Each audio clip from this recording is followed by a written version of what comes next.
He was Yi Ping, Ping as in ordinary, nothing special. He was originally just a regular office worker on Earth, the type who eats, works, and waits for death. Unexpectedly, an accident brought him into this ancient world. After transmigrating for 9 years, he had been tirelessly plagiarizing poems and essays hoping to earn an official position and fulfill his grand ambition. But just when Yi Ping thought everything was going according to plan and was preparing for the imperial examination, something unexpected happened.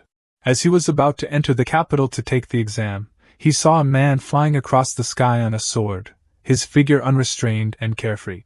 In that instant, Yi Ping suddenly awakened to enlightenment, so this was a world of cultivation. After realizing this, he was extremely distraught and stammered, What's going on? Don't tell me this world is actually about cultivation." A system voice suddenly popped up out of nowhere interrupting him. Maybe the world building information was entered incorrectly. No worries, just start over from scratch, you've got this. Yi Ping fell to his knees crying miserably. Woo, do you have any idea what I went through these past 9 years? Wah, stop messing with me like this. I don't want to study anymore. Who would still study when they can cultivate immortality? Sob. His sobbing suddenly stopped. He realized the truth. Hey, wait a minute, transmigration? Cultivation? Isn't this exactly how a typical beginner fantasy novel starts? So, my talent must be terrifyingly strong. Spirit Examination Assembly.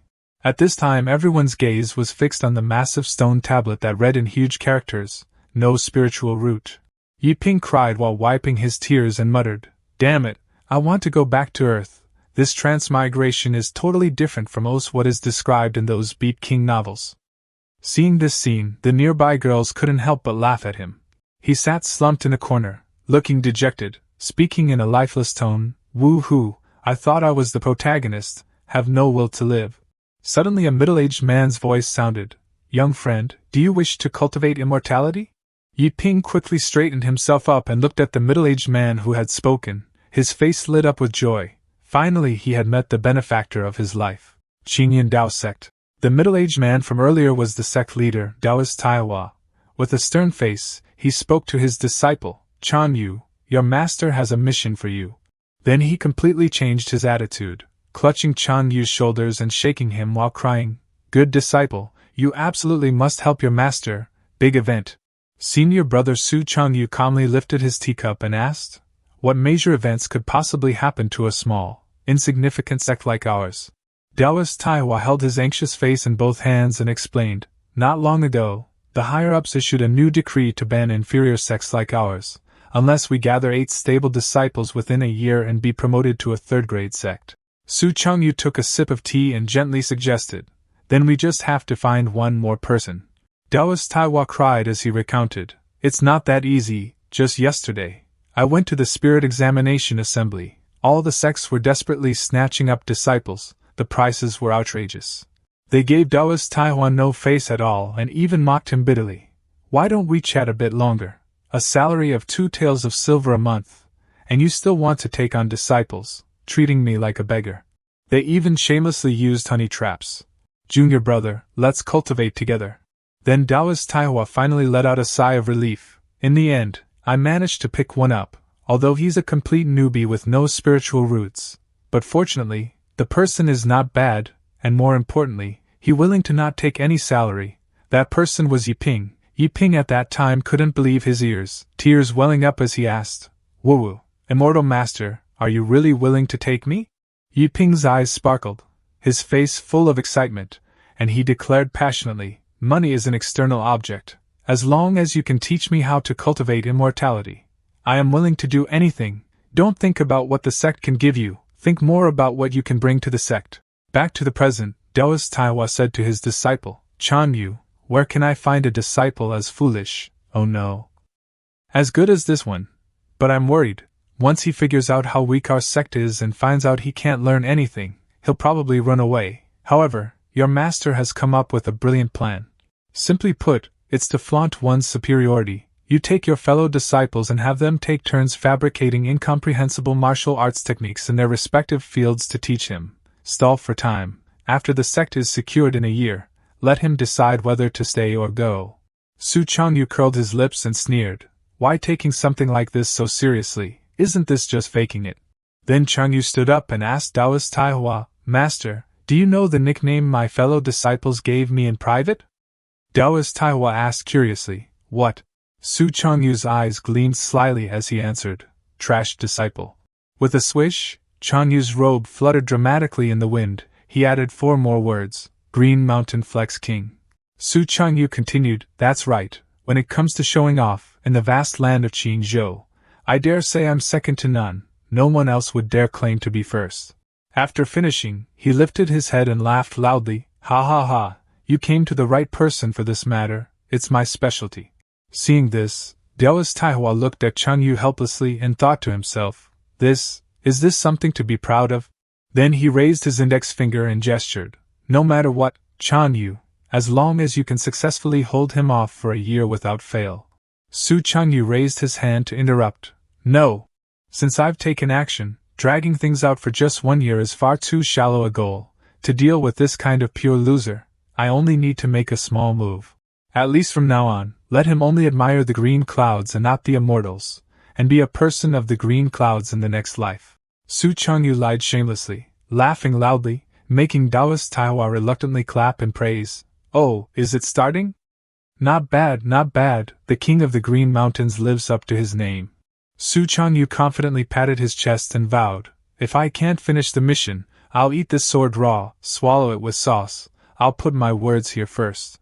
After speaking he bowed respectfully to Taoist Taihua. If there's nothing else, this disciple will take his leave. I will wait for him in the back mountain tonight. Taoist Taihua nodded in agreement and said, Okay, I'll escort you back with my sword. Su Changyu turned around and waved his hand to decline, No need. Then he turned his head slightly and said, Even a short period of 3 days can make one look at someone with new eyes. The me of today is no longer the little disciple who needed master's guidance.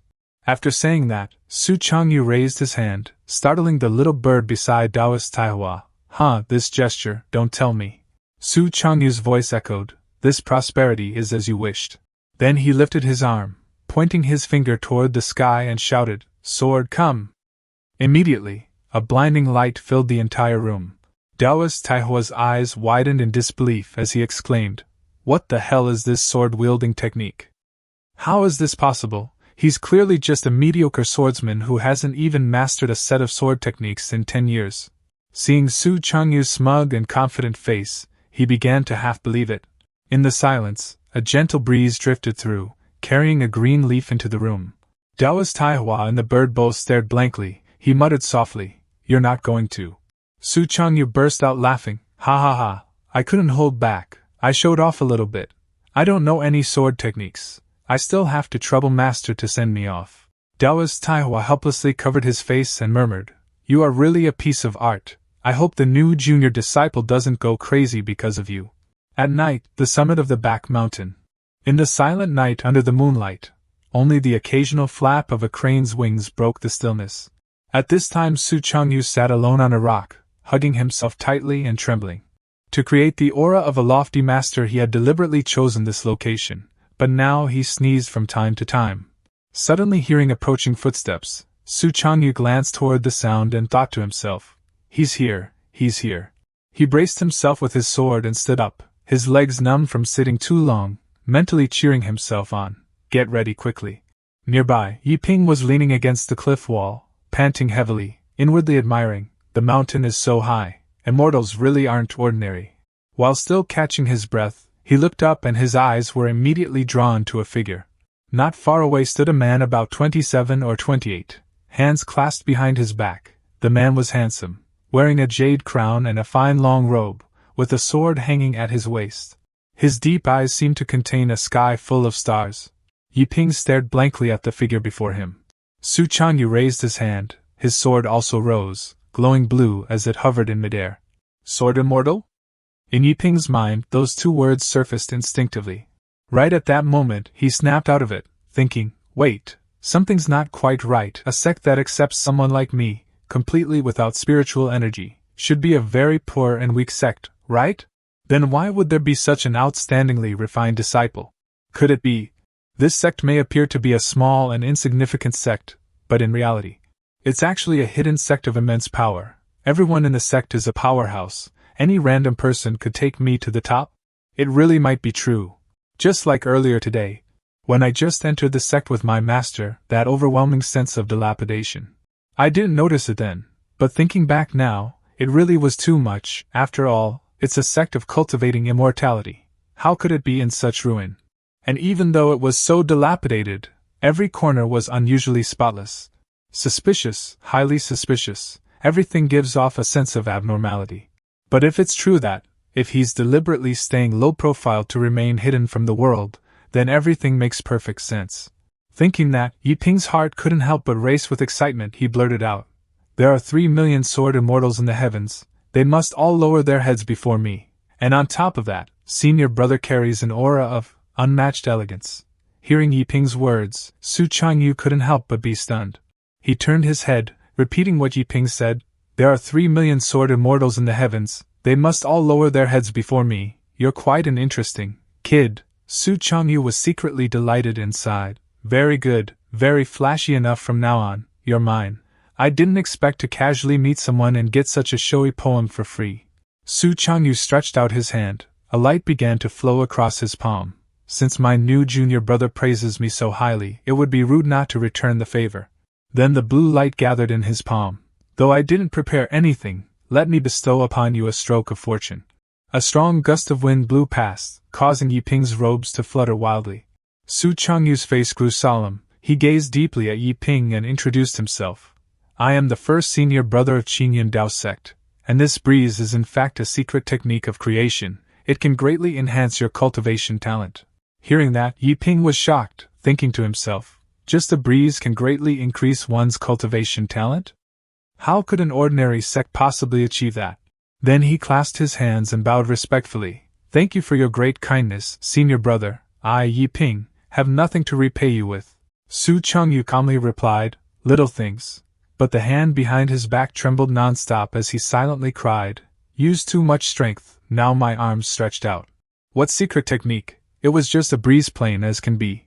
Su Changyu slowly sat down on a rock and asked, Junior brother, before I teach you the sword path, let me ask you one question. Hearing that, Yi Ping became thrilled. A question? This is just like what I read in those novels. Before an extraordinary master teaches a secret technique, they always ask a question first. That's right. Su Changyu's voice echoed in the night. In your opinion, what is the ultimate form of the sword? At that moment, in his mind flashed his own smug grin. Hee, only someone like me, the king of cool, could think of such a flashy question. Go ahead and answer.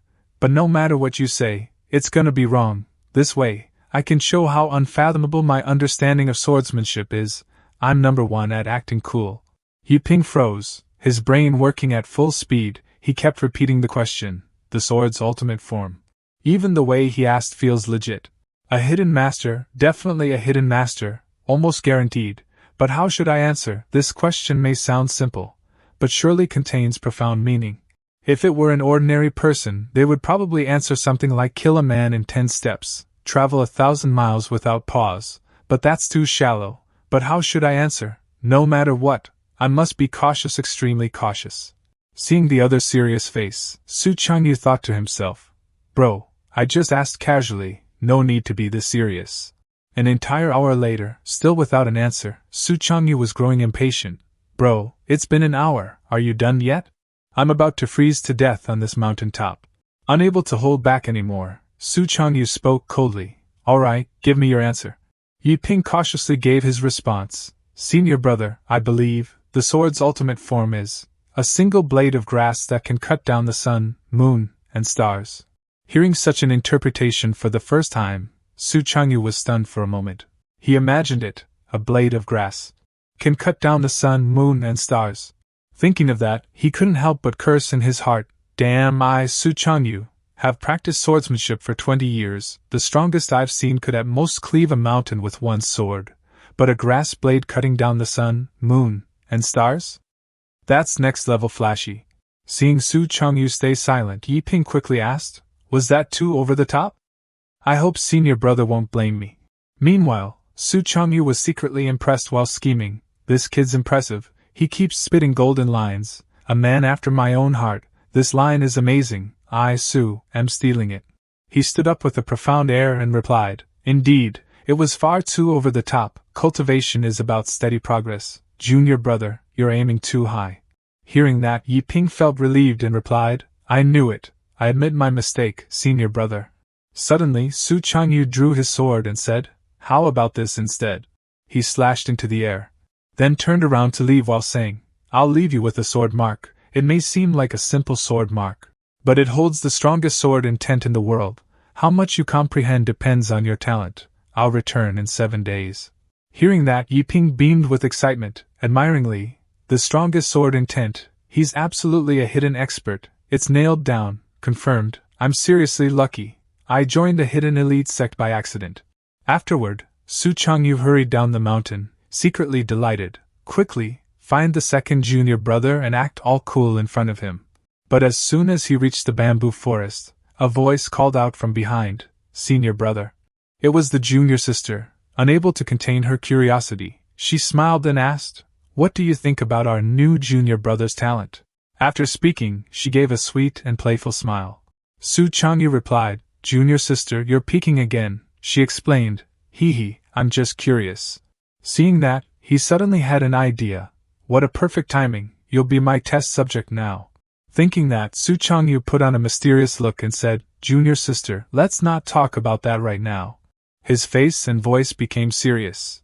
"I have a question for you. Do you know just how powerful the pinnacle of the sword path truly is?" The junior sister, completely confused, blinked and asked, "Huh? Sword path? What does that have to do with me? Why are you suddenly so serious?" Seeing her puzzled, Su Changyu continued acting like an expert and explained, "Let me tell you, the pinnacle of the sword path, with just a single blade of grass, one can cut down the sun, moon, and stars." Hearing that, the junior sister's eyes shone with admiration toward her senior brother.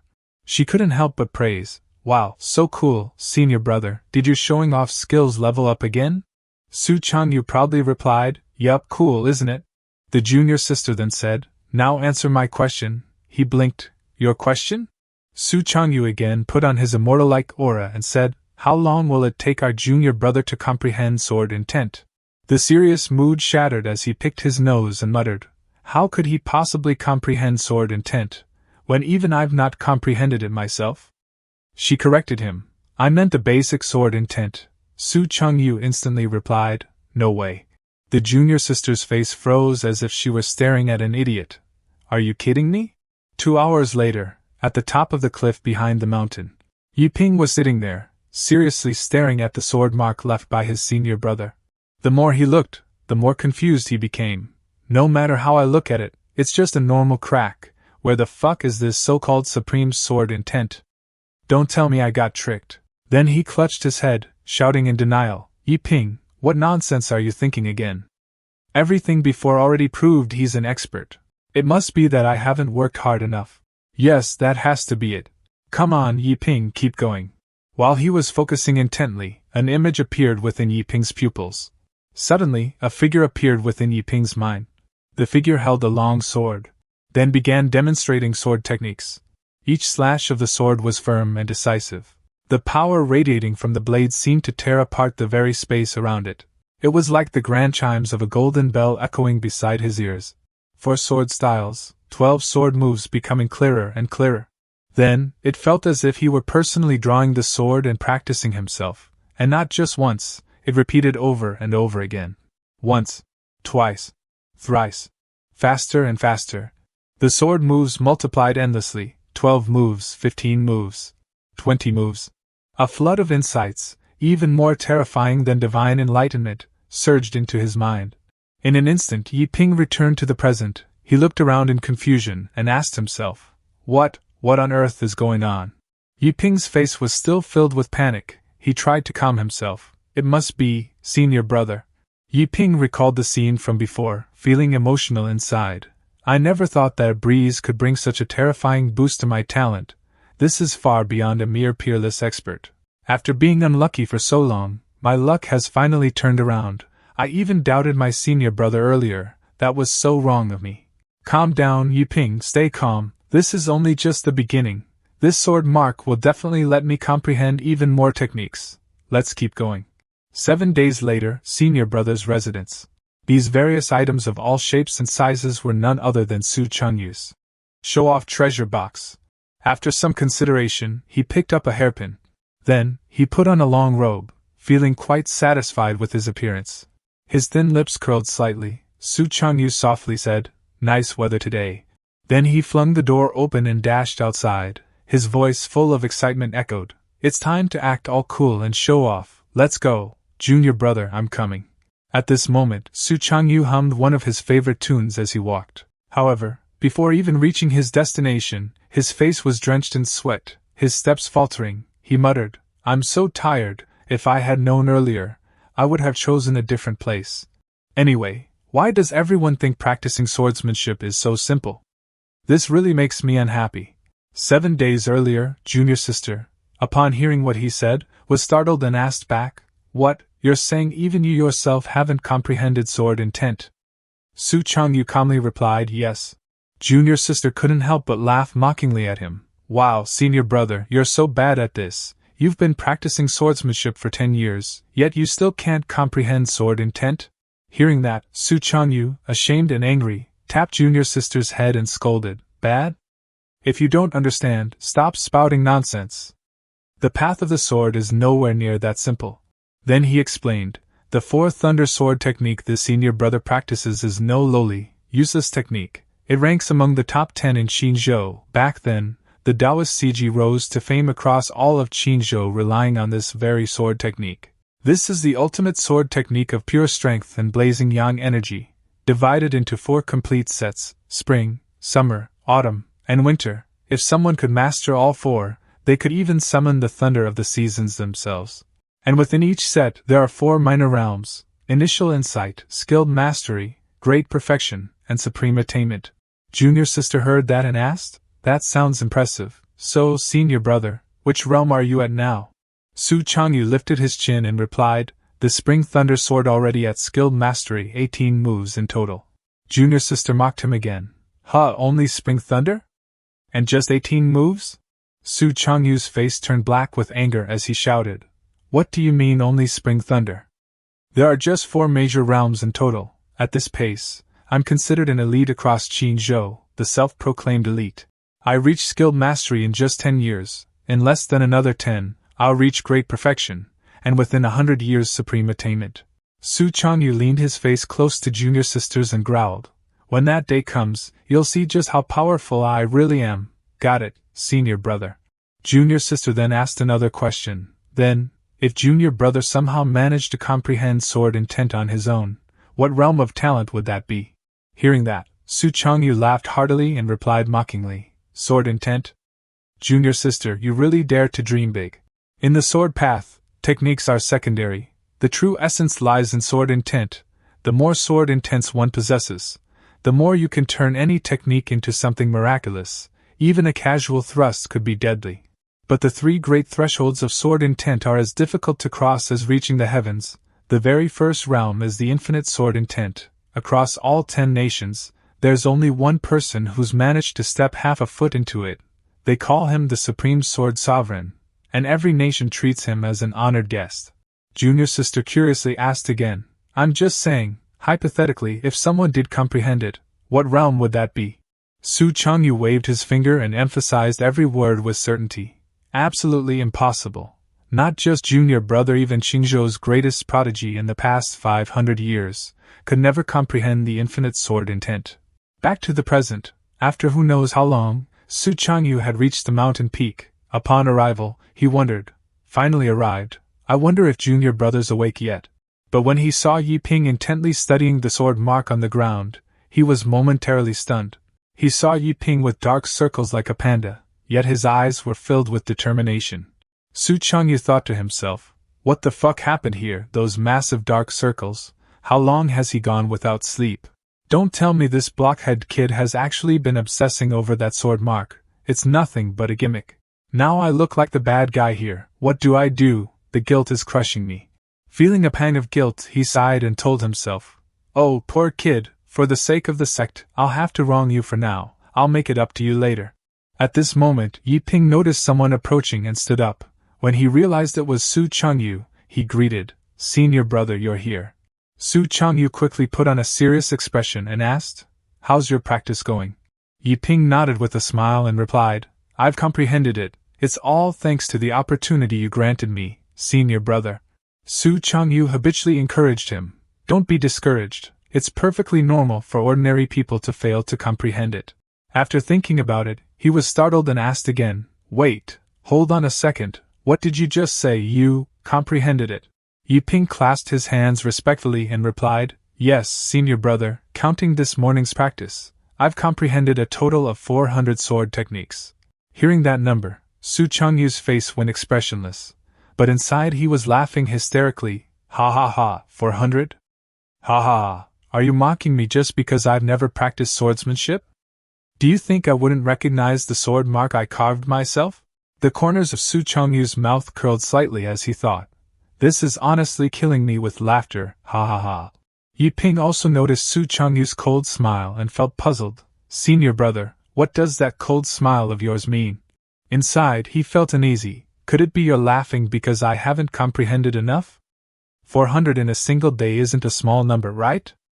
Oh, I see. A great master like him must have mastered tens of thousands of sword techniques by now. Then, he fell silent. With your hands-on guidance and the great opportunity you granted me earlier, anyone with a bit of talent could surely comprehend thousands of techniques in a day. Sight, I guess I'm still just too inexperienced. Su Changyu appeared gentle and kind, softly advising, "There's no need to lie, this sword technique is profound, and it's perfectly normal that you can't comprehend it. I would never look down on you because of this." Yi Ping quickly replied, "I'm not lying, it really is 400 techniques." Su Changyu restrained his anger and tried to calm himself. "Enough, please, no one likes empty bravado without real skill to back it up." While Yi Ping was panicking inside, "Senior brother, do you think I don't even deserve to have learned 400 techniques?" Then he said shyly, "Although my talent is lacking, didn't you give me a great opportunity before? 400 techniques aren't many, I can still manage that."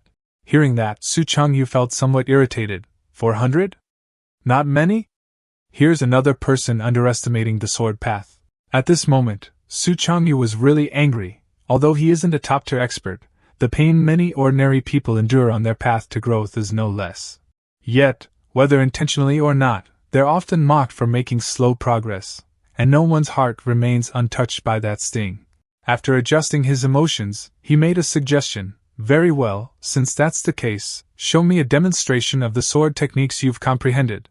But in his heart, he thought differently. It seems necessary to give him a small but instructive lesson. It will also aid his growth as a young cultivator. Yi Ping respectfully replied, "All right." Hearing that, Su Changyu became even angrier. "You really dare to agree? That stubborn mouth of yours might land you in trouble later." Advice from a self-proclaimed expert. The atmosphere between the two instantly fell silent. Yi Ping held the sword in his hand, eyes closed. A golden light suddenly flashed and enveloped the blade. He slowly raised his sword and held it upright before him. His eyes snapped open, streams of light like lightning spread out. Then he decisively swung the sword sideways, the golden light flaring and illuminating the whole area. Those sword moves seemed to be engraved into his very blood. The swordsmanship Yi Ping displayed was incredibly swift and fluid, like drifting clouds and flowing water. In just the blink of an eye, he had already performed 36 moves. Yi Ping's movements were so fast that in Su Changyu's eyes, only fleeting afterimages appeared and vanished, making it impossible to follow. Then, his face turned pale, the shock in his eyes impossible to hide. Yi Ping's sword moves became faster and more ferocious. Even after performing the 36 moves, he showed no sign of stopping. Until 108 moves. At that very moment, a sudden peal of thunder exploded in the sky.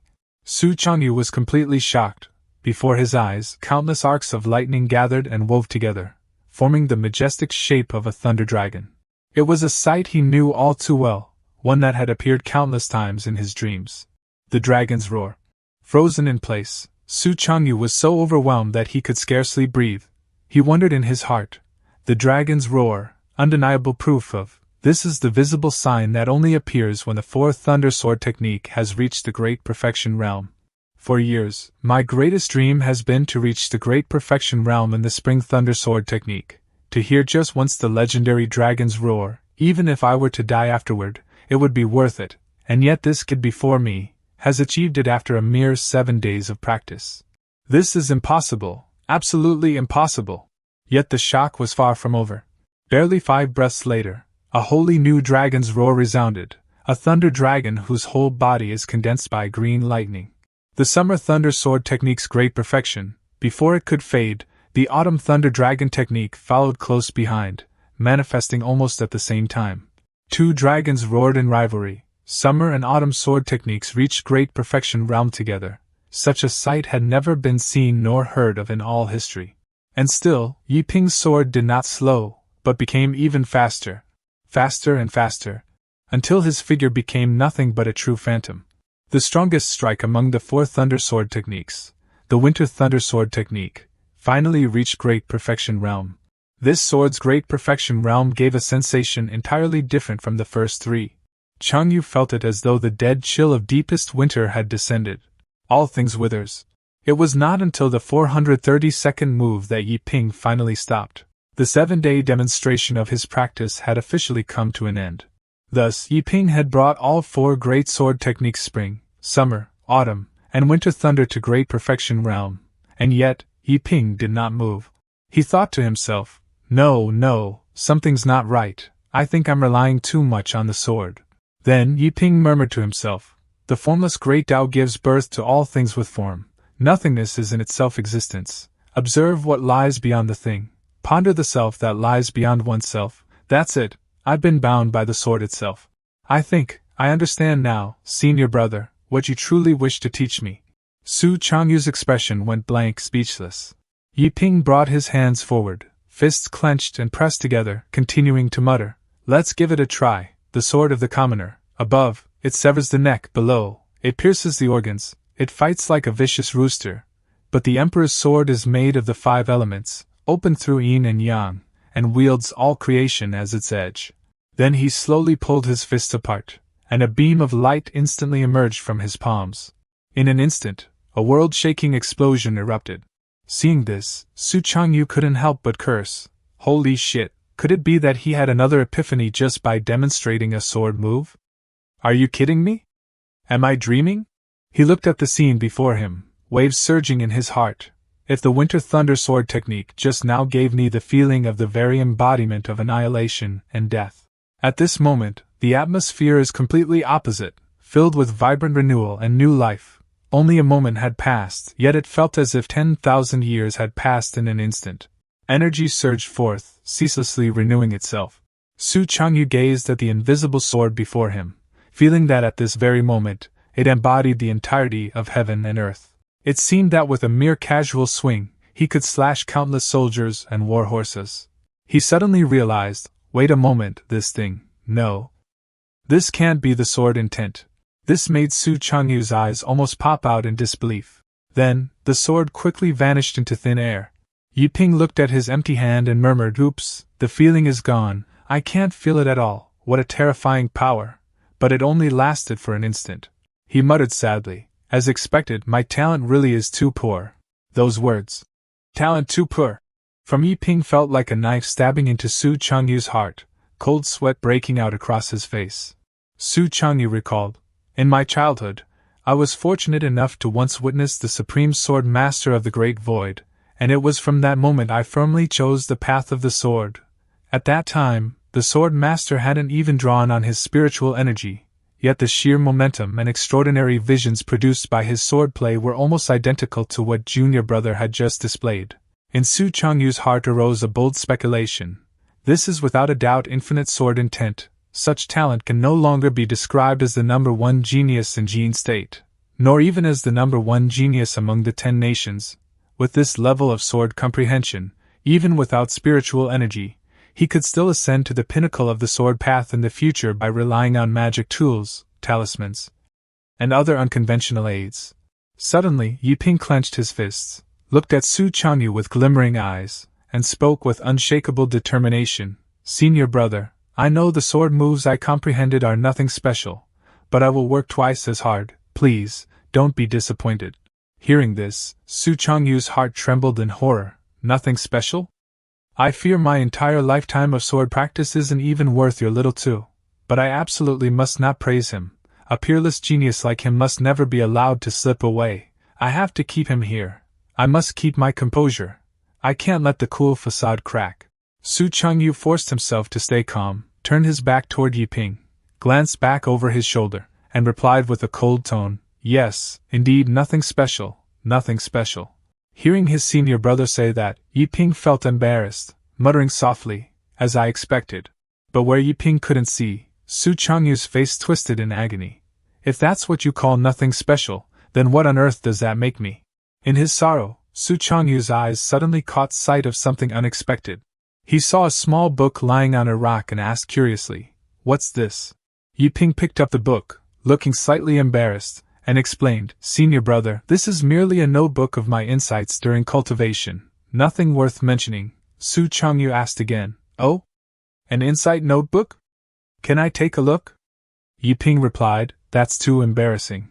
After opening the first page, Su Changyu's expression turned serious. A dazzling golden light burst out from the notebook, followed by lines of text that came alive, scrambling to escape from its pages.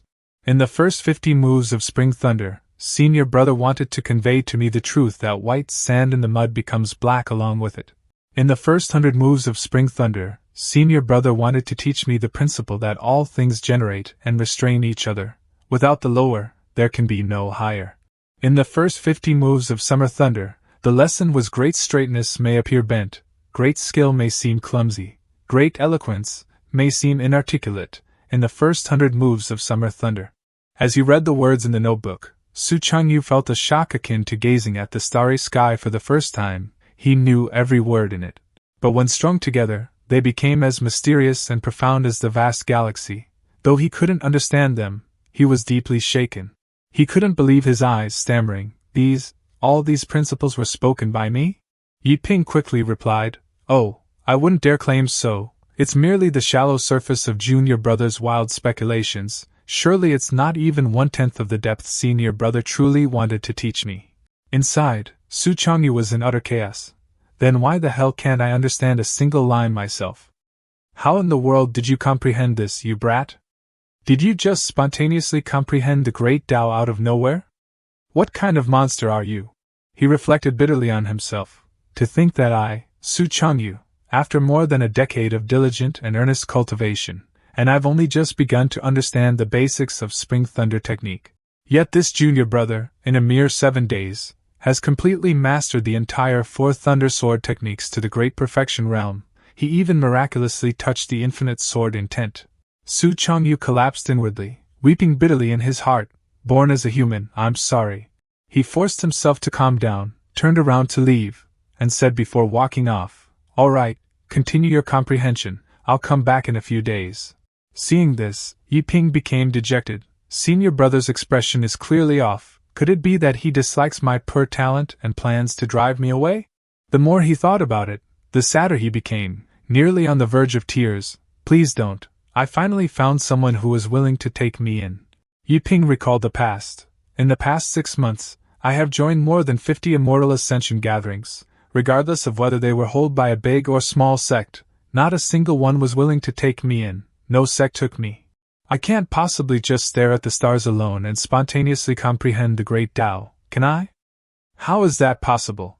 He quickly gathered his resolve again, the flame of determination burning bright once more. "No matter what, I must seize this chance and never let it slip away, especially since every member of this sect is a peerless expert. Come on, Yiping, you can do this." Sect Master's residence. Taoist Taihua's calm voice rang out. "The weather's been great lately. Drinking tea and looking at flowers feels so nice." Suddenly, Su Changyu came running in a panic, shouting, "Master, Master, something's wrong." He bent over, panting heavily as he spoke. "Master, big trouble, really big trouble." Taoist Taihua frowned and asked, "Changyu, what could make you so flustered? This isn't like you." Su Changyu said seriously, "Master, your long-cherished dream may soon be realized. Our Qinyan Dao sect will finally have our own dragon." Hearing that, Taoist Taihua was stunned, his eyes shining in disbelief. Taoist Taihua asked again, "Our own dragon? Changyu, what exactly do you mean by that?" With a solemn face, Su Changyu explained, The new junior brother started from scratch, and in just 7 short days, he has brought all 4 Thunder Sword techniques to the great perfection realm. Hearing this, Taoist Taihua froze and asked again, Huh? All? Su Changyu nodded in confirmation. Yeah, he's a real genius. Taoist Taihua still didn't believe it, stepped closer, and shouted threateningly, Changyu, such a joke is not to be made lightly. Liars must swallow needles, you know.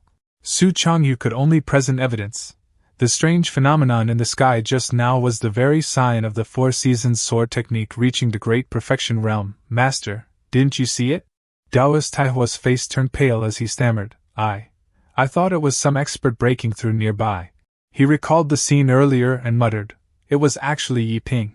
Taoist Taihua burst into tears of joy, shouting, a dragon has emerged, a dragon has truly emerged. At last, our Qingyan Dao sect has produced a true genius as well.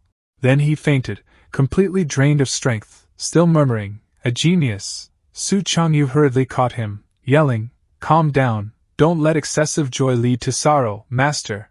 After that, Taoist Taihua poured cold water over his head to regain composure, muttering, calm down, I almost got myself into trouble. The fortune teller once said that I would have a disaster when I turned 100. Standing beside him, Su Changyu interjected, but master, if he stays in our sect any longer, won't it hold him back? Taoist Taihua explained, Changyu, you're overthinking it. Yi Ping has already taken part in 50 immortal ascension gatherings, yet not a single sect accepted him. For him, us choosing him is a blessing, for us, it is a benefit as well. Is there a problem with that? He spoke righteously. Besides, we cultivators value fate. Others did not choose him, yet we did this itself as fate. And have you considered that if he were to join a great sect, would he truly get everything he desired? Not to mention the jealousy of the sect's direct disciples, for example, the intrigues among the great sects, secretly assassinating geniuses to hinder the other side's development. Such things happen quite frequently. Changyu, do not be overly compassionate like a saintly mother. Radiating an aura of righteousness, Taoist Taihua gave his assurance. I am not the sort of greedy person either. Once our sect advances to 3rd or 2nd rank, I will tell him the truth. At that time, whether he stays or leaves will be for him to decide. What do you think? Su Changyu looked at his righteous master and replied, this disciple understands now. I'll listen to the master. Taihua continued instructing, then it's settled. Remember, you must not expose this matter. The next day, Taoist Taihua was leisurely enjoying tea under the peaceful evening sunlight. Suddenly, Su Changyu came running frantically, shouting, Master, not good. Taihua was so startled he spat out the tea before he could even swallow it. Panting heavily, Su Changyu reported, again, something big happened. Taoist Taihua's eyes widened in alarm. Then he hurriedly ran off, shouting as he left, I'll go hide in a corner. Changyu, the sect will be left in your care for now. Su Changyu quickly called out after him, Master, it's not debt collectors, it's something else. Hearing that, Taoist Taihua stopped, turned back, and asked, something else?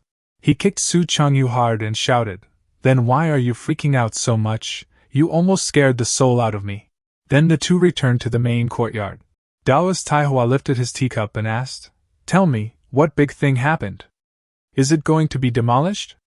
Su Changyu handed him a piece of paper and said, you'd better see for yourself. Taoist Taihua raised the paper to read clearly, Qingzhou Sect Management Office, effective immediately, to prevent sects from pretending to be legitimate and engaging in scams. All unranked sects within the territory will undergo strict investigation. Within a deadline of 2 months, 10 low-grade spirit stones must be submitted as proof of the sect's legitimacy. Reading that, his face turned pale, sweat pouring down as he exclaimed, what? He slammed the table and roared, we even have to prove our own innocence. Is there no law or justice left, to extort spirit stones without reason and oppress the weak? I will go to the capital to file a complaint. In the world of cultivating immortals, a single copper coin can buy a steamed bun. 10,000 copper coins are equal to 100 taels of silver, which equals 1 tael of gold, and 10 gold taels equal to 1 spirit stone. Taoist Taihua lamented miserably, for the entire Qingyan Dao sect to not eat or drink for a whole year. Only then could we perhaps gather 10 spirit stones. Su Changyu calmly asked, Master, don't panic yet. How many spirit stones does our sect have in total right now? Taiwa scratched his head and mumbled, well, about that. Then, blushing with embarrassment, he raised 7 fingers and replied, We probably still have about this much. Su Changyu sighed in relief. 70 spirit stones? That would be more than enough. Taiwa stammered, Nah. Su Changyu's face tensed in alarm. 70 taels of gold? That would indeed be troublesome, but if everyone pooled together. Seeing Taiwa remain silent, he continued, Wait, don't tell me it's just 70 taels. At that, he suddenly froze slightly and asked, Brother Sect Master, don't tell me we only have 70 taels of silver. Taoist Taiwa awkwardly turned his face aside and corrected, It's 70 copper coins. Hearing that, Su Changyu was dumbstruck, his mouth and eyes wide open in disbelief. 70 copper coins, how could this be? No matter how weak we are, we're still a sect of some scale. Taoist Taiwa began to recount. Here's what happened. Originally, our sect did have some savings, but I thought it would be a waste to keep the money on me, and I happened to hear about a new thing called a cultivation investment fund. Su Changyu was taken aback and asked, A cultivation fund? Taoist Taiwa continued proudly, They said that if you put money in, every month you would get returns on time, and quite a generous amount too. Lots of people rushed to join. It wasn't easy, but I managed to secure the right to invest. Not just anyone could invest, you know. But who would have thought? I was eyeing the interest, while he was eyeing my principal. In just a few days, he ran off with all the money. At this point, Taiwa broke down crying miserably. Chan Yu, your master got scammed, please, give me a hug and some comfort. Hearing this, Su Changyu stood frozen, speechless, thinking to himself, 70 copper coins, 100 taels of gold, we're completely fucked. Perhaps it's best if we disband. Su Changyu has confirmed that the Qingyun Dao sect is really finished this time. Yet even in such dire straits, Taoist Taiwa remained determined. No matter what, I as your master will take full responsibility. If it comes to it, we'll have no choice but to stake everything, even if it means venturing into the Jinglin Mountains. Now that we finally have a true genius, we cannot let the sect be destroyed. Boom! Suddenly a thunderclap shook the heavens, and the sky grew dark. Taoist Taihua's eyes widened in shock at the strange phenomenon. Su Changyu's expression also turned serious. He glanced in a certain direction and said, The direction of the junior brother's residence. What happened? He tilted his head toward the sky and continued, What's that phenomenon in the sky just now? Could it be that junior brother has made another breakthrough? Although Taihua's face had gone pale, he still waved his hand dismissively. How is that possible? Even a genius wouldn't advance in such an absurd way. It must have just been a thunderclap by coincidence. Don't overthink it. After returning to his room, Taoist Taiwa hurriedly packed his belongings into a cloth bag and instructed his disciple, Chan Yu, I am going down the mountain to see if I can borrow some spirit stones. Now that a dragon has appeared, no matter the cost, I will never allow our sect to disband. Take care of the sect for me. Most importantly, keep your junior brother steady, take proper care of him, and teach him well. And don't teach him anything randomly. Su Changyu respectfully replied, Yes, master, you may rest assured. 7 days later, back cliff. Yiping was still diligently training. He stomped his foot hard and leapt high into the air, swinging his sword in a horizontal arc. One strike after another, each slash unleashed brilliant golden lights filled with immense power. Su Changyu watched Yiping in stunned silence, feeling deep awe in his heart. It's only been 7 days since we last met, and you've already created so many new sword techniques. At this rate, won't he be able to reach the pinnacle of mastery in just a few days? He furrowed his brow, lamenting inwardly, just as I thought. That earlier phenomenon was indeed caused by his breakthrough. If not necessary, I truly don't want to see him at all. The pressure is overwhelming. Yiping glanced over and noticed that his senior brother had arrived. He stopped his training and quickly approached, bowing respectfully. Senior brother, you're here. Su Changyu maintained his composed demeanor as a senior brother and asked coolly, No need for formalities. How's your practice going? Yiping blushed slightly, answering bashfully, I've just finished comprehending all 1,460 sword techniques, though it took me a while and I stumbled here and there, but I managed to succeed. Hearing that, Su Changyu froze, his eyebrows twitching, tears forming as he forced a smile, feeling bitter inside. Have you comprehended all of them already? Even my wildest expectations still underestimated you. I'm so jealous. Still, Su Changyu tried to maintain his inscrutable senior brother facade. Junior brother Ping, listen carefully. Even if your sword techniques reach the pinnacle, that is only the beginning. Beyond them lie sword momentum and sword intent. Sword techniques are intricate, but sword momentum means one strike carries the power of an entire set of techniques combined. Only after you've condensed your sword momentum can you truly be called a sword cultivator. Do you understand? Hearing this, Yi Ping instantly lost confidence. His shoulders slumped. So it turns out, I'm not truly a sword cultivator yet. Meanwhile, though Su Changyu appeared calm on the outside, his heart was pounding wildly. I have to boast grandly, otherwise, with this kid's talent, I will be exposed in just 3 days. As if remembering something, Yi Ping curiously asked, Oh, by the way, senior brother, what realm have you reached now? Su Changyu looked up at the sky, his tone tinged with melancholy. Senior brother, I'm not that great. Yet, his voice still carried an unmistakable pride. I have merely just stepped into the legendary Supreme Realm, the very first stage infinite sword intent. Inside, he secretly chuckled. Oh ho ho, this feeling of boasting is truly amazing. Boast. Yi Ping's eyes lit up like stars, excitement brimming in his heart. Wow, sword intent, infinite sword intent. Just hearing the name makes me feel incredible. As expected of senior brother, truly a hidden expert of the world. In this lifetime, I'll follow you without hesitation. Su Changyu continued his analysis. Once sword momentum is perfected, one enters the Supreme Realm. The Supreme Realm has 3 stages, the first of which is infinite sword intent. Do not belittle it as merely the first stage. Stepping into this realm already makes one the foremost person among the 10 nations. Yi Ping was filled with admiration. So powerful. He tried to contain his excitement, thinking, wait, doesn't that mean senior brother is now at least the number 1 in the 10 nations? I had imagined how lofty experts could be, but never thought it could be this high. If I learn under him, won't I possibly become the second strongest in the 10 nations? I've finally made it. I never thought I, Yi Ping, would see this day. My ancestors must be blessing me. Having decided, Yi Ping clasped his hands and bowed deeply towards Su Changyu with firm resolve. This junior will surely work hard to follow in senior brother's footsteps, and within my lifetime, I must step into infinite sword intent. When I rise to prominence in the future, I will never forget senior brother's kindness. But Su Changyu could only turn away, enduring in silence. Stop, don't say more, you're making me even more jealous. Yi Ping lifted his gaze to the sky, lost in emotion. This feels as if I'm dreaming. Just days ago, I was still an ordinary man struggling for livelihood. But now I stand within a sect, having already learned sword techniques. Truly, one could say. In that instant, Yi Ping spontaneously recited, The evening glow veils Qingyun Peak, while Mount Hung is bathed in resplendent crimson. I wish to master the cultivation techniques of Qinzhou, dining at dawn upon a slice of heaven's wind. Su Changyu glanced at Yi Ping with suspicion. Unable to resist curiosity, he asked, I heard from the sect master that you were still a scholar before coming up the mountain? Yi Ping quickly replied, I suppose I'm a half-baked scholar. I've never succeeded in the imperial examinations. My interest lies only in literature and painting. Su Changyu suddenly came up with an idea and suggested, All right, then make a painting for me. Inwardly, he was thrilled.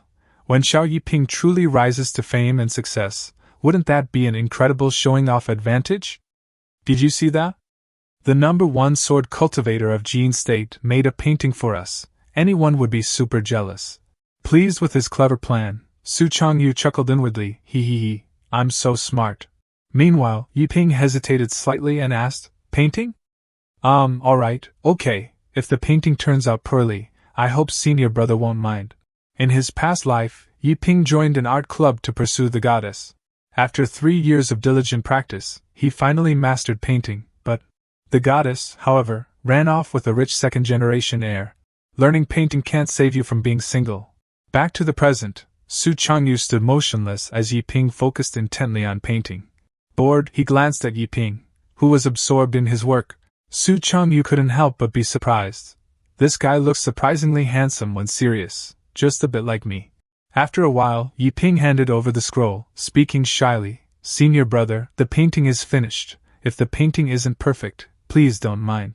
Su Changyu unfolded the scroll and replied, Don't worry, let your senior brother appreciate it first. As he looked closely, his pupils contracted in shock. Unable to contain his excitement, he exclaimed, "This painting!" It depicted Su Changyu standing gracefully in a poised stance. He gazed at the painting, still astonished, and began to describe it. In the painting, the sunset covers the sky, mountains resemble a paradise on earth, with flowers, grass, and trees so vivid they seem alive. Especially in certain details, the painting looks even more realistic. But the most striking part is still the figure of myself within the painting. With just a side profile, it captures the sharp and overwhelming aura of a sword immortal. It almost felt as if I would leap straight out of the painting and strike the viewer's chest with a thunderous punch. Su Changyu tried to keep his tone calm. "This painting is good, I can't find any fault in it. If I must nitpick, it's only that you haven't fully captured your senior brother's handsomeness. It's not your skill that's lacking. Blame it on your senior brother's unparalleled handsomeness in this world." Yi Ping modestly replied, "Thank you for the praise, senior brother. I have always wanted to thank senior brother for his teaching. Consider this a small token of my gratitude." Su Changyu's gaze drifted to the lower right corner of the painting. There was a bright red seal with the name Qinglian Hermit. He murmured in surprise, "Qinglian Hermit? You brat, pretty good at acting cool, even made up a fancy name for yourself." Suddenly, Daoist Taihua's voice echoed through the air. "Changyu, as your master, I've found a solution to save our sect. Come quickly, come quickly, come quickly." Hearing this, Su Changyu pondered, "That's master's voice transmission. Found a way?" With so money needed. He quickly picked up the painting and said, "I'll be taking this painting then, thanks." Yi Ping responded, "It was nothing." Thinking about the sect's predicament, Su Changyu felt utterly exhausted. At this point, what solution could there possibly be? Meanwhile, at Taiwa Sword Sect, one of Qingzhou's 3 great sects, a thunder dragon roared with immense power, and with every closing of its jaws countless bolts of lightning rained down. This was Sword Comprehension Cliff. Several people knelt on the ground, not daring to move, staring in awe at the magnificent sight before them. One disciple, his face still pale with fear, spoke, as expected of the 4 Seasons ancestor, "Just a single sword mark, and it's this terrifying." The girl beside him laughed. "Stop spouting nonsense, otherwise, why would we all be sitting here? Would ordinary swordsman's sword marks be worthy for us geniuses to comprehend?" Boom! A massive bolt of lightning struck down onto the ground. A blonde-haired disciple burst out laughing. "I've comprehended it! I've comprehended it! I have finally comprehended it!" He stared proudly at the sword mark on the mountain that was still crackling with lightning. "Great perfection, so that's all it is." The red-haired disciple beside him could hardly believe his eyes, muttering, "Oh heavens, senior brother Su Heng truly comprehended it. That's the great perfection of the Spring Thunder Sword, too strong." A 3-bun-haired female disciple also spoke up. "The 4 Seasons Taoist once said, even for a genius reaching great perfection would take at least 3 years. Senior brother Su Heng has done it in only 1 year. Truly worthy of being among Qingzhou's top 10 sword geniuses. With such talent, we can only look up to him." Everyone's gaze was fixed intently on the blonde-haired disciple named Su Heng. A young man clasped his hands toward the long-browed man and flattered. "To have taken such a genius as a disciple, senior brother Mingjian truly has sharp eyes. Congratulations, congratulations. Perhaps, in this Qingzhou Sword Dao tournament, Su Heng might even take first place." The elder laughed heartily, pretending to be modest though his words couldn't hide his pride. "Ha ha ha, you flatter me. It's only great perfection, nothing worth boasting about." The young man quickly replied, "Senior brother Mingjian, you are far too modest."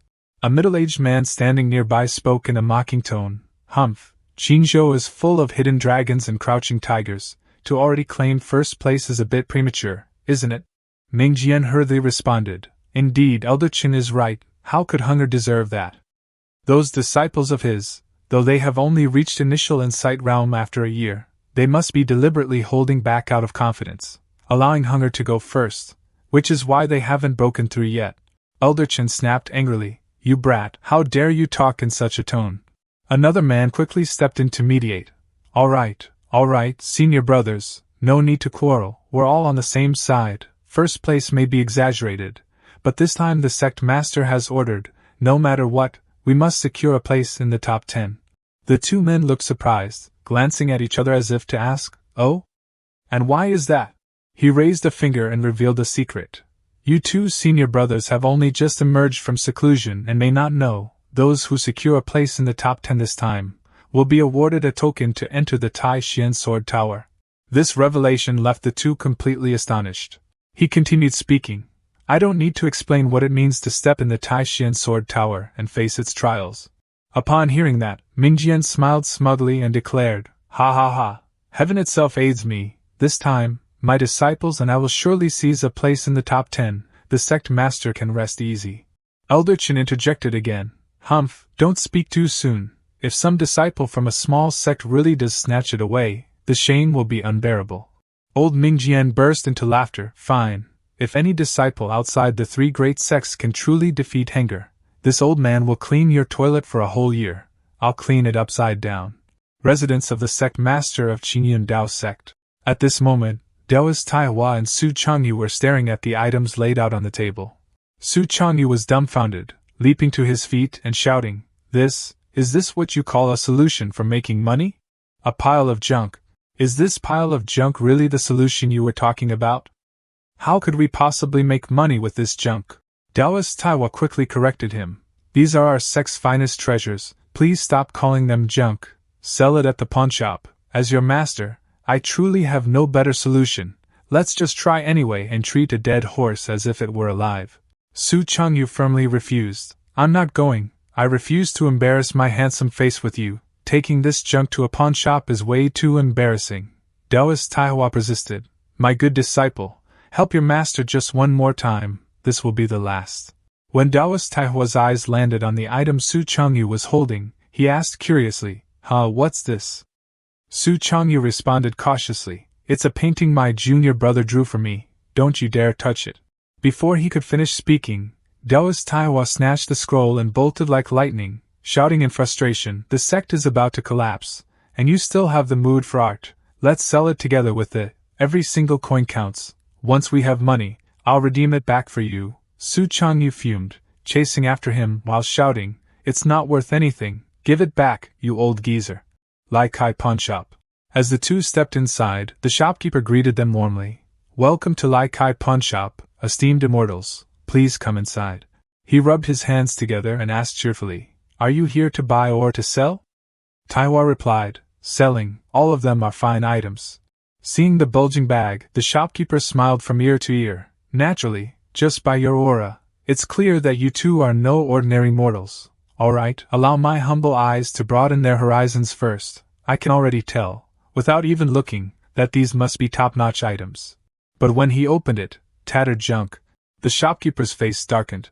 The image of a seductive maiden caught his eye, making him scream in shock. What on earth is all this junk? Why is there even a porn book here? His face flushed red, and he quickly averted his gaze like a shy maiden. Oh heavens, could this be the limited edition photo album of Ling Yuan, the courtesan queen? Daoist Taihua instantly snatched it back, shouting, wrong one, this one absolutely cannot be sold. He slipped the book into his sleeve, forcing a grin. Everything else is fine, but this one, even if the sect collapses, will never be sold. Su Changyu nudged him with his elbow and whispered, Master, please lend me it to take a look later. Taihua happily replied, ha ha ha, sure.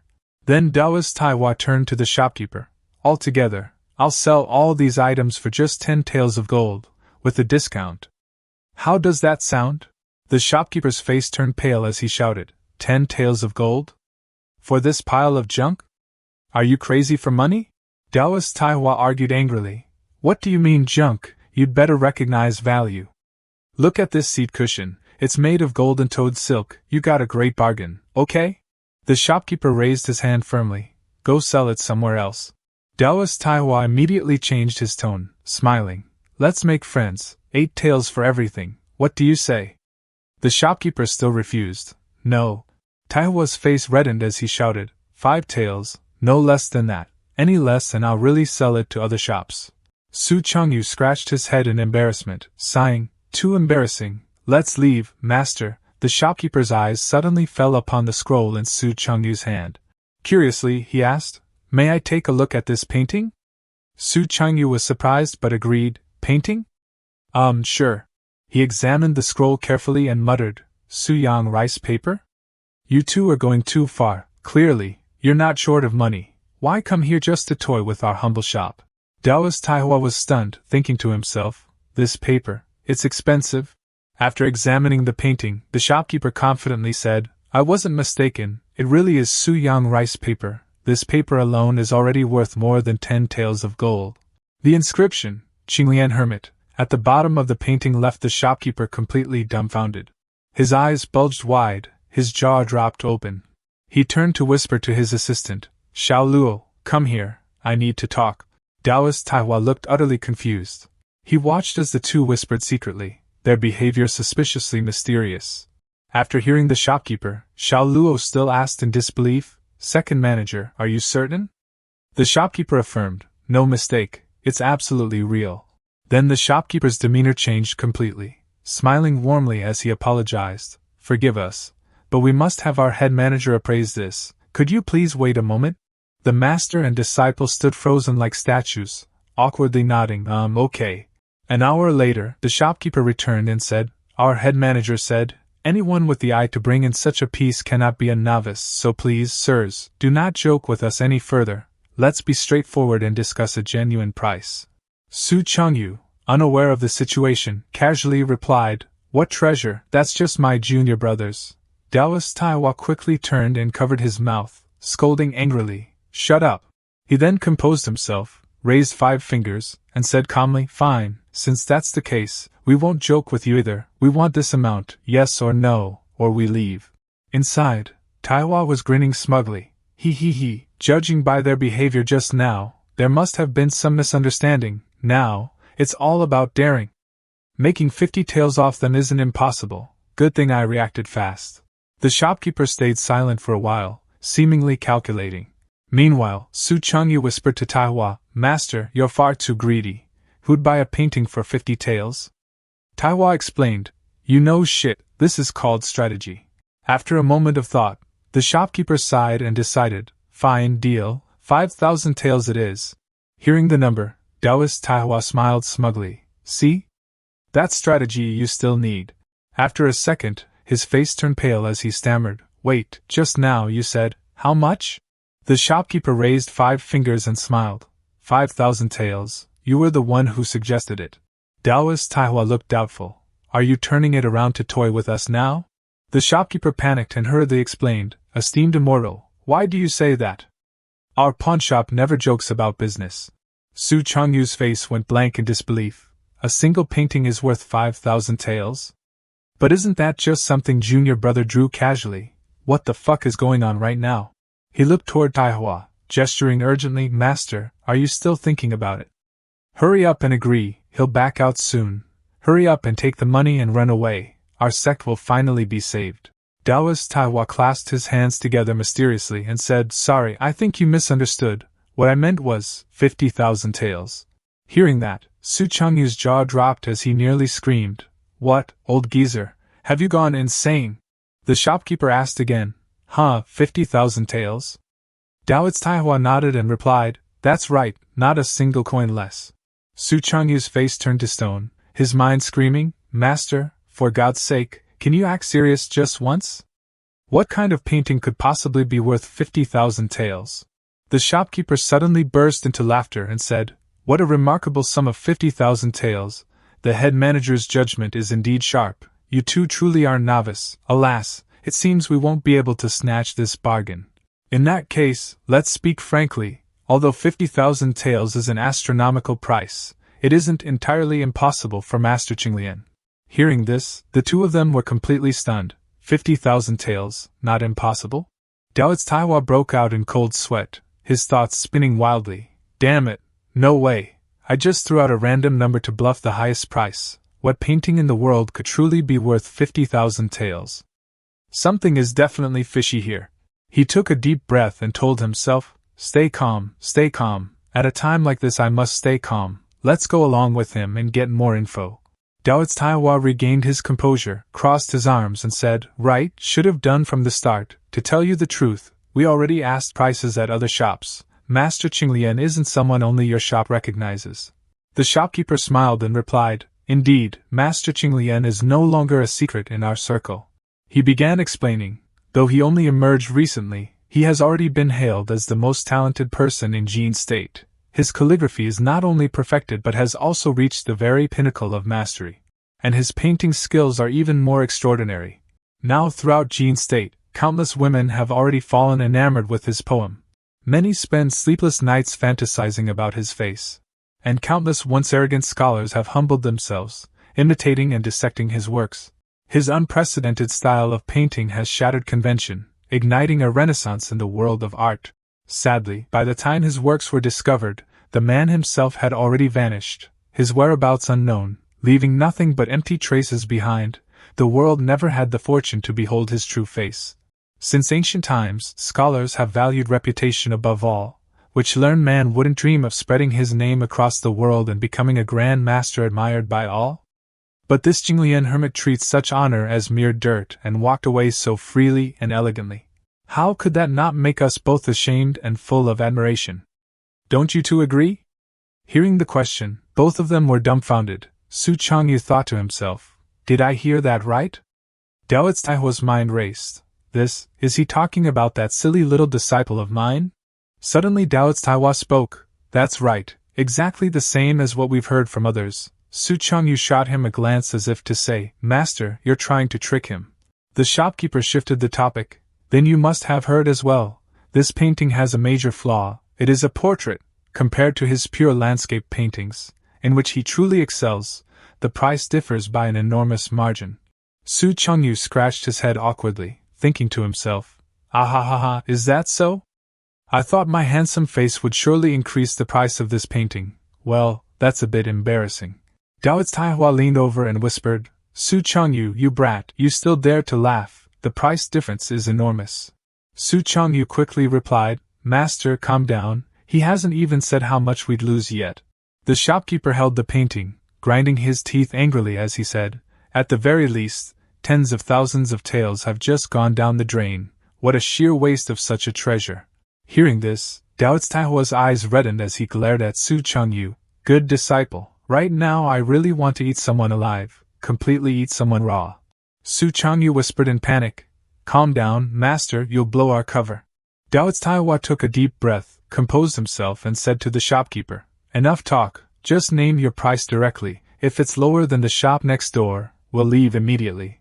The shopkeeper smiled as he named his offer, 10,000 taels, that's the highest price we can offer. After all, it is neither a pure landscape nor adorned with an inscribed poem, so. Daoits Taihua instantly responded, Deal. The shopkeeper froze. You won't even bargain a little? Taihua shook his head. No need. I find you pleasant looking, give me the money.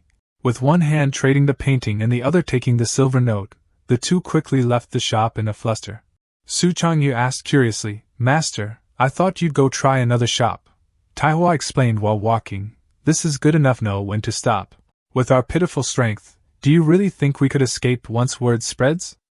An innocent man is guiltless, yet bearing a treasure invites disaster. Su Changyu nodded in admiration. Master is smart and steady. At that moment, I hadn't even realized what was going on. Taihua grinned proudly. Of course, that's why I'm the master. Both suddenly stopped, their gazes fixed on the silver note in Taihua's hand. Then they both jumped with joy. That's a full 10,000 taels. We're rich, truly rich. In my entire life, I've never seen so much money. Our sect can finally survive again. Daoits Taihua suddenly remembered the earlier matter and shouted at Su Changyu, That's right, damn it, why did you let your junior brother draw a portrait? A portrait?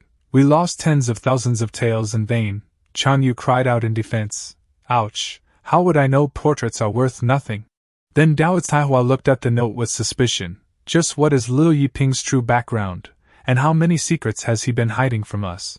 Su Changyu replied thoughtfully, Perhaps our junior brother has difficulties he cannot speak of.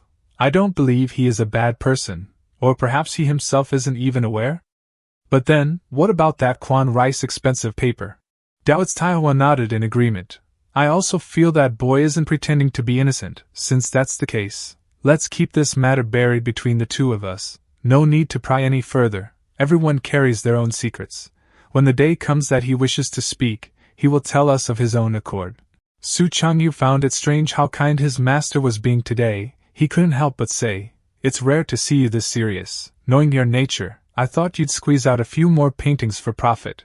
Hearing that, Daoits Taiwan nearly punched his disciple but only said, "Enough nonsense, let's go." Su Changyu asked curiously, "Where to?"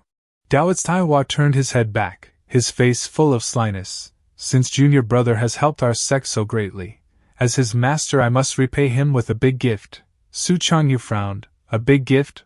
Then the two arrived at a tall, majestic building. Su Changyu looked up in surprise. "Master, don't tell me you want to go inside this secret Yuan pavilion. Master, aren't you getting a bit carried away? This is the most expensive shop in Baigui City."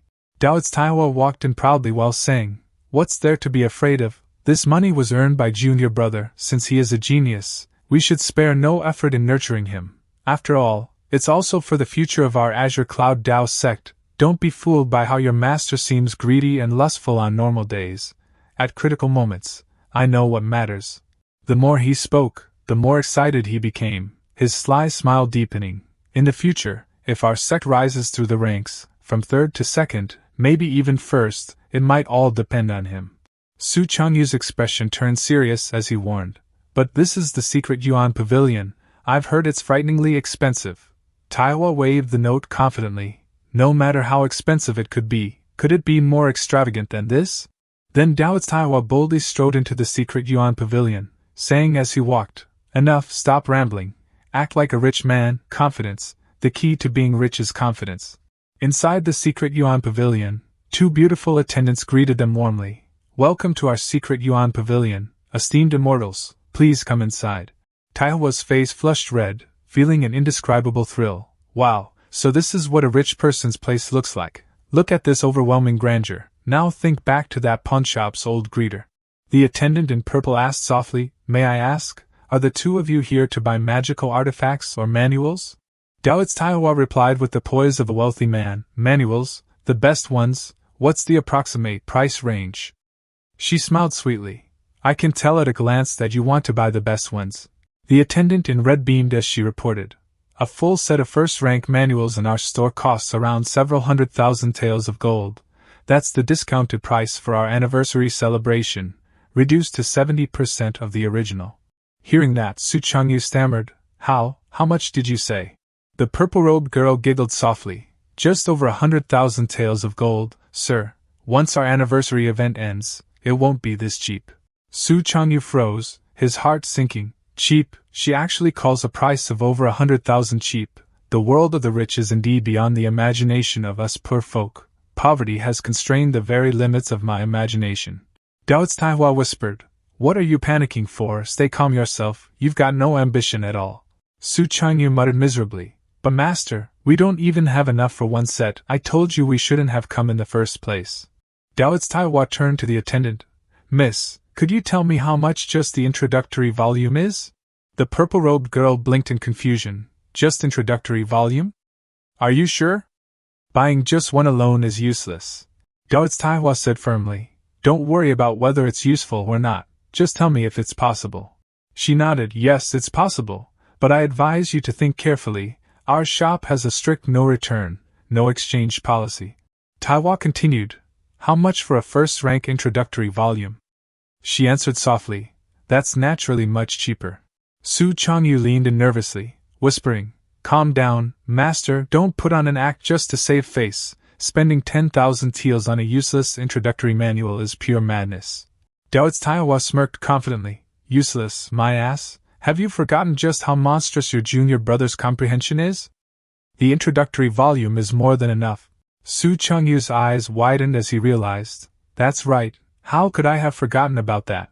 With just a casual sword mark from me, he could comprehend the whole technique. With just one introductory volume, wouldn't it be effortless for him to grasp everything?" Then he grinned triumphantly. "Exactly, master is right. For that monstrous brat, the introductory volume will be more than enough. Absolutely, this will be a huge profit."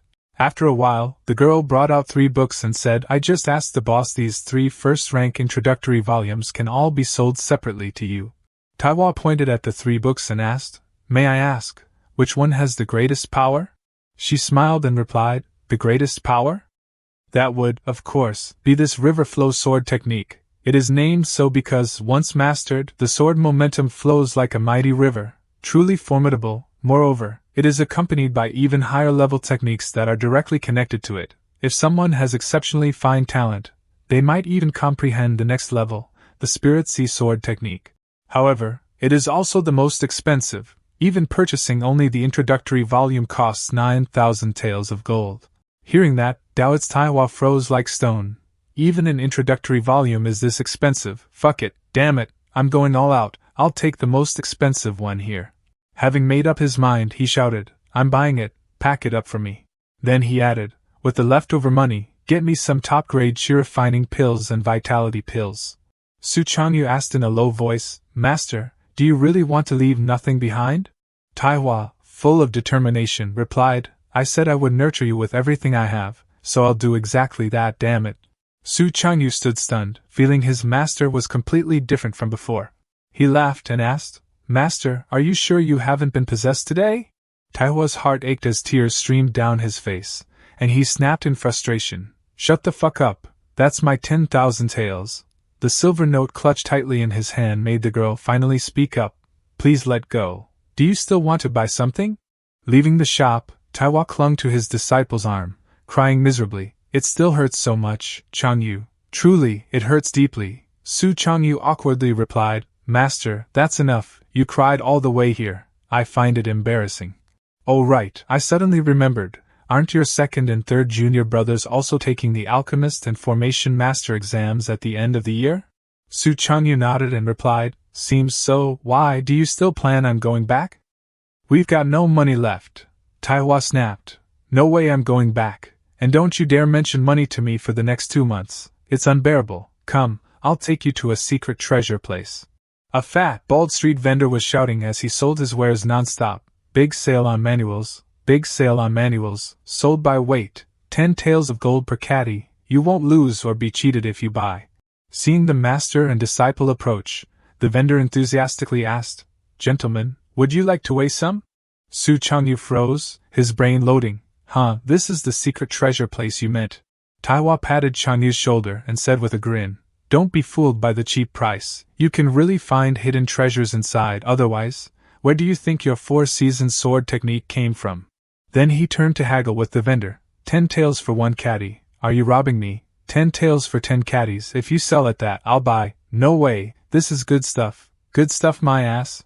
Who are you trying to fool? Hurry up, are you selling or not? If not, we're leaving right now. 5 caddies, at most 5 caddies. While the two argued heatedly, Su Changyu slowly crouched down and glanced over the books on the ground. What caught his eye were bizarre titles and illustrations.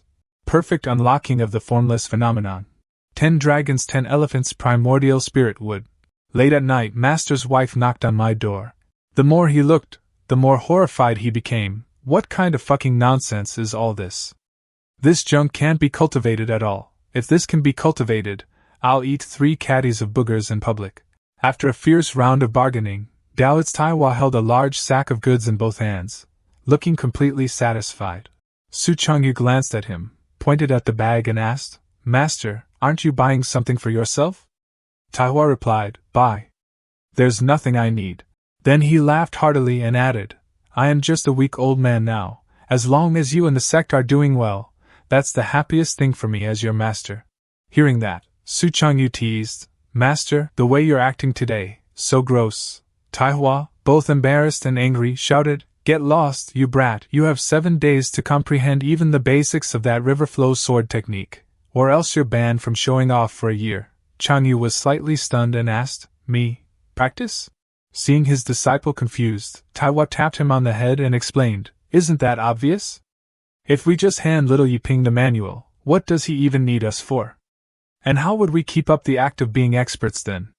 You quickly practice a bit of the basics, since it's only the introductory volume. You just need brains, then pretend to be the high-level master teaching him.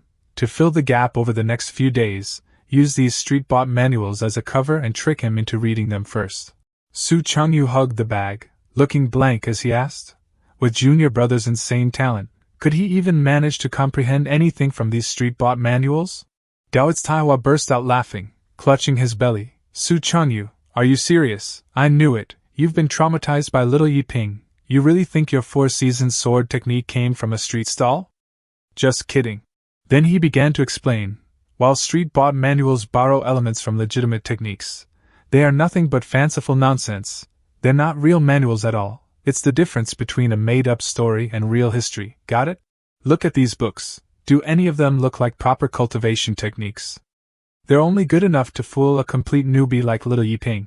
Su Changyu continued asking, then why did you say you'd give them to second and third junior brothers to practice? Daoits Taiwa replied, I was just joking, how could I, actually? I planned to put them in the scripture pavilion as decoration, otherwise, if little Yiping wandered into the scripture pavilion one day, wouldn't all be exposed? As for your second and third junior brothers, I'll think of another way for them. Ha ha, just the thought is hilarious, comprehending street-bought manuals, what imagination! If anyone could comprehend from this kind of garbage, then I, Taiwa, will eat all of these books, eat them clean. Su Changyu made a suggestion. How about we trick junior brother for giving us another painting? Then second and third brother's techniques will be settled too. Daoits Taiwa sighed and said, I've thought about it too, but for the sake of the sect, we've already tricked him once. If we keep doing it, I'm afraid we'll forget our original intention and treat Xiao Yeping as a cash cow. But looking at it from another angle, with just one casual painting from Yiping surpasses hundreds of years of our sect's effort, and for the sect to grow everything costs money, it's just a hard choice. That's why I hate these moral dilemmas the most. Forget it. Let me think about it later before deciding. Then Daoits Taiwa looked at Su Changyu and spoke solemnly. For now, let's talk about something very important. Over the next 2 months, you must give your all to teach him swordsmanship. As his master, I plan to have him participate in the Qingzhou Sword Dao Tournament. Su Changyu was shocked and asked, Qingzhou Sword Dao Tournament? Are you serious? Then, panicking, he desperately objected, Master, don't be reckless. Although little junior brother has monstrous talent in swordsmanship, he still has no inner power yet. He's strong on the outside but empty inside. That's the Qingzhou Sword Dao Tournament. Real fighting there could mean bye-bye to this world. Don't be reckless. Su Changyu once had the fortune to participate in Qingzhou's Sword Dao Tournament, where basically all the Qingzhou's top talents take part. He was only there to make up the numbers, yet by outrageous luck, he kept skipping rounds and somehow ended up among the top 500. Right now, Yiping is no more than a baby who has only mastered the most difficult, hardest techniques. If he goes, it's surely suicide. Daoits Taiwa didn't explain much and said curtly, You don't get it, I'll tell you later. Remember, don't go telling your junior brothers and sisters about this. Just say that your master recovered the money that was scammed. Don't say a single extra word, got it? Su Changyu nodded and replied, Got it. Back mountain. At this time, Yiping was still diligently training atop the mountain. Watching his junior brother's rapid progress, Su Changyu's eyes welled up with tears, feeling bitter inside. I only went out for a bit, and he's already learned sword momentum. I'm so bitter, so jealous. Su Changyu felt sour inside, but outwardly kept calm and spoke, Ahem, Yiping. Yiping stopped practicing and turned around. Senior brother, what brings you here? Su Changyu switched into full acting mode and asked warmly, Has practicing swordsmanship felt dull lately? Yiping smiled brightly and replying to senior brother, I improve every day, so it doesn't feel dull at all. Su Changyu grimaced, sweat dripping down, jealousy rising inside. Improving every day. Does that even sound human? Seeing him silent, Yiping asked curiously, Senior brother, why do you ask that? Su Changyu composed himself and replied, Oh, it's nothing, I just thought, if you ever felt bored, I could hand you another manual to comprehend. Yiping's eyes lit up with excitement as he dashed forward. I'm bored, I'm super bored, senior brother. His eyes sparkled with anticipation. Just one sword mark from senior brother allowed me to comprehend a sword technique. Then if the senior brother gives me a cultivation manual, won't I ascend to the heaven? Su Changyu handed him a book. Here, this rare manual is called the Ancient Mantra of Gods and Demons. Yiping's expression turned solemn, full of intrigue. Ancient Mantra of God and Demons? If it isn't a peerless cultivation technique, how could it dare call itself Gods and Demons? Thinking this, Yiping's breath quickened with joy. If this isn't a hidden immortal sect, then what is? Su Changyu on the other side misunderstood, assuming Yiping had seen through the ruse, and hurried to explain, Junior brother, this body-refining manual was something I stumbled upon by chance in an ancient ruin. its origins are unknown, but as cultivators, we can't just practice swordsmanship, both body and spiritual cultivation are essential. You've already missed the prime period for spiritual cultivation, and with such spiritual roots, focusing on body cultivation first might actually be a good thing. With a powerful body combined with your understanding of the sword, you'll certainly be no weaker than those spiritual cultivators. After saying that, Su Changyu felt deeply embarrassed by his own exaggerated nonsense. Oh dear, what nonsense am I even spouting? I even feel embarrassed by my own lies. Who in their right mind would bother with body cultivation if they could practice spiritual cultivation? Then he spoke calmly. If there's nothing else, I'll take my leave, you should carefully comprehend it on your own. But inside he was panicking. Quick, slip away. If I keep talking about this ridiculous street-bought manual, I'm bound to expose myself. Perfect plan, Su Changyu grinned slyly, thinking to himself. Once I learn a bit of the river flow sword technique, I can come back and put on a grand show again. Just thinking of pretending again. I can't wait. I love pretending. Pretending makes me happy. Night falls. A lone figure was practicing sword on the mountaintop. Yi Ping swung his sword while pondering deeply the mantra of ancient gods and demons. His face was filled with excitement. Just hearing the name, it's insanely domineering and cool. Compared to it, the mere four thunder sword technique is nothing at all. I'm itching to start. I really want to start practicing it right away. He tried to restrain his eagerness. But learning requires complete focus. I can't allow myself to be distracted. He silently made up his mind. At times like this, I must hold myself back, stay calm. I first focus on solidifying the four thunder sword momentum before thinking about anything else. No impatience. The scene shifted to Su Changyu's residence. He was bowing his head, studying the sword manual intently in silence. This sword manual had been bought by Daoits Taiwan with a large sum of money, and whoever read it first was supposed to grasp the technique quickly, yet after staring at it for 2 days, Su Changyu still couldn't understand a thing. Inside he felt like ants crawling on a hot pan, anxious beyond belief, his mind a mess. What do? I can't understand a single thing from this. Isn't it said that all you need is a brain? Meanwhile, Yi Ping was immersed in cultivation. His figure flickered in and out of sight, with only the golden light from his sword constantly flashing. After half a day of grueling effort, Yi Ping finally mastered all four thunder sword momentum. He leaned on his sword, breathing heavily. Despite the sweat dripping down his face, Yi Ping smiled with joy. Now, in this fourth thunder sword technique, only the sword intent remained. He stood up, walking toward the book placed on the rock, speaking softly. Though senior brother never said how difficult it was to comprehend sword intent, I could still understand. Sword intent represents the will of the sword technique. It must never be approached impatiently. Yi Ping lowered his head to the book and muttered, If you fail to comprehend it, that's a small matter. But if you comprehend it wrongly, that would be disastrous. Senior brother could have given me this manual earlier or later, but he chose precisely this critical moment. Clearly, he feared that I'd be too impatient and comprehend the wrong sword intent. He raised his head to look at the sky, clicking his tongue in admiration, as expected of senior brother, truly far-sighted. Yi Ping quickly pushed aside all other thoughts, carefully taking out the ancient mantra of gods and demons. Opening the first page, he saw a series of words written from right to left. I am Tao Venerable Moshwan, born before the creation of heaven and earth, having endured 360 million tribulations. At last, I reached unity with the Tao, and became one with the universe. This cultivation method was something I grasped by chance through my comprehension of the heavens and earth. All things under heaven recognize only the value of spiritual cultivation, yet they understand nothing of the true might of body cultivation. They regard moving mountains as its very peak. But true body cultivation allows one to grasp the sun and moon in one's hand, pluck the stars from the heavens, stride across the worlds with mortal flesh, and annihilate all things with a single punch. The highest realm of body cultivation, I believe, should emulate the gods and demons, divine viscera and demon body, possessing divine organs and the blood of the gods, along with the true body of a demon. Only then is one the body of god-demon. Yi Ping forgot to even breathe, his face frozen in astonishment. Divine viscera and divine body, annihilate all things with a single punch? He couldn't even find words to describe the sheer power of this cultivation method. One word: badass. Yi Ping flipped to the next page. But cultivating this method means suffering unimaginable cruel ordeals, It cannot be learned by ordinary people.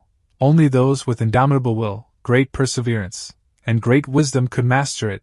Do you dare to challenge it? A few seconds later, Yi Ping finally made up his mind, his expression full of excitement, a firm voice echoing in his heart. What a joke! What meaning does cultivation hold if it isn't filled with hardship? The title of Bookworm King I earned before transmigrating wasn't for nothing. Thinking that, he opened the third page. Heaven observing diagram. An illustration appeared before him so strange that Yi Ping was dumbfounded. He recalled Su Changyu's words. Inside this manual is an illustration, the god-demon heaven-observing diagram of body refinement, created by a great master through his profound comprehension of heaven and earth. You must study it carefully. His face turned pale as he looked at the image in the book, muttering, I understand the logic, but this posture is way too embarrassing. Who would practice such a ridiculous pose? Still, despite his complaint, Yi Ping eventually struck that bizarre posture. He blushed, gritted his teeth, and tried to comfort himself. Senior brother wouldn't deceive me. Yi Ping, stop your wandering thoughts, stay focused, you can definitely master this. Meanwhile, Jean Nation, Ink Scroll Pavilion. In a residential area, under the lamplight, a girl in a purple dress was writing something when suddenly an impatient voice called out, Fairymo, is it done yet? It's almost the hour. If the manuscript isn't submitted soon, we will really be in huge trouble. The girl in purple hurriedly scribbled a few more lines and replied, All right, I know, I'm already rushing it, stop nagging. The man continued, That manual ancient mantra of God and demons can't sell at all. In total, fewer than 3 copies have been sold. Please don't write that kind of manual. No one believes it. These days, cultivators like content that is simple and more straightforward. Look at that bestseller now. How to make a spirit stone work 10 times as hard. That one's selling like crazy. Fairymo looked annoyed and snapped back. So annoying. If you keep nagging, just write it yourself? In her heart, she secretly thought, I personally quite like that one. Fairymo then changed the subject. Oh right, what about that thing I asked you to find out? The man answered, I found out. The 10 Nations Academy will officially start recruiting students next year. Hearing that, she seemed intrigued. Really? That's wonderful. Finally, I can go to the academy. She rejoiced inwardly. Surely, there will be many interesting people in the first university.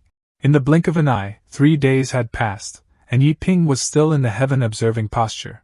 Suddenly, he raised his head and spat out a mouthful of blood. Yi Ping's face was haggard, dark circles under his eyes, muttering, I've already coughed up blood 3 times, yet there's no trace of comprehension. This manual clearly says those with talent would comprehend the god-demon heaven-observing diagram at a single glance. So, is my comprehension really too poor? He refused to give up, staggering to his feet, encouraging himself. No, it's not over yet. Again, let's do it again. The harder it gets, the more it tests perseverance. From today, I will increase my practice time to 22 hours a day, and 2 hours of rest will be enough. If my talent is enough, then I must work harder than anyone else. I won't give up until I comprehend this cultivation method. At noon, Yi Ping still hadn't comprehended the heaven-observing diagram, telling himself, Think, Yi Ping, you must keep thinking. The simpler a cultivation method appears, the deeper the meaning it conveys. Conversely, the more profound the principle, the simpler it often appears. By midnight, Yi Ping was still maintaining the posture, feeling the heavens and earth, his mind constantly pondering. As the saying goes, the great Tao is simple itself. As for this heaven-observing diagram, if I were to summarize in the simplest way, is it about observing the heavens? Observing all things? Or perhaps it meant having an overall perspective, a grand view? Until dawn of the next day, Yi Ping was still immersed in comprehension. No, that still feels too shallow. So then, what really is the essence? I once read in a book about something called the 3 eyes and 6 perceptions. The 3 eyes seem to be the mortal eye, the heavenly eye, and the Dharma eye. The heavenly eye refers to a kind of supersensory vision that penetrates the material appearance of things, allowing to see what ordinary people cannot see. His eyes turned blue, his brows furrowed as he continued to think. As for the Dharma eye, if I recall, it seems to be a higher level of perception, one that observes and understands the essence and the laws of all things, can't remain limited to the most superficial level mortal eye. His mind worked at full capacity. I must strive to reflect on a higher level, seeking to understand the essence and the laws of all things. Ping murmured key phrases in his mind, the essence and the laws, a higher level, heaven observing the Dharma I. Suddenly, all thoughts in his mind halted, his expression froze as if he had realized something. He murmured, I think I. Ping looked toward the rising sun and softly said, It seems I have begun to understand a little. Then he raised his head toward the sky and continued, When ordinary people look up at the sky, they see only the vast expanse above. But what they don't realize, what they call the heavens, is actually innate heart. Both Buddhas and demons view all beings differently because each being has a unique heart. His senior brother, I get it now. The manual means that within every being resides a god or demon uniquely belonging to them. One only needs to introspect sincerely and search for it. In his heart, Ping reproached himself. Ping, oh Ping, how could you be so foolish? You nearly failed to attain sudden enlightenment. This time, Ping assumed a different posture, one hand forming a fist raised high, the other pressed before his chest, eyes closed, thinking, There's absolutely no need to look at the sky, that's misleading. The so-called act of observing the heavens, in truth, requires transforming your heart into eyes to perceive the world within your own heart. Go and seek, go and find. In the deepest recesses of your soul lies your own god or demon. A hot gust of wind swept past, and Ping instantly opened his eyes, then froze in shock, because before him stood a colossal figure with countless arms holding weapons. Ping thought to himself, Sure enough, is this my god or demon? It appears incredibly powerful. At that very moment, at the back mountain ruins of the 10 Nations Academy, a streak of light swept across the night sky. A rugged-looking man grinned excitedly and exclaimed, This celestial phenomenon, a divine being descends? Heaven shall not forsake our righteous path. A scholarly-looking man sternly reminded, How many times have I told you to control yourself? With an attitude like this, you hardly look like a disciple of the righteous path. You look more like a demon. The rugged man replied softly, Senior brother, sorry, got too excited. The scholarly man glanced at the streak of light and muttered, Why get excited over this? Celestial phenomena are never absolutely precise. If we truly relied solely on celestial phenomena, the righteous path would have perished long ago. The rugged man interjected, But senior brother. The scholarly man, seemingly knowing what he was about to say, interrupted, Humph, I know that. Let's observe a bit longer. Then he lifted his gaze toward the heavens and murmured, If it truly is gold, it cannot remain hidden. The streak of light in the sky continued to streak across. At the same time, within the great Xia Imperial Palace, that same streak of light swept across the heavens. A beautiful girl joyfully exclaimed, Your Majesty, stars are falling, behold the celestial phenomenon of your reign. She curiously asked, What if a divine being truly descends into the world, but not within your Great Xia kingdom? What would you do then? The Emperor of Great Xia replied coldly, I'll just seize it. The entire world will belong to Great Xia, let alone a mere divine being. At the demonic beast's eyes plain, a colossal beast with 2 sharp fangs lay upon the ground. It opened its jaws toward the streak of light in the sky, letting out a deep growl. A muscular man beside it gently touched the beast as if to calm it. His sharp gaze was also fixed upon the streak of light cutting across the freezing sky. Then he broke into a hearty smile. A divine being descends? Interesting. It seems we of the demon race must double our efforts as well. At Changyu's residence. I've already grown sick of looking at it. Su Changyu collapsed to the ground, tears streaming as he cursed bitterly. Still, I can't understand a thing. Who the hell invented cultivation, while we're all perfectly fine? Beep. Then he suddenly sat up, thinking to himself, It doesn't matter if I can't cultivate myself, I've gotten used to it, but the real problem is master. At that moment, in Su Chungyu's mind appeared the image of Taiwa swinging a sword down while shouting, Return my 10,000 taels, that's 10,000 taels. Remembering that scene, his whole body trembled, his face turning pale. That greedy old geezer will never let me off. He sighed, I don't even know what's wrong with me lately. Suddenly, a streak of light shot past, startling Su Chungyu. A shooting star. He pulled out a smoking pipe, took a puff, and fell into deep thought. As soon as midnight hits, my mood sinks into a deep melancholy. Could this be what they call the midnight depression syndrome? Sigh, what's the point of even being alive? Not far away, Junior sister and Su Luoqing were quietly watching Su Changyu. She suddenly spoke, What's wrong with senior brother lately? At this time, he always stares at the stars alone. Then she turned to ask, could he be troubled by something? What do you think, second senior brother? The tall man with his eyes closed was the Qingyun Dao sect's second senior brother, Suluoqing.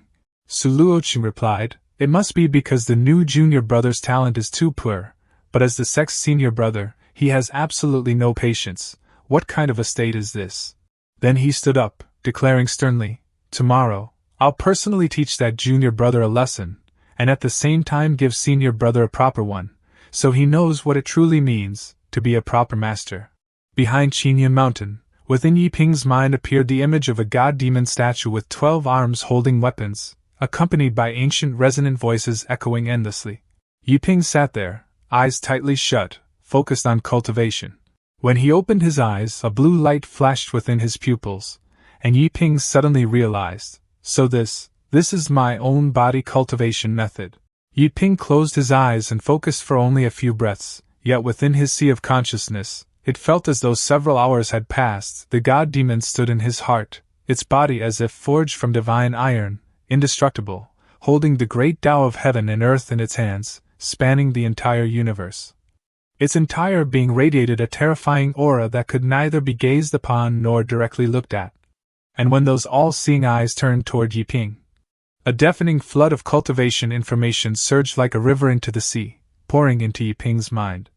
In the present world, the so-called ancient mantra of gods and demons is to take heaven as a hammer and earth as a furnace, absorbing all things to remold the body anew. It is divided into 5 realms: lesser god-demon, greater god-demon, supreme god-demon, great Tao god-demon, and great Tao ancestral god. At that time, the strength of the body will be like a true dragon, the blood and GI will surge like the blazing sun, and spirit, Chu, and essence will all reach their peak. By using spiritual energy to connect with heaven and earth, borrowing the earth's power to forge the supreme furnace, and wielding heaven's power as a divine hammer to strike the body, tempering it until a god-demon body is forged. This process is extremely dangerous. As the body repeatedly collapses and rebuilds, it naturally requires inhuman willpower. The stronger the cultivation method, the more it tests one's perseverance. This, I completely comprehend it. But to form the heaven hammer and earth furnace, I need a large amount of spiritual energy to connect with heaven and earth. What should I do? I've no spiritual energy in my body at all. You can't cook without rice. However, I have heard that alchemical pills in the immortal cultivation world can generate a certain degree of spiritual energy. But every medicine has its side effect. Since I haven't even stepped into the chi refining realm, I don't know if it's safe, so I can't be reckless. The master said that the second senior brother specializes in alchemy. I wonder if I can go and learn from him. Meanwhile, at second senior brother's residence, another pill has been refined, but I must remain steady, neither rejoice over gain nor grieve over loss. Tomorrow, I'll teach senior brother what it truly means to be a proper master. At senior brother's residence, I can't understand. Not a single bit. Forget it, I will just give up, I won't think about it anymore. If I don't try, failure can never catch up with me.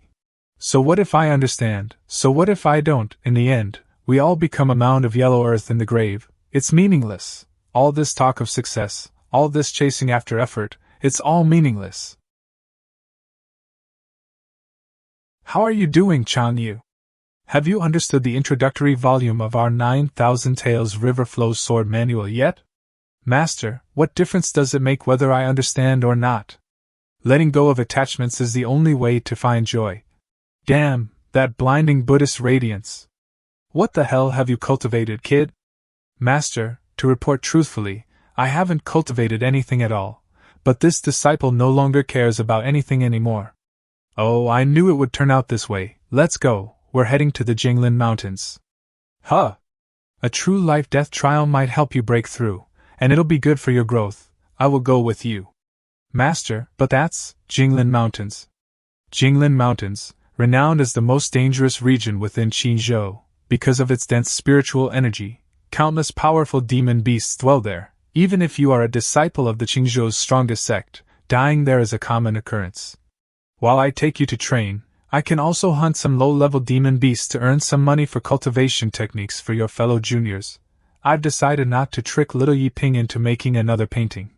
No way am I going. My life's more important than anything. Shut up. Didn't you just say you no longer cares about anything anymore? One of 3 great sects of Qinzhou, the 4th Thundersword sect. Very good, excellent. In this sect's trial sword tournament, 7 disciples have cultivated Spring Thunder Sword technique to great perfection. And 2 people have the Spring Thunder Sword technique to the supreme attainment.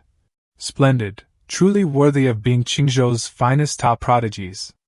But listen well, this upcoming Qinzhou Sword Dao tournament is no ordinary event. There are still 2 months left. You must not slack off. In order to ensure you seize a spot in the top 10, the sect master himself will personally instruct you in cultivation. Understood? The sect master will personally instruct us. Is this for real? Did something happen? I've been in the sect all this time, yet I've never even seen the sect master once. The reason is not for you to know now. Just do everything you can to take the top 10. In addition, we've received confirmed information that a hidden sect within Qinzhou has also sent disciples to participate in the Qinzhou Sword Dao tournament. A hidden sect, this makes things troublesome.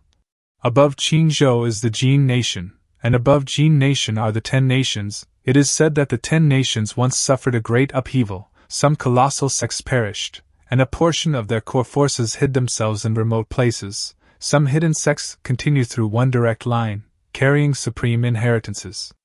These sects can't even be compared with the 4th Thunder Sword sect. The 4th Thunder Sword sect's Grand Hall. We pay our respects to the sect master. No need for formalities. Today, I have summoned you all for a matter of great importance. May we ask, sect master, what exactly has happened?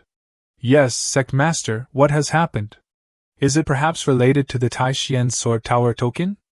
No, if it were only about the Taishian Sword Tower token, it wouldn't be such a big deal. Do you all know about 10 Nations Academy? The 10 Nations Academy?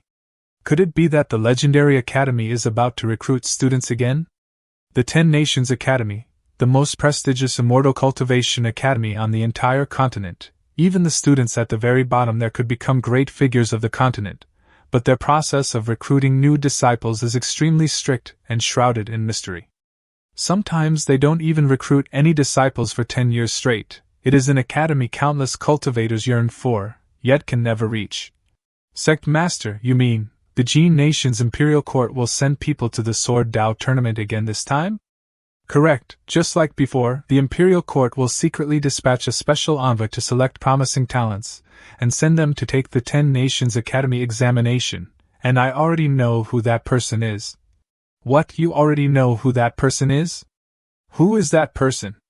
On the Xianwu continent, the Imperial Court's status stands slightly higher than that of the Immortal sects. If it were the number 1 immortal sect in the Jin Nation, the Jin Nation Court would naturally show some deference, but for a sect like Qinzhou's number 1, while we've some influence, it is still not enough to surpass the court. Everyone, take a look at this. What a beautiful painting, it's the style of Qinglian Hermit. What does this painting mean? Could it be the person in this painting is the special envoy? Qinglian Hermit completely disappeared half a year ago. Think about it, where could he have gone? Could he have joined some small sect to cultivate immortality? Impossible. With his fame, even if he wanted to join our 4th Thundersword sect, we would gladly accept him with both hands, without the slightest hesitation. From what I know, within the Jin Nation Court there is a peerless swordsman, who once was a genius of the 10 Nations Academy. But for some unknown reason, he was expelled from the academy and later became Jin Nation's Inspector General Commander. The world only knows of the Taishu Sword Sovereign, yet few realize that this inspector has also stepped into the realm of sword intent. And since Qinglian Hermit's new work has appeared here, it is highly likely that the person is in the Jin Nation. Yes, my reasoning cannot be wrong. It is also said that this Inspector General is not only a peerless swordsman but also extraordinarily handsome, in Jin Nation. Who among us wouldn't recognize such a person? Sect Master, all of this is still your guess. Do you have any concrete proof? Of course I have.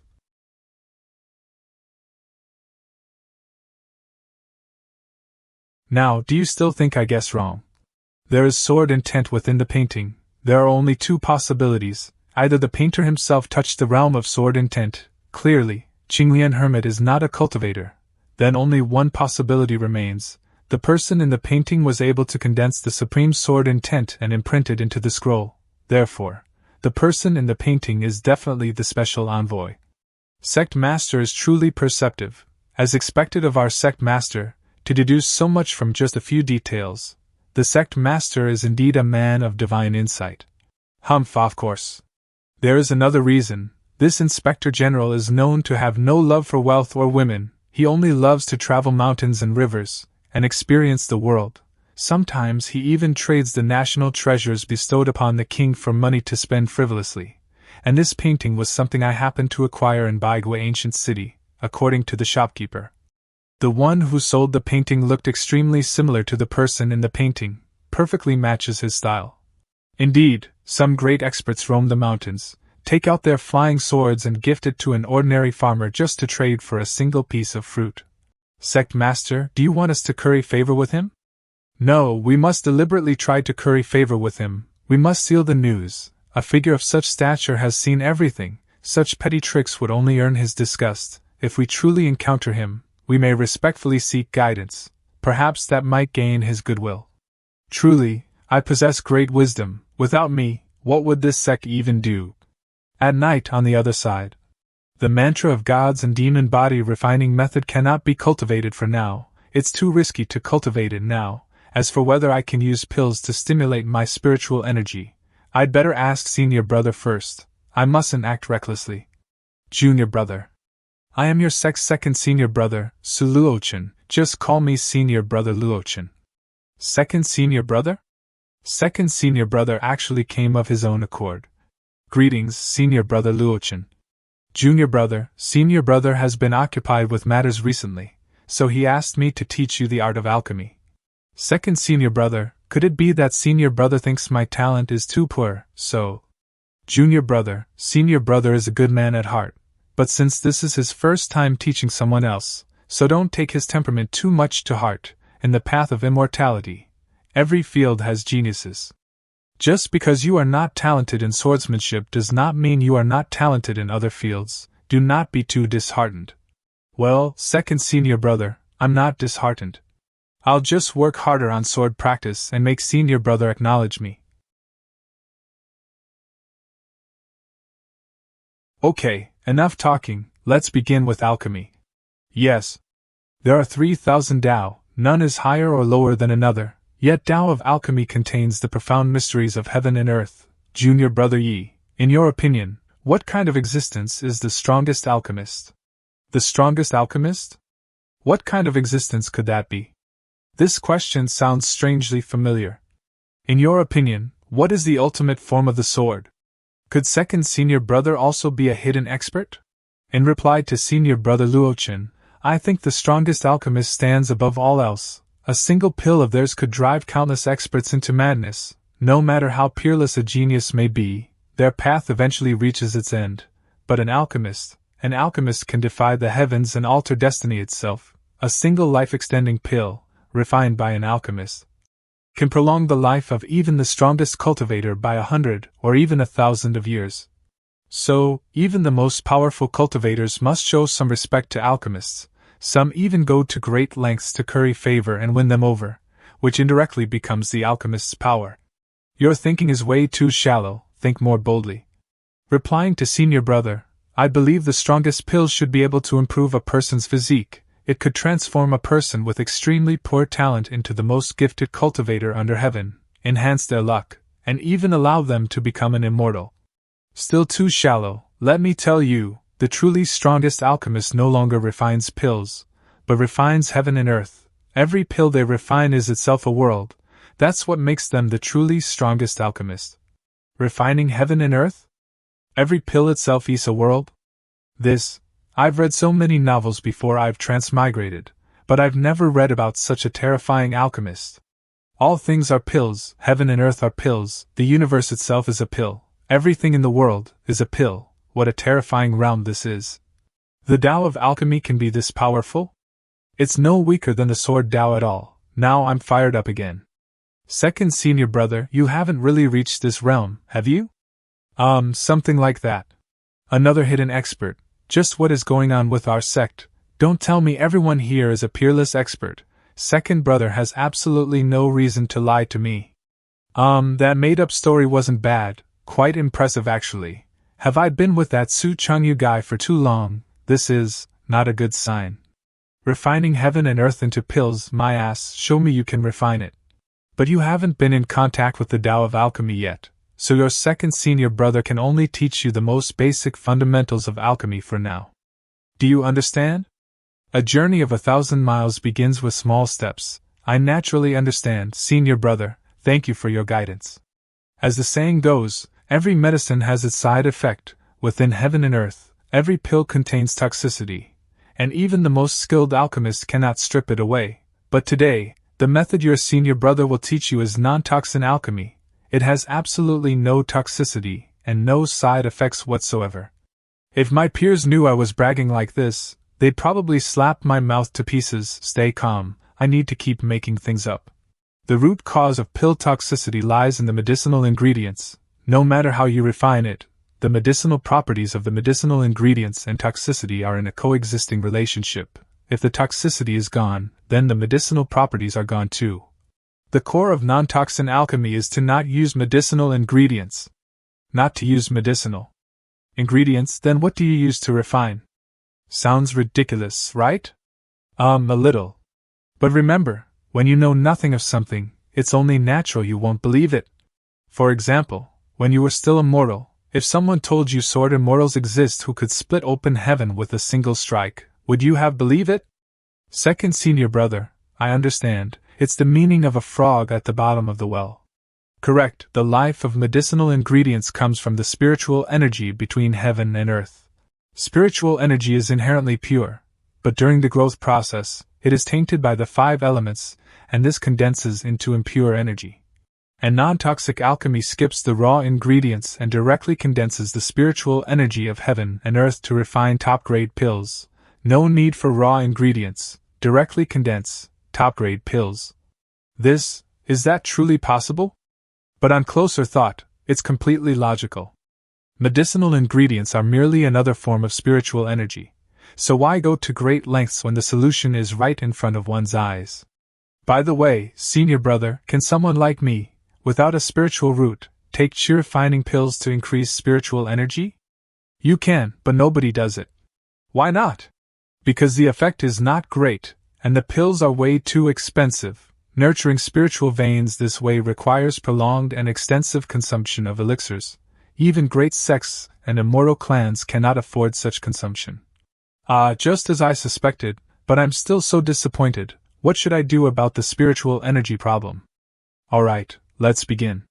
Your second senior brother will first teach you the most basic alchemy. Yes, second senior brother. What a well-behaved child, Su Changyu. Oh, Su Changyu, look at what it means to be a proper master. Sigh, he has no patience at all. How will he inherit the position of sect leader in the future? Should I compete for the sect leader position in the future? Jinglin Mountains. Master, junior brother Luochen is watching our junior brother at sect by himself. He won't get into trouble, right? Luochen? He'll be fine, that boy is steady by nature, resilient too. No matter what happens, he'll keep things under control. Don't worry, no need to worry. Humph? What? What's that sound? Haha, it's just a mouse. Look at you, scared stiff, and you call yourself a cultivator. I already told you, the outer region of the Jinglin Mountains won't have any large demon beasts. Early morning. In the early morning, I enter the old temple.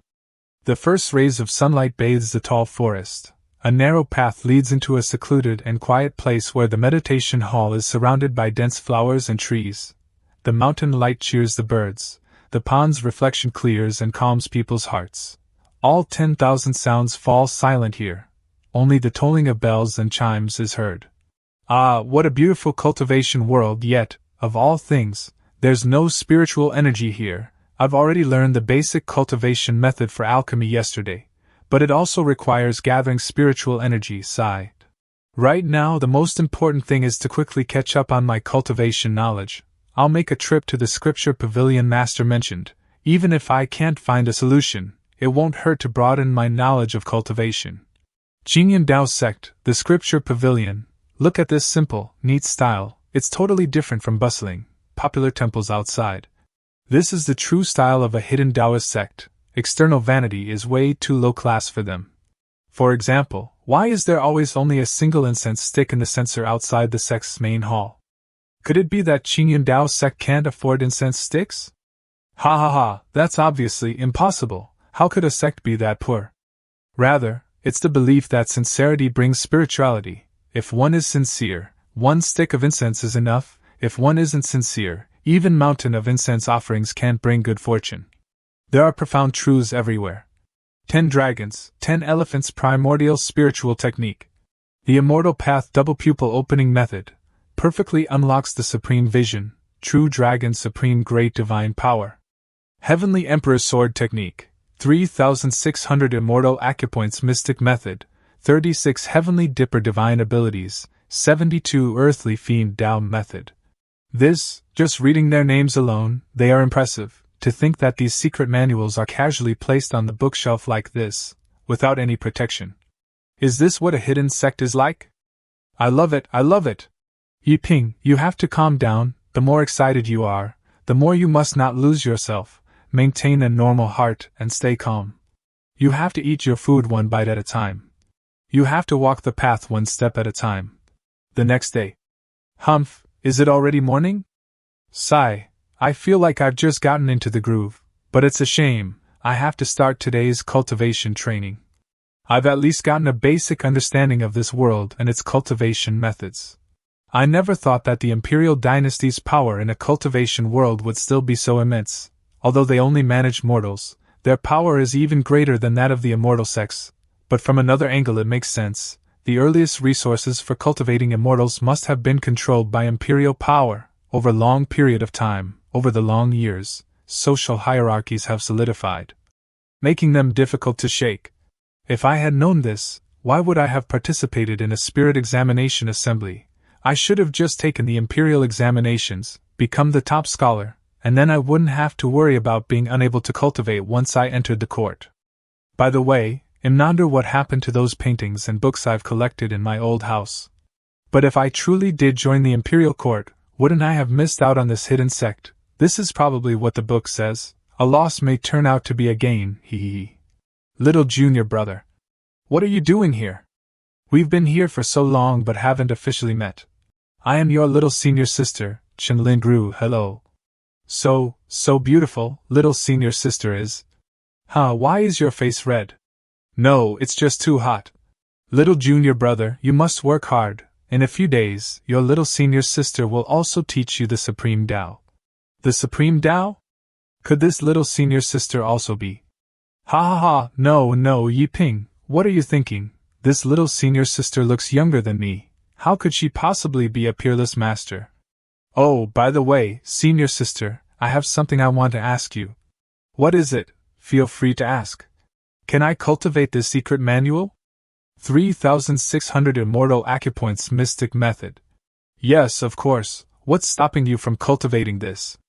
If I cultivate this without spiritual energy, won't I go into chi deviation? No, these are all very basic cultivation methods. How could you go into chi deviation?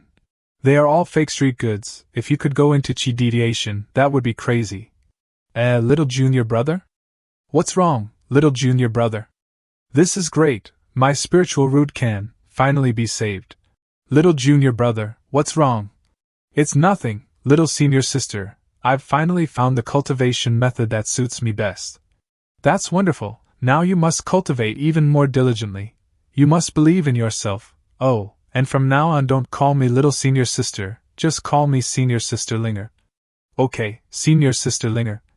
I was just passing by. I'll be heading back now. Bye, senior sister Linger. I can't talk too long, or I'll be exposed. Just a quick hello is enough. The general content of this manual 3600 Immortal Acupoints Mystic Method is quite simple.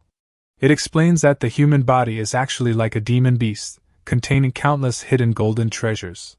But all of them are sealed within the body's acupoints. If one opens these acupoints, the body can, like a demon beast, naturally absorb the spiritual energy of heaven and earth on its own. With each acupoint one opens, the speed of spiritual energy absorption doubles. If one opens all 3,600 immortal acupoints, then one's cultivation speed would be 3,600 times that of an ordinary person. My biggest problem is that my cultivation aptitude is very poor. What they call no spiritual root actually means my ability to absorb heaven and earth energy is extremely weak. But if I can master this 3,600 immortal acupoints mystic method, wouldn't that completely make up for my flaw? By now, I've already comprehended the basics of the 4 Thundersword technique, ancient mantra of gods and demons body cultivation method, and second senior brother's non-toxic alchemy. All I lack now is spiritual energy. Once I have spiritual energy, how strong will I become? I can't even imagine. No, stop thinking about it. Time to cultivate immortal acupoints mystic method. At last, my good days are about to begin. Meanwhile, Jinglin Mountains. Chan Yu, run quickly, I've still got an Earth Escape talisman in my pocket, otherwise we'll both die here today. What nonsense are you spouting, old man? You think I'd be an ungrateful bastard and run off? Forget it, no way. Stay put there and don't move, it's not time to run yet. When did this kid's back look so tall and steady? Could it be that this kid is hiding a secret trump card? But even so, there's no way he can defeat an enemy 2 realms above. But why do I feel safe? Take this. Go to die. For me. Beep. Ouch. That's it. Alright, I've finished showing off. I can die without regrets now. Do you really have to pretend to be this powerful? Master, see you in the next life. I'll still be your disciple. Goodbye. I don't want a disciple as pretentious as you in my next life. What demon beast dares to act so wildly before me? Boom. That outfit you are. You 2 weaklings with such low cultivation, what are you doing running into the Jinglin Mountains? You came here to become the demon beast snack? Master, look quickly, isn't that 3rd elder of 4 Thunder sect from the posters? Humph? Wait a minute, isn't that? Master, he really looks like the special envoy in the painting. What do you mean looks like? He really is him. Calm down, now is absolutely not the time to panic. Think carefully about the sect master's instructions. Stay calm, Chanyu, no matter what, don't lose your composure. Even if the other side belongs to one of the 3 great sects, you absolutely must not panic. Wait, why are these male disciples looking at me so strangely? Don't tell me, they like men? Damn it, I wouldn't be able to resist them at all. What should I do? Su Changyu's old habit, the more nervous he feels, the colder and more imposing his expression becomes. As expected of a sword master, just his gaze alone is so terrifying. The sect master instructed us clearly, we must never reveal that we know his true identity. But then, what am I supposed to say? Think, this is so awkward. Greetings to you too, fellow Taoists, might I ask what you're doing here? Don't stutter, stay calm, don't try to flatter him.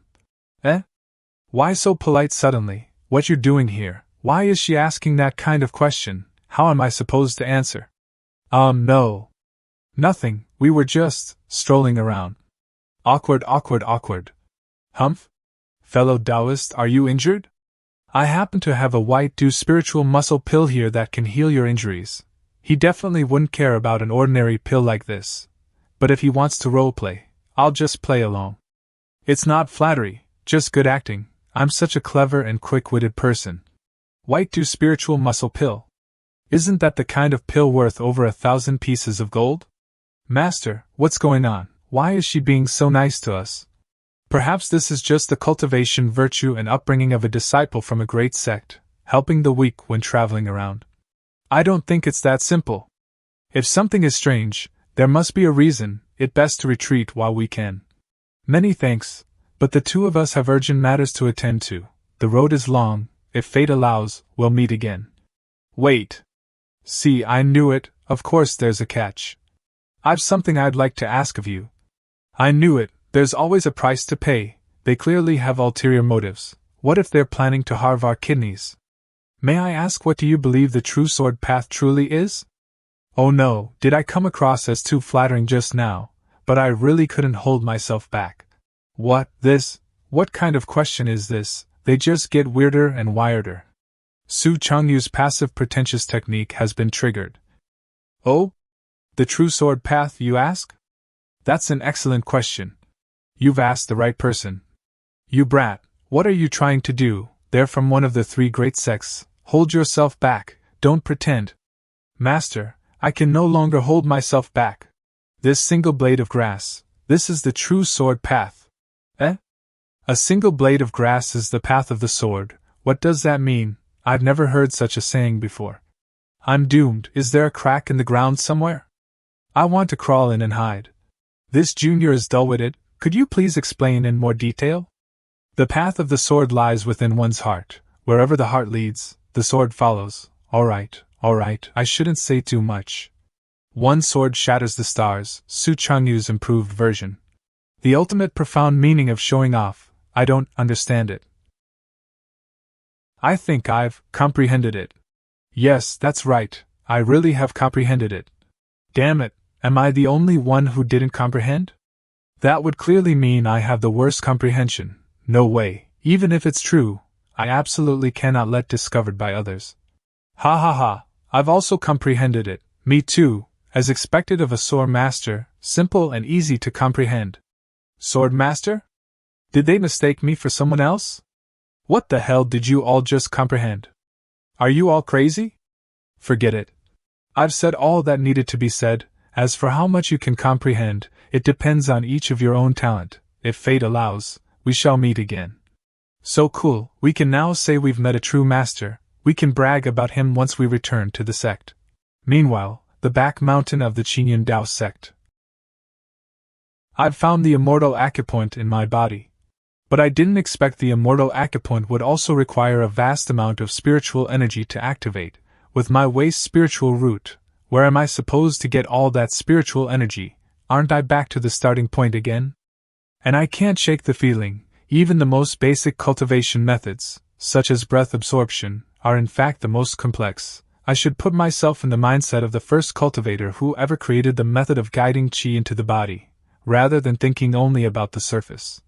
Guiding qi into the body may seem simple, but in reality, all cultivators are just following others' paths, without knowing why. They are just picking up the scraps of others' wisdom. Just like mathematics in a previous life, even a 3-year-old knows that 1 + 1 = 2, but they don't know the reason behind 1 + 1 = 2. If I can figure out the 1 + 1 problem of spiritual energy in cultivation, then I'll be qualified to walk my own path.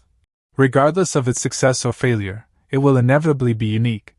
I can't afford to waste any more time. I must seize every moment I have. If I can't figure it out, I'll change my approach and keep trying. I will definitely succeed.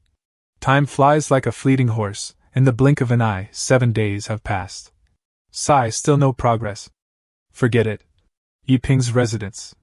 I should draw a picture to relax and change my mind. I feel like drawing is still what I love most. The weather's nice today, so I'll draw a pure landscape. Junior brother. You can draw too? Your senior brother long wanted to commission someone to draw a portrait of me. Can you draw a portrait for me? Of course I can. Do you need a background? Background? What do I need that for? No need, just a pure portrait, value -60%. No problem, I'll do my best to draw it. You taught me alchemy, and I was just worrying about how to repay you. Second senior brother, I've finished the drawing. So fast? Aye, so it turns out I'm this handsome. I thought you were just an amateur. I didn't expect you to be so professional. No, senior brother, you overpraise me. By the way, senior brother Luochin, would you like me to write a poem on it? No need, it's fine as it is. Write a poem? What's the point of writing that? The main thing is to show my own image. Writing a poem might ruin the aesthetics. Value -70%. I was just a bit worried about your safety during cultivation. Seeing that there's no problem, I can rest easy. I'll head back first. Alright, senior brother, take care. When master and senior brother come back, I'll show them too. They will definitely praise me for being as handsome as Su Changyu. Actually, writing a poem isn't bad. No matter, I'll write one myself when I get back. Value minus 90%. While drawing for senior brother just now, I suddenly had a subtle feeling of sudden enlightenment. I must quickly draw another one. This time I'll draw what I'm best at, pure landscape. Dot. Outline. Sweep. Die. Lift. It's done. Painting itself is Tao, and Tao itself is painting. The painting moves with the heart. The Tao follows nature. Indeed, rather than stubbornly absorbing spiritual energy into the body, it's better to open the mind and let immortal acupoint integrate with heaven and earth. The immortal acupoint is the heaven and earth, and the heaven and earth is the immortal acupoint. Only then can it be endless. All things have spirit. Spiritual energy willing to integrate will naturally do so, and if unwilling, there is no need to force it. The candle dragon's immortal acupoint. As the immortal acupoint is continually satisfied with spiritual energy and opens, one will gradually obtain an ancient inheritance. Candle dragon? Shu Jiuyin? No way. Even in his previous life, Yi Ping knew that the Zhu Jiuyin was one of the most terrifying divine beasts recorded in the classic of mountains and seas, Zhu Jiuyin. It has the face of a human and body of a snake, red in color, thousands of miles long, the god of Mount Zhong. Even in the ancient texts of the Orthodox sect, it is recorded that it is the founder of everything in the world. It commands both time and space, able to return to the past and journey into the future. It knows all things. When its eyes open, day begins, and when they close, night falls, omnipotent, formless, and boundless. Whether it's Zhu Jiuyin or not, now that I've opened my immortal acupoint, I should be able to cultivate the god-demon body refining method. Let's give it a try. Before I start cultivating, I need to adjust this painting a bit first. Now that's better. Clearing away the fog to see the blue sky. When the state of mind changes, the painting naturally changes with it. Second senior brother's cultivation cliff, Suluochan was meditating in silence. The sky had been peaceful, but suddenly dark clouds gathered. Boom! A bolt of lightning struck, startling Suluochan. He turned around, his face serious as he looked into the distance. Then Suluochan stood up, observed for a while, and muttered, "This thundercloud, could it be that?" It couldn't be. Suddenly realizing something, Suluochan shouted in panic, "This is bad." Then he rushed back toward the sect, muttering as he ran, "It's going to rain heavily, isn't it? I haven't collected the clothes yet. Those hanging up are Su Changyu's most treasured clothes for showing off." Yi Ping's dwelling, dark clouds surged and thunder roared. Inside Yi Ping's body, the immortal apertures were connecting together, forming the shape of a dragon. Yi Ping stood motionless, eyes closed, and in that instant, spiritual energy within hundreds of miles surged toward him like madness. Yi Ping opened his eyes, looked at his palm, feeling the flow of spiritual energy pouring violently into his body, then said, after the immortal aperture was opened, spiritual energy poured into the body like a surging river. "I don't need to do anything at all. The immortal aperture is accepting it completely automatically. I heard Master mention it. Isn't automatic cultivation a skill only mastered at the nascent soul stage? Moreover, even at the nascent soul stage, I haven't heard of an absorption speed as exaggerated as that of the immortal aperture, have I? For ordinary cultivators, drawing spiritual energy into the body and then refining it to make it their own, that is the meaning of qi refining. But for Yi Ping, who possessed an immortal aperture, the process of qi refining was completely different. The spiritual energy willingly entered and directly became his own without the need for refining. At this moment, Yi Ping still did not know that the cultivation path he had embarked on was completely different from traditional cultivation, a path of cultivation unique to himself. He suddenly felt puzzled, slapped his forehead, frowned, and muttered, "But then again, even with such terrifying speed, only one immortal aperture has been opened. The second immortal aperture shows no sign of movement at all." Then Yi Ping sighed and said, "Never mind, since the second aperture won't open anytime soon, then I'll start cultivating the primordial divine demon body refining art." He took a deep breath. Yi Ping raised his hand high, spiritual energy surged toward his palm and he shouted, and thus borrowed the power of the great earth. Then he struck the ground with a palm accompanied by a chant. Use spiritual energy to connect with the power of heaven and earth. to transform into a supreme furnace. As soon as he finished, the power of the earth condensed into a massive crimson bronze cauldron. Yiping changed his stance, stood tall, raised his hands to the sky, and shouted, "Then, use heavenly might to transform into a divine hammer." Thunder echoed throughout heaven and earth, the power of the sky condensed into a divine hammer descending down. Seeing the sight before him, Yiping was filled with excitement. It's done! Once spiritual energy was the guide, it really succeeded. But at this moment, the sky suddenly changed, a vortex of purple energy formed above, surrounded by intense lightning. Yiping furrowed his brows, sweat dripping down as panic filled his heart. Hey, wait a minute, this power isn't right, is it? This is a bit too strong, is this something the current me can? Before he could finish the thought, a straight beam of light from the heavens struck down toward Yiping. He had no power to resist, he could only stand there and watch as the energy descended upon him. Yiping's pupils contracted, terror flashing in his eyes. The impact caused an explosion that shook heaven and earth. In an instant, half of Yiping's body was blown away by the energy. Yiping's eyes rolled white, panic overwhelming his mind. His face turned pale, sweat poured down, and through gritted teeth he murmured, "Am I going to die?" Yiping was in chaos, his lifeless eyes unable to comprehend what had just happened. Suddenly, his pupils dilated, he sensed a change within his body, his entire form trembled. Two immortal apertures burst forth with surging spiritual energy. The destroyed part of his body began to regenerate. In the blink of an eye, Yiping's entire body had been restored. He gasped heavily, as though he had just returned from the gates of death, his face still filled with shock. At this moment, the bronze cauldron in front of him suddenly burst into fierce flames, the temperature rose sharply, and sparks wove densely across the ground. Yiping used spiritual energy to form a protective sphere around himself against the fire. However, the sparks gathered toward him, slipping through the barrier and seeping inside. In an instant, Yiping's entire body was engulfed in flames. He screamed and struggled. The pain was beyond limits, to the point of numbness. His entire body resembled molten rock cracking apart, his figure shrouded in raging flames suspended in the air. His face twisted beyond recognition, his body still writhing within the sea of fire. Not long after, the flames gradually subsided, his charred body fell to the ground, parts of it turned to ash. His hand was deformed and twisted, reduced to blackened bone. Suddenly, Yiping's eyes shot open wide, pupils shrinking, blood vessels bulging densely. His body began to twist and convulse like a zombie awakening. Yiping threw his head back and howled toward the sky. He staggered to his feet, leaning forward slightly, new skin forming over the blood-red flesh, spreading from his left hand up to his arm. In an instant, blue light burst out, enveloping Yiping, his body regenerating rapidly, a new solid form replacing the frail one he had before. His skin became fairer and smoother, his appearance more refined, and most of all, his aura rose dramatically.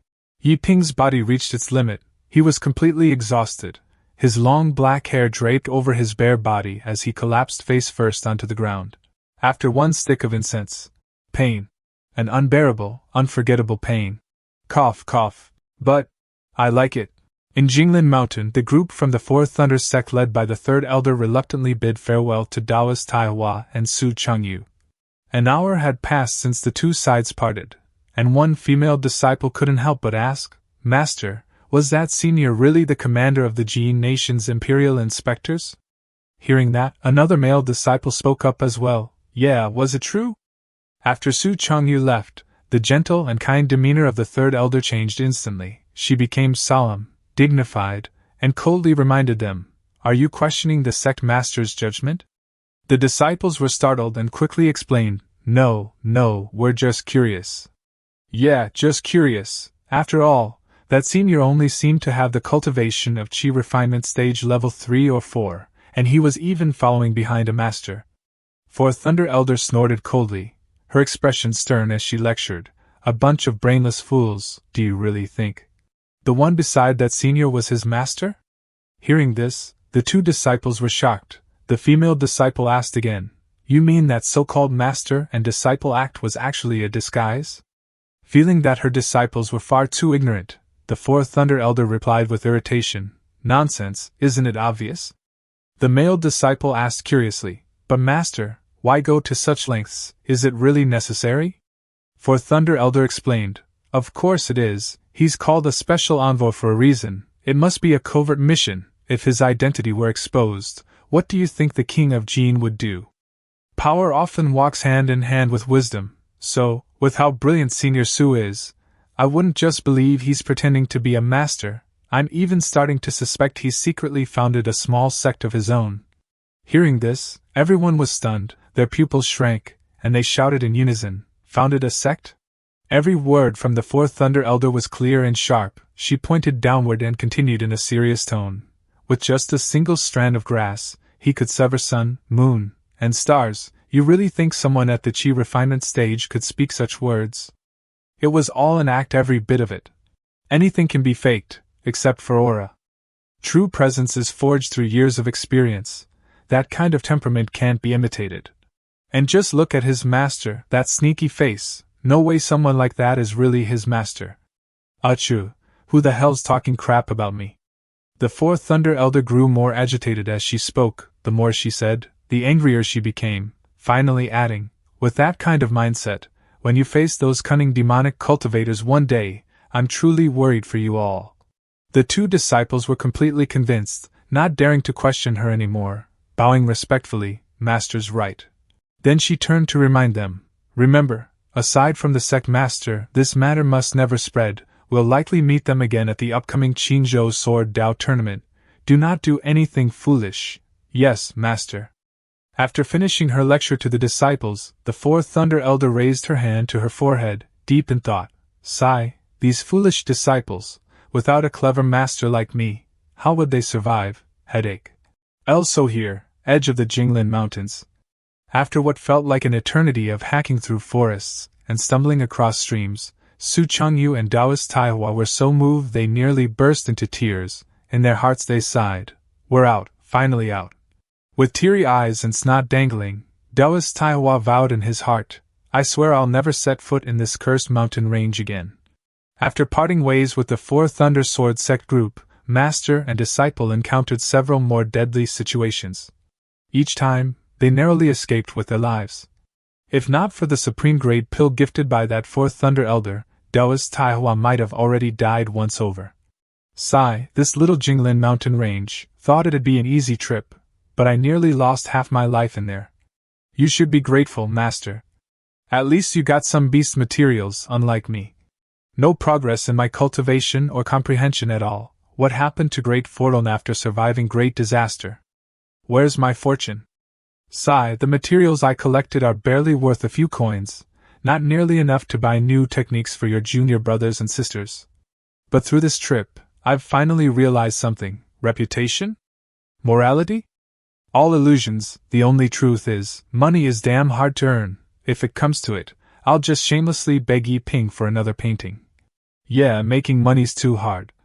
But master, do you think second senior brother might have already asked junior brother to paint his portrait by now? Didn't he always want one of himself?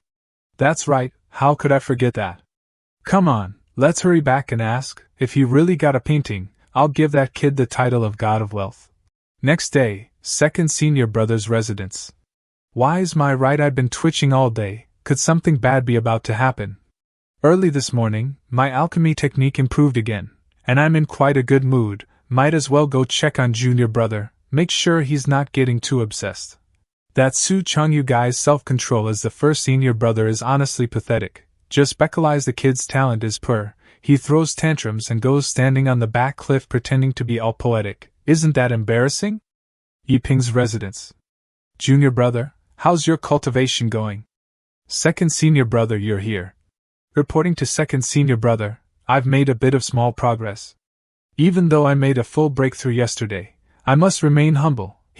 Stay calm, Yi Ping. No matter how much you want to brag, hold it in. What did he just say? A bit of small progress? That's possible. What did you say, small progress? The non-toxic alchemy art you to light me.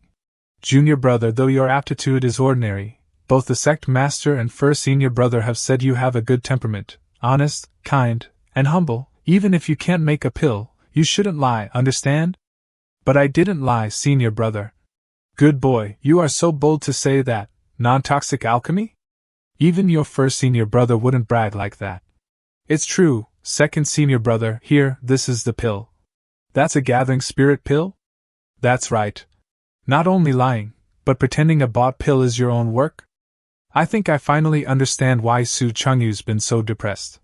No, I can't let this slide. I need to teach this kid a lesson about honesty. Not bad, since that's the case, junior brother, show me the process once more so I can give you some pointers. Let's see how you try to talk your way out of this. But senior brother, the pill-making process takes several hours, wouldn't that waste your time? No problem, I happen to be free today. Ha, as expected, you wouldn't dare agree, and already making excuses, huh? Then, forget it, children make mistakes, so… Alright then. Alright? He actually agreed? Fine then, go ahead and start. Good kid, you've brought this upon yourself. I started. Let's see how I'll use this to teach you a lesson you'll never forget. 1 hour later. 2 hours later. 3 hours later. 4 hours later. Second senior brother, I've finished refining. Hold down, hold down. Let me take a moment. Let me just take a moment. Is there something wrong? Wait, could it be that Su Changyu's depression wasn't because of a lack of talent? Seeing Su Luochen remain silent, Yeping couldn't help but speak up, his voice tentative. Second senior brother, are you alright? Is the pill's quality a bit off? At this moment, Su Luochen felt utterly distraught, completely at a loss for words. Did this thing really succeed? For a moment he thought he was hallucinating, yet everything before him was undeniably real. His face turned pale. At first Su Luochen had thought Yeping was deceiving him, but now, seeing this scene, he didn't know what to say anymore. This junior brother was an extraordinary genius. No, not just a peerless genius, but an invincible alchemy prodigy. To condense a pill at the chi refinement stage, such a feat could rival the divine. Su Luochen's mind was in chaos. He tried to calm himself. Stay calm, Su Luochen, stay calm. Your greatest strength since you started cultivating has always been your composure, composure. Calm my ass, my Dao heart just shattered, beep it. While Su Luochen was still lost in thought, Yeping asked worriedly, second senior brother? I haven't even produced a complete pill yet, it doesn't count as a success. But please don't worry, second senior brother, I'll definitely work harder. As the ancients said, those who are slow must start early. Diligence makes up for lack of talent. I'll never dare slack off or grow lazy. But in Su Luochen's ears, Yeping's words sounded painfully sharp. Those who are slow must start early? Diligence makes up for lack of talent? Are you talking about me? Are you looking down on me? Su Luochen's body trembled slightly. He felt so depressed, so frustrated. He just wanted some peace and quiet. He tried to force a smile but couldn't. It was as if he'd forgotten how to smile, leaving his expression oddly twisted. Junior brother, you managed to refine a pill on your first attempt. Even if it's a failure, it still proves your talent isn't bad. Keep working hard. Second senior brother acknowledges your potential. Hearing that, Yeping became overjoyed. Really? Second senior brother, you're not lying to me, are you? Yeping secretly sighed in relief. Oh, that's good, you scared me for a second there. Su Luochen felt so frustrated he wanted to cry, thinking to himself, no, something's definitely wrong. There's absolutely no such thing as non-toxic alchemy. He glanced down at the pill resting in his palm and continued to think, and the color of this pill isn't right.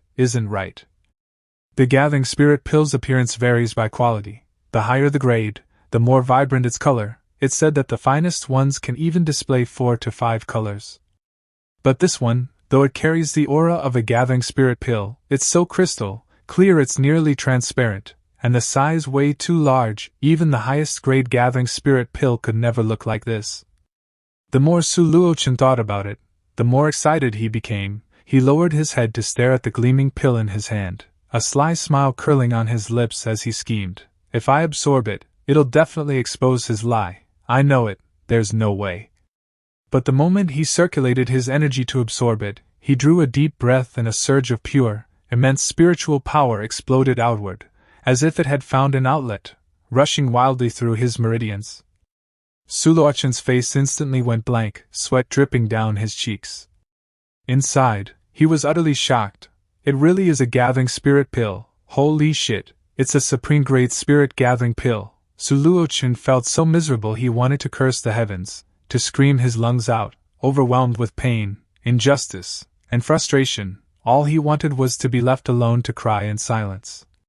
Suluo-chan turned away, recalling Taoist Tahua's parting words. Master told me countless times before leaving, never expose myself, but in this situation, how can I not expose myself? He clenched his teeth, forcing himself not to reveal a single reaction before Yiping, mentally chanting, "Calm down, empty your mind, don't think of anything. If I keep thinking, I'll definitely give it away." Finally, he took a deep breath, stood up, turned to leave, but still remembered to instruct Yiping, "Junior brother, keep cultivating. I have something to attend to, so I'll take my leave first." Yiping respectfully replied, "Yes, second senior brother." From beginning to end, Suluo-chan didn't dare stay another moment, silently departing amidst the rustling wind. Yiping sat there dumbfounded, scratching his head in confusion. Weren't you supposed to teach me? He sat back down calmly, closed his eyes to focus, yet still muttered under his breath, "Maybe second senior brother's not feeling well. I'll just keep practicing alchemy." Yiping suddenly grew excited as he remembered something. "Oh right, I still haven't told him about my breakthroughs in body refinement and breath control. He'd definitely be shocked if he knew." Then he reminded himself, "No, Yiping, don't get ahead of yourself. What are you thinking, Yiping? You've achieved just a tiny bit of success and you're already getting cocky. No matter when it is, you must stay humble. Only then can you keep improving. Besides, he's a hidden master. This tiny progress of mine is nothing. Focus, stay concentrated, stop daydreaming." He exhaled a long breath of turbid air, suppressing his emotions, then once again focused his mind, preparing for the next round of alchemy. Second senior brother's residence. And so, Suluo-chan returned to his own mountain, alone, drifting through Chinyan Dao sect like a lost soul, walking while pulling out his basic alchemy manual from his pouch. Tears welled in his eyes as he grit his teeth and muttered, 10 years, 10 years, 10 whole years I've studied alchemy, and I've never once produced even a mid-grade pill, and that junior brother, in less than a month. Suluo-chan, Suluo-chan, how do you even have the face to keep living? If I were you, I'd have died of shame already. This pill, it's better not to cultivate with it. His voice was hoarse, filled with both anger and sorrow. Today's blow was simply too much. He truly never expected the Chinyan Dao sect to harbor such a prodigy. No, that's wrong, such a monster, to make up an alchemy method from scratch and still manage to learn it. Unable to hold it in any longer, Suluo-chan broke down crying, his voice hoarse as he looked up at the sky and screamed in despair, "What kind of person is that?" Right after that, he collapsed to the ground, curling up like a child, sobbing and mumbling, "Sob, sob, sob, I swear I've tried to stay calm and strong. But this genius, no, this monster, is too much, damn it, how can you call it alchemy when you don't even use ingredients?" After venting, after cursing, after crying his heart out, he lay there twitching on the ground, mouth agape, looking like someone having a seizure.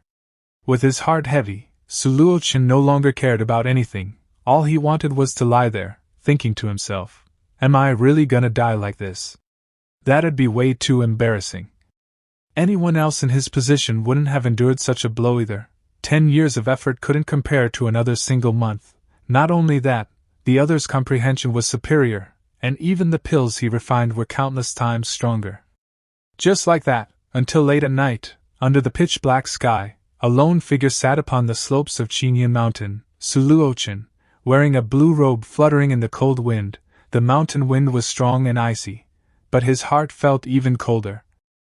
Suluo-chan sat there, tears streaming down his cheeks. He let out a sigh and muttered, "Life, why must it always be so hard, and I'm only in the chi refinement stage." At that moment, he suddenly thought of Su Changyu. He wanted to let out a bitter laugh, but no matter how hard he tried, he couldn't. Tears continued to fall as he gazed at the moon and softly spoke, "Even the moon up there looks so desolate tonight." On the mountainside, after a long while, Suluo-chan sat down, took out a scroll, spread it over a large rock, stared at it, and murmured, "Might as well take advantage of this mood, and write a poem on Junior Brother's painting, but what should I write? Why not turn all this overflowing sorrow right now, entirely into poetry? The great poets of ancient times definitely all did it this way. He picked up a brush, stood still for a moment, lost in thought. Though it was only April, far from autumn, to Suluochin it already felt like winter. He pondered, what should the opening line be? His heart brimming with sorrow and melancholy, all of it transformed into poetic inspiration, Suluochin wrote a few lines upon the scroll, snowflakes fluttering, the north wind whistling. It was his opening line, showing some literary grace, yet soon he fell silent again. After a while, he felt even more uneasy because he couldn't think of a second line. But quickly, perhaps because of his grief, Suluochin grew more spontaneous. The 3rd day of the 4th month, the wind is warm but the heart is cold, alone upon the hillside, quietly gazing at the bright moon, bitterness within, who could ever understand? After finishing the poem on the painting, he looked over it carefully and mumbled, No, the last line doesn't rhyme quite right. Then, he took his brush and crossed out the last line. Confidently, Suluochin wrote a new one beside it. Bitterness within, only senior brother knows. Gazing at the poem on the scroll, Suluochin felt deeply moved, unable to stop himself from exclaiming, A perfect quatrain, art truly comes from life. It expresses the sorrow in my heart, and also brings in senior brother. It fits the scene and the picture, perfect. Senior brother will definitely be extremely moved after reading this. My mood has finally improved slightly. When senior brother returns, I must let him study this. Suluochin suddenly lifted his gaze toward the sky and murmured, I didn't even notice it's gotten this dark. I don't know what's wrong, but as soon as the midnight arrives, the melancholy and sorrow in my heart suddenly surge even more. He looked into the distance, sighed softly and whispered, I'll just stay in this night for a little longer. Bitterness within, only senior brother knows. He wanted to savor tonight's moonlight, he wanted silence, don't ask him whose silence is. Below the slopes of Qingyun Mountain, a silhouette was quietly watching Suluochin. Chinlingru, munching on a piece of cucumber, asked, 3rd senior brother, why does 2nd senior brother, just like senior brother, also like to sit alone on the mountain cliff? Wang Shuyu walked up from behind, shaking his head. I don't know either, don't let 2nd senior brother's outwardly composed appearance fool you. Actually, behind the scenes, he really likes to secretly follow the trend of your senior brother's actions. He doesn't think he's very handsome, does he? Hearing that, Chinlingru felt Wang Shuyu's guess was off, so she spoke. I don't think so. When I saw senior brother Luochin today, he seemed to have cried. Maybe it has something to do with junior brother.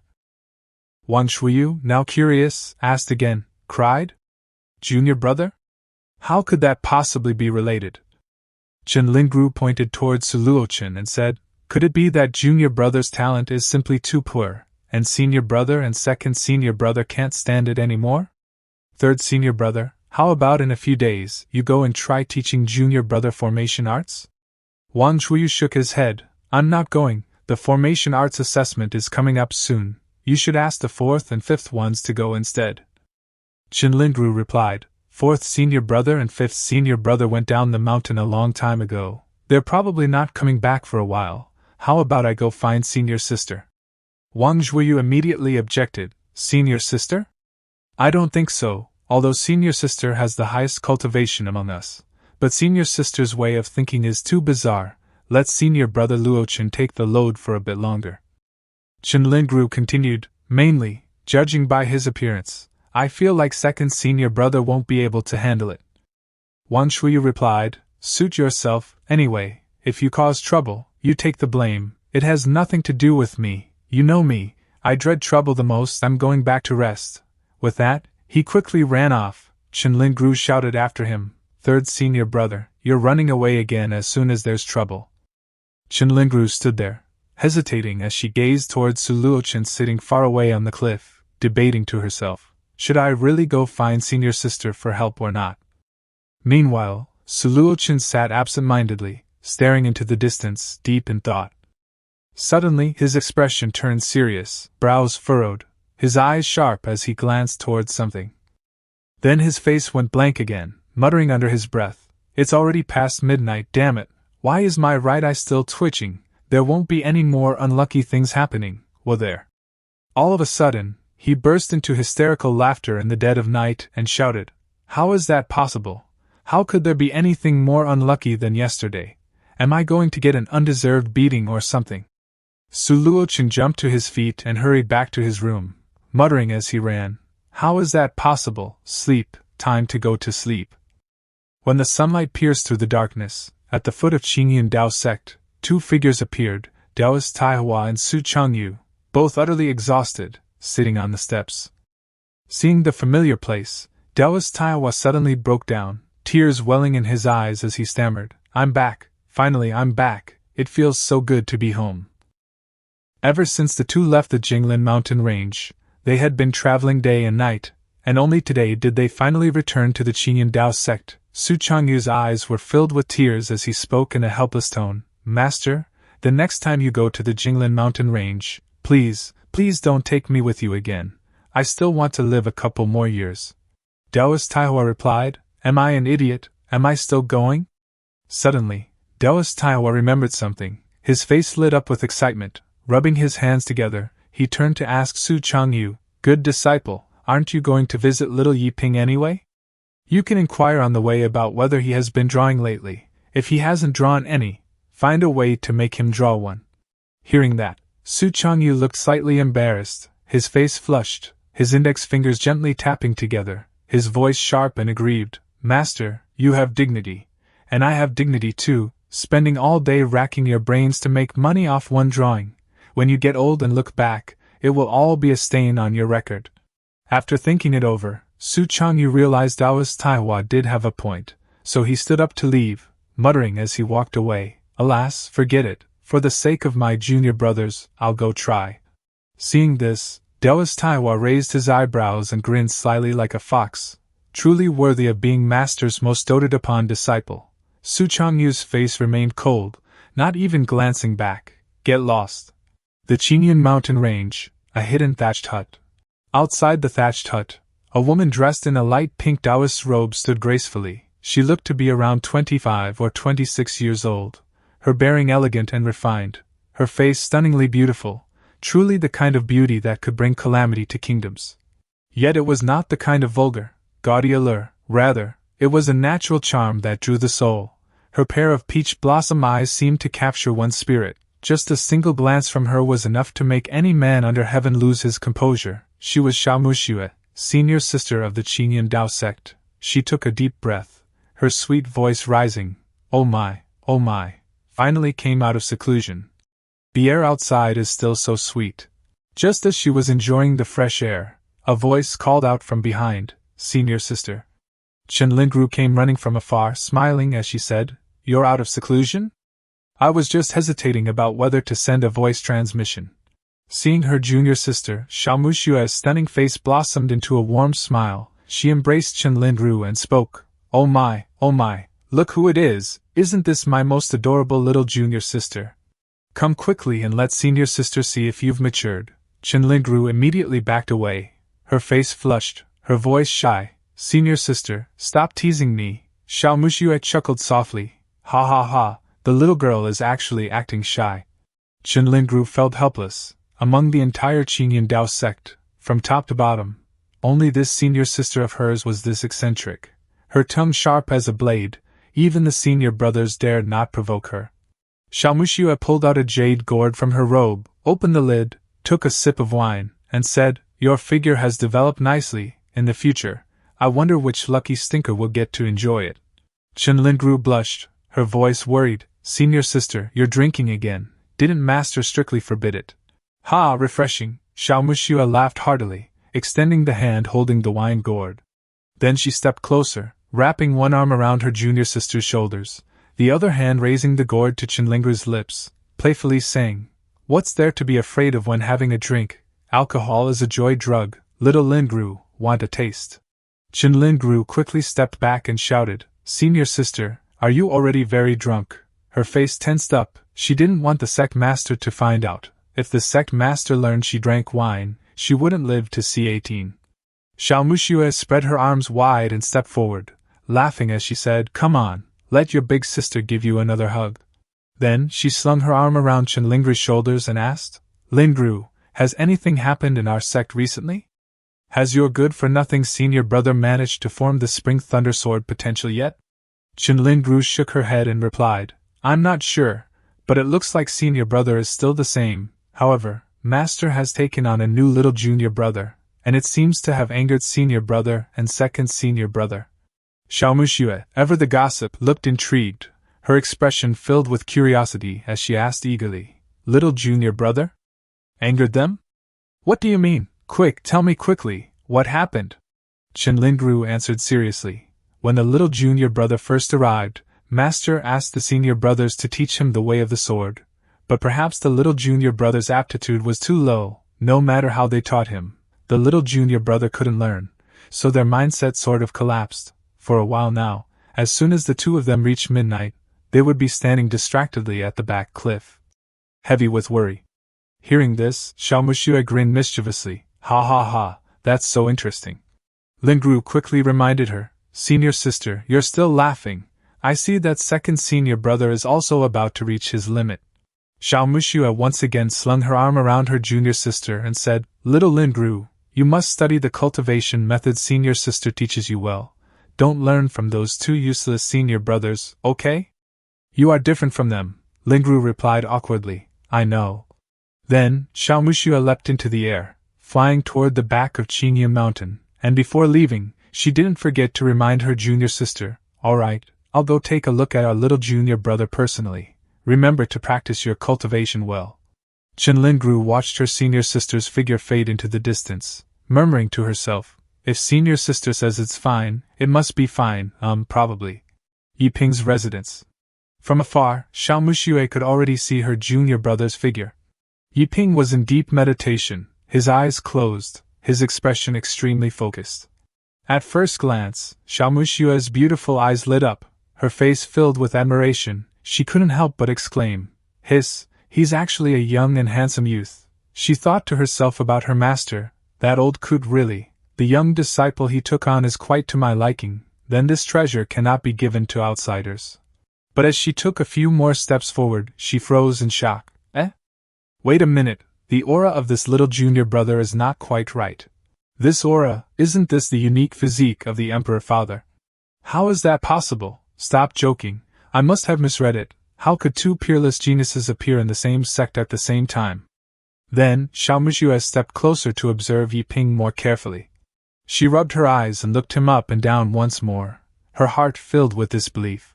Holy cow, it really is the one, this can't be, other than the Emperor Father, it was clearly completely lost in the ancient times. Behind Qingyun Mountain, a sweet fragrance filled the air. Yiping opened his eyes, puzzled by where the scent was coming from. But as soon as he opened his eyes, right in front of him were probably two watermelons. Then, his face froze, and in his mind appeared thousands of words, big, big, big, big, big. A seductive voice whispered by his ear, Junior brother, is it beautiful? Yiping was startled, instantly snapping to awareness. He jumped back dozens of meters, his face flush red, stammering, Great, who are you, what do you want to do? Xiaomuxue wrapped her arms around Yiping's neck with a playful smile and said, Come on, be a good boy, let your older sister examine your body. Yiping panicked and shouted, Examine my body? Xiaomuxue stared intently at her junior brother, silently sighing in her heart. Identical, too identical. I never expected the small Qingyun sect to simultaneously produce an absolute physique in both the junior sister and junior brother. Even if I can't drink all this rich water, I must take every advantage I can. Yiping leaned back slightly, afraid of brushing against the two watermelons, and asked curiously, This older sister, may I ask who exactly you are? Xiaomuxue leaned closer, her voice sweet. Don't be nervous, I am your sect's senior disciple sister, Xiaomuxue. Just call me senior sister Xiao. Yiping immediately felt his entire body stiffen. Unable to move, he stammered, Senior, sister. Yiping's face flushed to the extreme. A faint, indescribable fragrance wafted into his nose, stirring his mind in chaos. Yet to him it was pure torment. He felt unbearably uncomfortable, and spoke softly, I've heard Master speak of you, but senior sister, could you please step back a bit? Physical contact between genders. However, Xiaomuxue not only didn't step back, she casually wrapped her arms around Yiping's head. Aya, the junior brother is blushing, even cuter. Yiping froze and fell backward, blood gushing from his nose. A wild wave surged within his heart. I can't hold on anymore. I truly can't hold on. Xiaomuxue grew alarmed and cried out, Junior brother. Yiping sat there unconscious. Xiaomuxue placed 2 fingers against her junior brother's temples as if checking something. After the examination, her expression grew serious once again, lost in thought. Confirmed, it truly is Father Emperor's kind of physique, though I don't know the reason. If I have him, the plan to oppose Father Emperor might truly have hope. I must dedicate all my efforts to nurturing him. That cultivation technique finally has a chance to reappear in the world.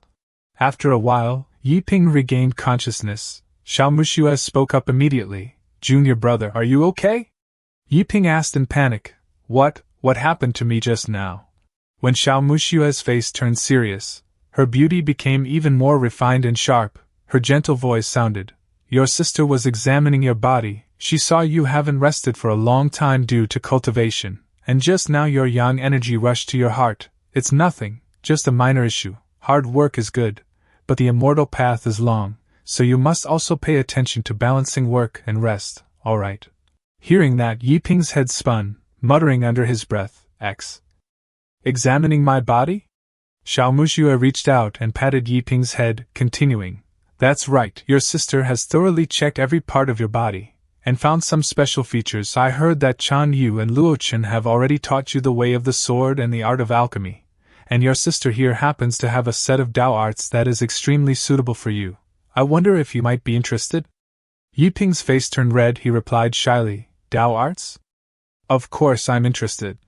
Xiaomuxue stared intently at Yiping and spoke again. However, your sister's tutelage is quite strict. I wonder if you can endure it. Her flawless face and mesmerizing eyes radiated a charm that made it impossible to look away. Yiping clenched his fists before his chest, his face glowing with determination, his tone confident. I can endure it. As long as I can learn something, I can endure any amount of suffering. Xiaomuxue chuckled and asked, What if it is that kind of tutelage? Yiping blushed again, stammering, Huh? That kind? Xiaomuxue laughed heartily, leaning closer to her junior brother, patting Yiping's shoulder as she said, Ha ha ha, I'm just teasing you, look how scared you got, so cute. Hearing that, Yiping let out a sigh of relief, his expression slightly embarrassed as he spoke. However, senior disciple sister, junior brother will certainly study diligently, and I hope senior disciple sister will not disdain junior brother's dull aptitude. Xiaomuxue cast a sidelong glance at Yiping, smiling faintly, thinking to herself, Dull aptitude? This kind of spirit energy glutton physique is called dull aptitude? 8 out of 10 times, that stinky old man is trying to be clever and pull some kind of trick. After that thought, she spoke again. Junior brother, I observe your body, and you must have undergone body reconstruction at least dozens of times, right? Yiping answered in surprise. Ah, senior disciple sister, you can even see that. Xiaomuxue pondered for a moment before continuing. Your sister was also fortunate enough to undergo reconstruction a few times. That kind of pain, even I don't want to recall, she murmured softly. You truly are a little lunatic. Junior brother, although I vaguely know the suffering you have endured, I am not worried about your perseverance. But I must still remind you, you must work hard. Most people in this world do not know that the great trend is approaching. This world is actually not as peaceful as it appears on the surface.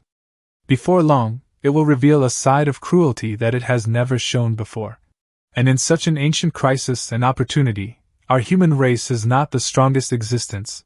The demon race and monster race could crush and slaughter us with overwhelming force at any moment.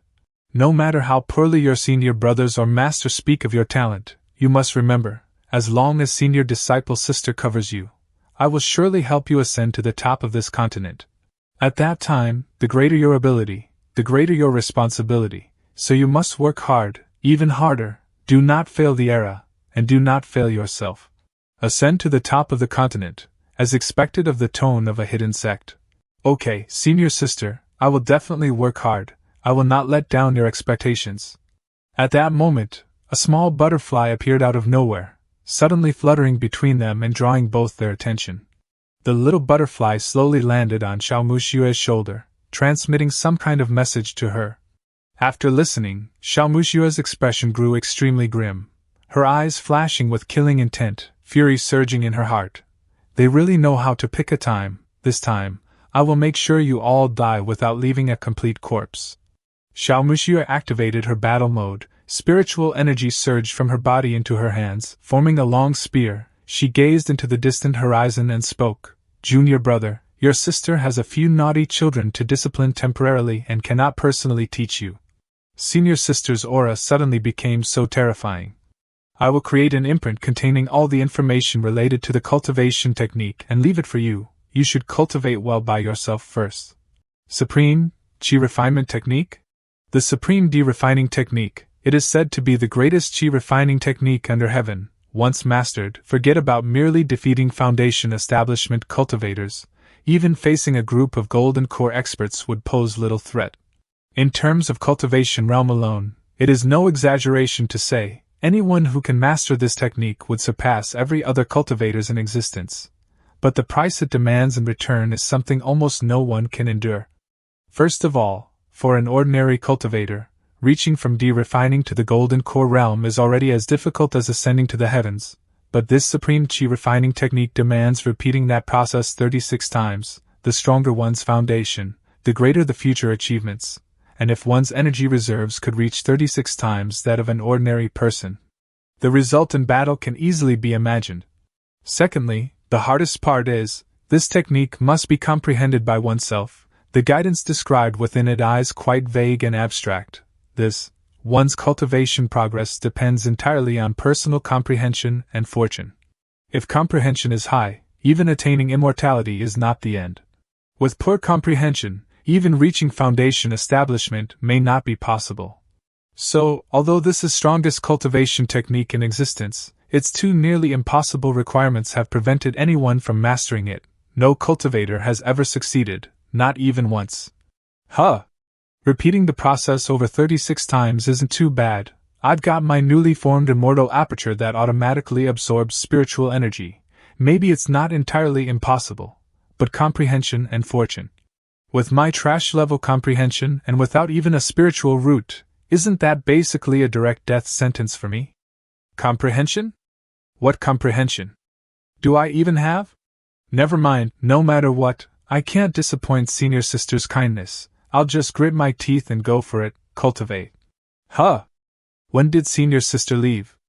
I'd better start cultivating right away. Every moment of effort is priceless. Little junior brother. Long time no see, how have you been? Senior brother, you're back. Why aren't you cultivating? Getting lazy? No, senior sister was giving me some guidance just now. Senior sister? Su Changyu, how is your swordsmanship training going? Senior sister, weren't you supposed to be in seclusion? She already left, senior brother. An illusion? You brat, can't you finish your sentences in one go? Sorry. Senior brother, are you afraid of senior sister? Ha, no way, I just saw a cockroach, that's all. That's even more embarrassing. So senior sister is really the strongest disciple in the sect. Your senior sister possesses genuine skills, you two better learn well from her. By the way, junior brother, look, the scenery here is so beautiful. I still can't bring myself to say it, this is too awkward. How could a senior ask a junior for something so directly? Su Changyu, oh Su Changyu, have you forgotten everything you went through in the Jinglin Mountains? What's more important, your pride or your life? To hell with it. So, junior brother, while I was away, did you perhaps make some paintings or write a poem or two? Paintings? Yeah, I made two. Hell yeah, it worked. Little junior brother, where are those two paintings? One's at home, and the other I gave to second senior brother. Do you want one, senior brother? I can go get it for you. No, I was just asking out of curiosity. How could I possibly ask a junior for something? Ha. Still couldn't say it, but thank goodness Xiao Chen actually got one, that's enough. Little junior brother, keep up the good work, I just came to check on you. If there's nothing else, head back, eh? By the way, you look sturdier than before, don't you? It's all thanks to the top-grade technique you gave me, senior brother. Top-grade technique? What top-grade technique? The primordial god-demon body refining art you gave me, did you forget? As expected of senior brother, to him, even a god-tier technique must feel like a roadside manual. Then just how strong must that senior sister he fears be? Su Chengyu, hold it in. Don't ask, asking will only humiliate you, your Tao heart will shatter. He's the little junior brother, he's the little junior brother, he's a monster, he's a monster. Aren't you going to ask about the training progress, senior brother? But I can't hold it in, truly can't. Little junior brother, what do you think of the technique I gave you? It's strong, extremely strong, a body-refining art that gakes the heavens. That's good. Train hard, don't waste your senior brother's painstaking efforts. Yeah, senior brother's so cool. A cheap street manual, and he actually cultivated it? Are you kidding me? I haven't even mastered the authentic one myself. I quit, this is too much. Sigh, forget it, he's the little junior brother, we're not the same, I should focus more on the sect's future. Lochen, whatever you do, don't repeat your senior brother's mistake, portraits and all that nonsense, otherwise Master will definitely scold you again. No, that shouldn't happen, Luo Chen's much more composed than I am, he'll definitely respect the original artist's intent completely. Luo Chen, open up, it's me Chengyu.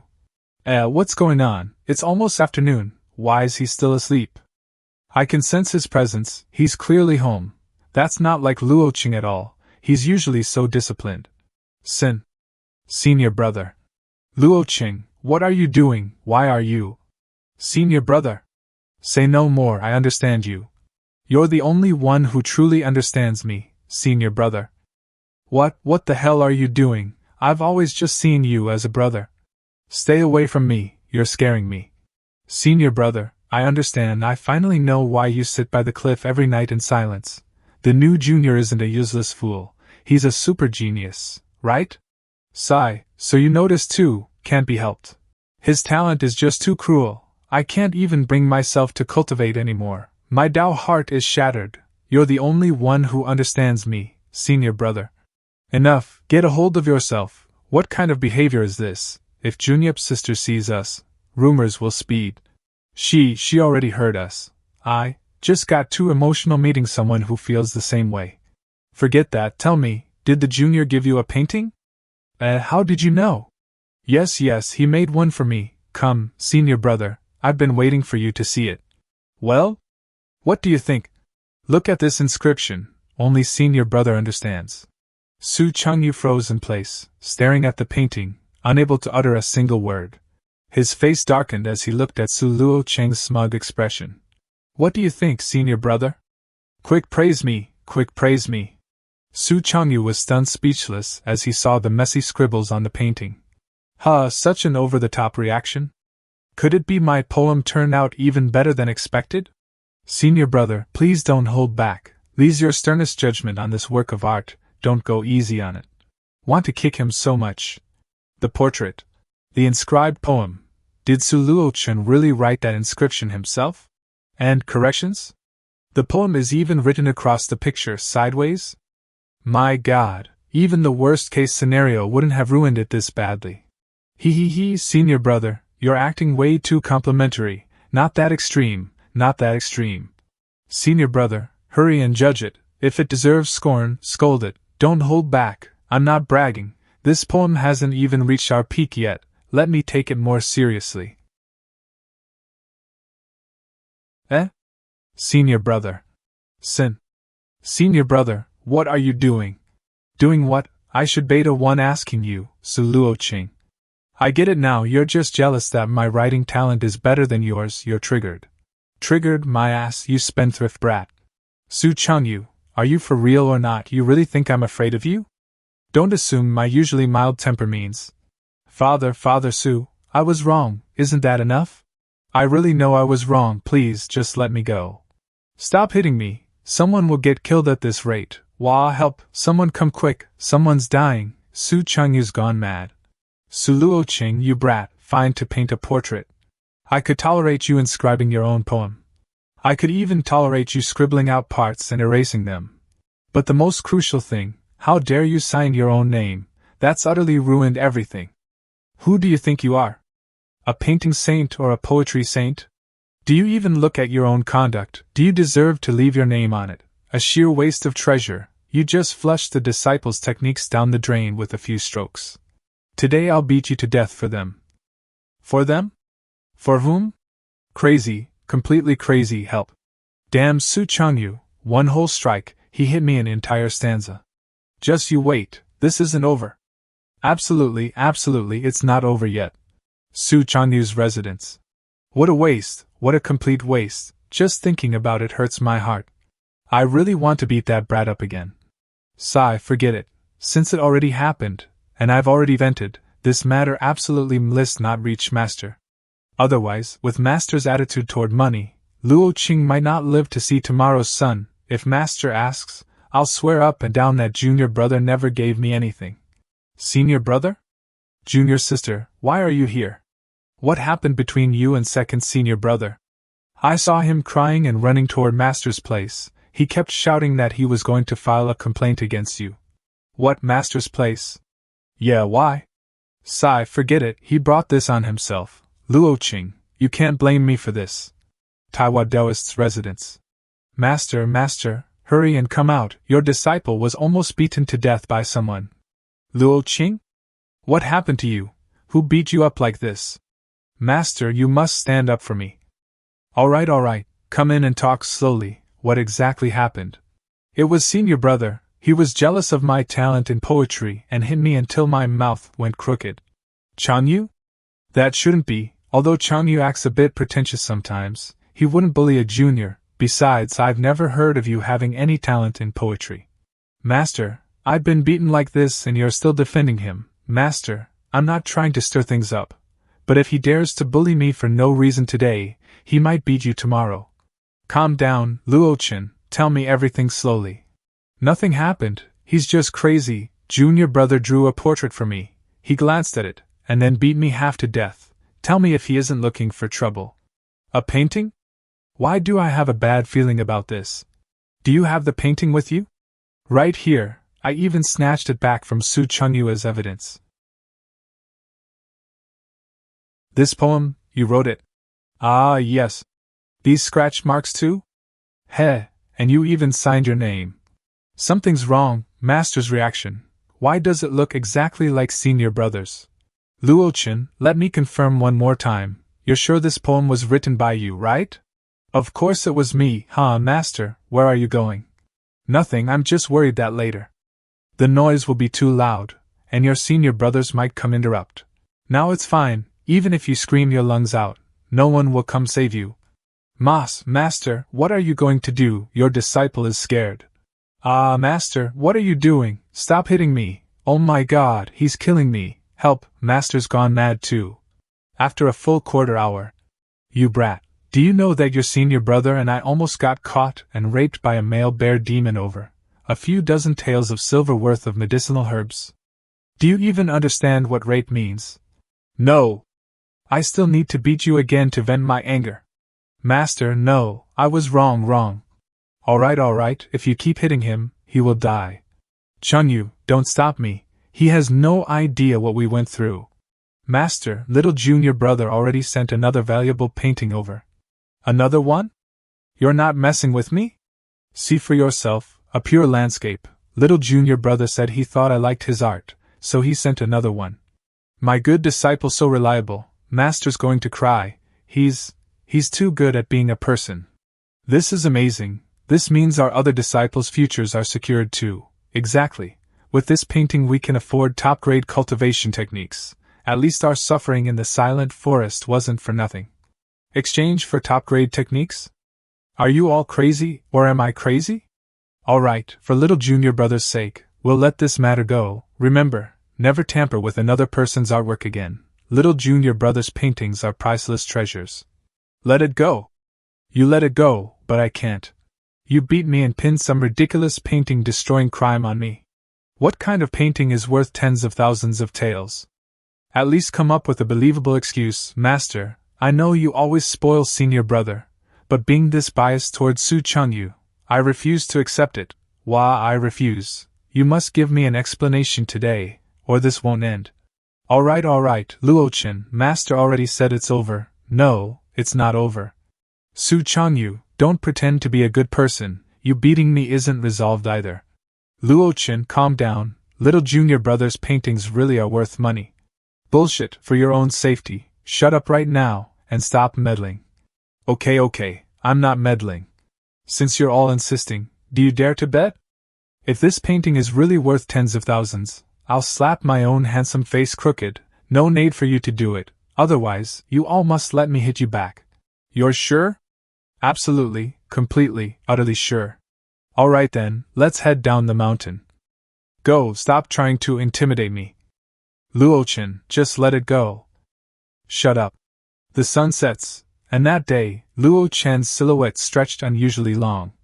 And above that sunset, it was as if a calm, steady face had been forever frozen in the past. 7 days later, Yahello Forest. Master, I'm a little scared. There won't be any demon beasts in this forest, right? What are you afraid of? This isn't the silent forest. Once bitten by a snake, 10 years afraid of a rope. Just think about our gains this time and the fear will disappear. Little junior brother is too strong. A single painting actually exchanged for top-grade techniques for our entire sect. With these techniques, our sect's future is bright. Chin Taiwa? Ha ha ha, I didn't expect it to really be you, Taiwa junior brother. Ha ha ha, so many years have passed, and you still look just as shabby. Why did we have to run into this foul woman? What are you two doing here? Don't tell me you're also going to the Sword Dao tournament. My apologies, I forgot, your sect hasn't even ranked up to 3rd grade yet. Forget participating, within 2 days your sect might get dissolved, ha. Good thing our junior sister didn't listen to Master back then and didn't follow you, this useless trash. Her Dao partner now is far stronger than you could ever dream of. And Chanyu, don't blame your martial aunt for saying this, what's the use of looking pretty? Your master was at least someone respectable back then, but he ended up with a useless disciple like you, so embarrassing. Heh, true, looking ugly really does make someone stronger, just look at you, perfect example. Who are you calling ugly?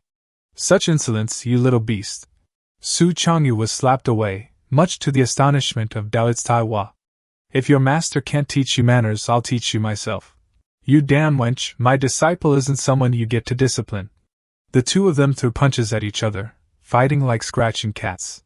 Suddenly, that woman released a surge of killing intent, her eyes turning cold as a cruel smile curled on her lips. Then she unleashed a punch carrying traces of dark spiritual power. Next, Daoist Taiwa was struck by a heaven-shaking blow, his whole body sent flying.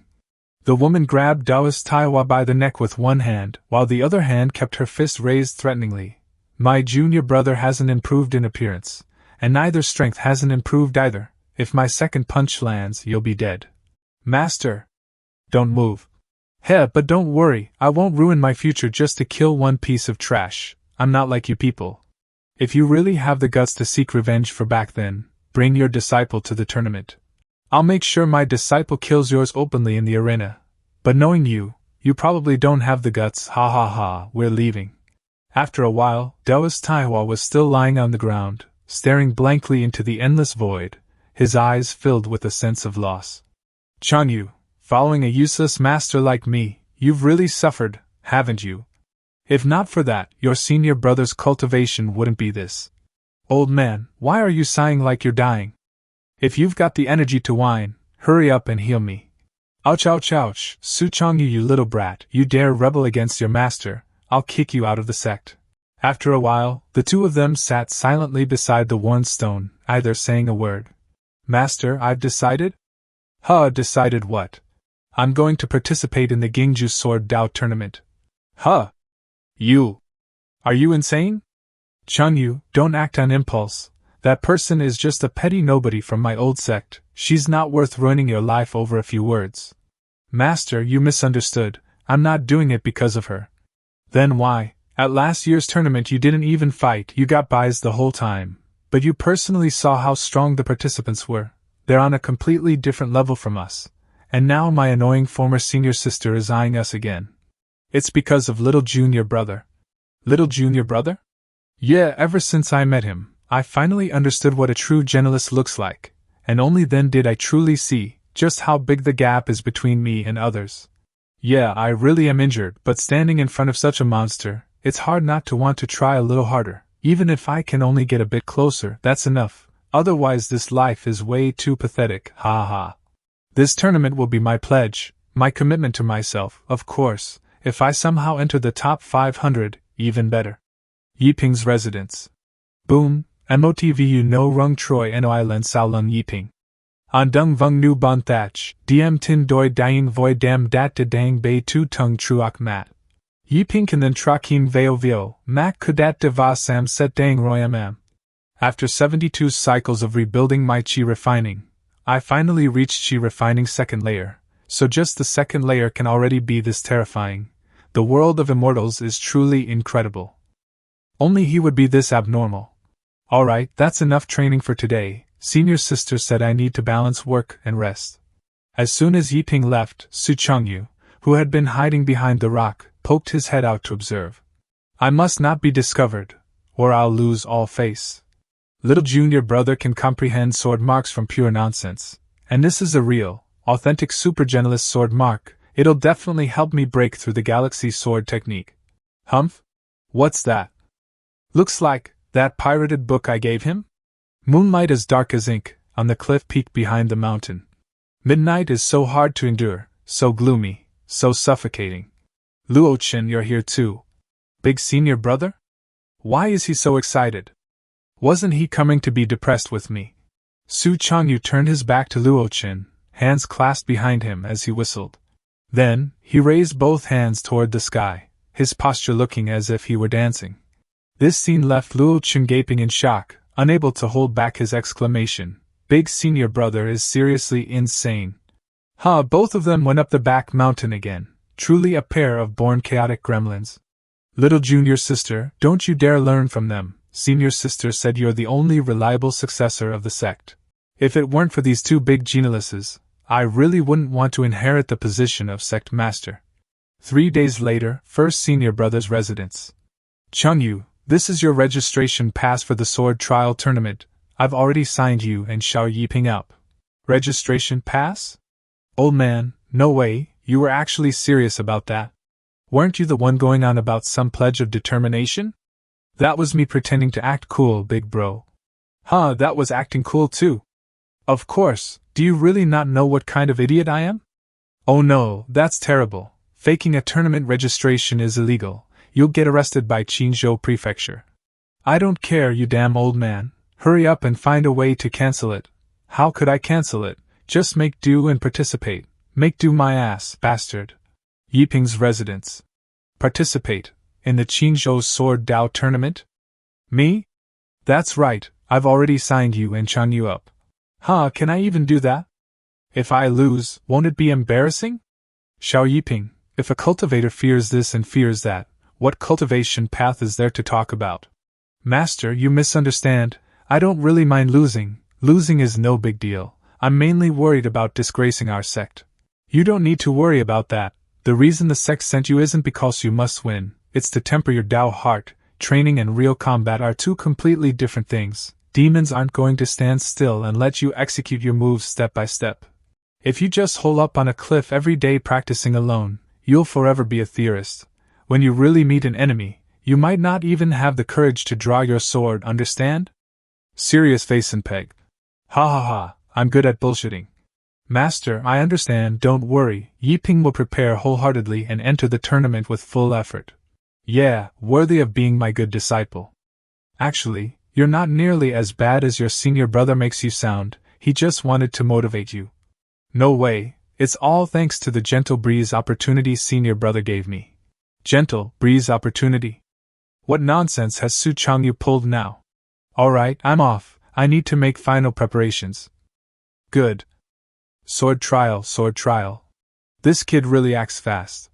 Anyway, I must notify Muxlai about the Sword Dao tournament, otherwise if Xiao Yiping runs into that bitch's disciples, he'll be in danger. But with Muxlai backing him, there's nothing to worry about. I really am a failure of a master. Unknown mountain range. Not bad, all of you have improved. This time at the Gingju Sword Tournament, you must secure a good ranking. This concerns our quota for the 10 Nations Academy, which means it concerns the future of our sect. Master, rest assured, tiny little Qinzhou, taking first place is practically effortless for us.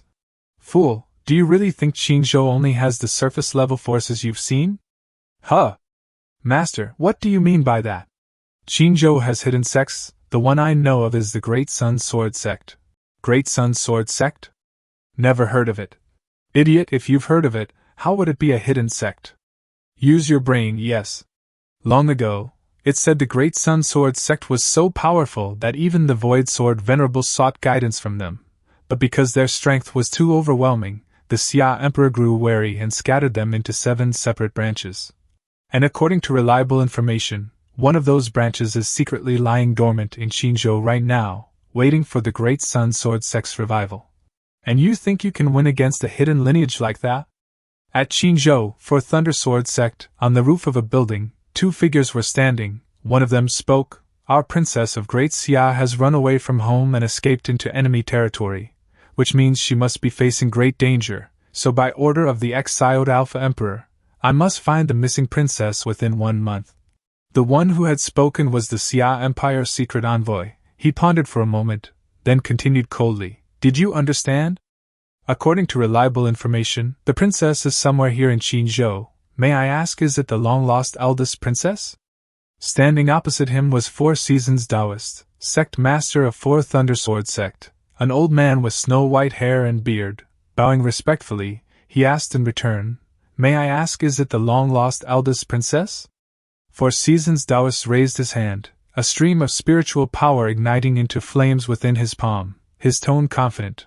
Rest assured, my lord, we will complete the mission without fail. In Qinzhou, I am the king. There is nothing this old man cannot do. If any faction dares to hinder us from bringing back the princess, we will kill without mercy.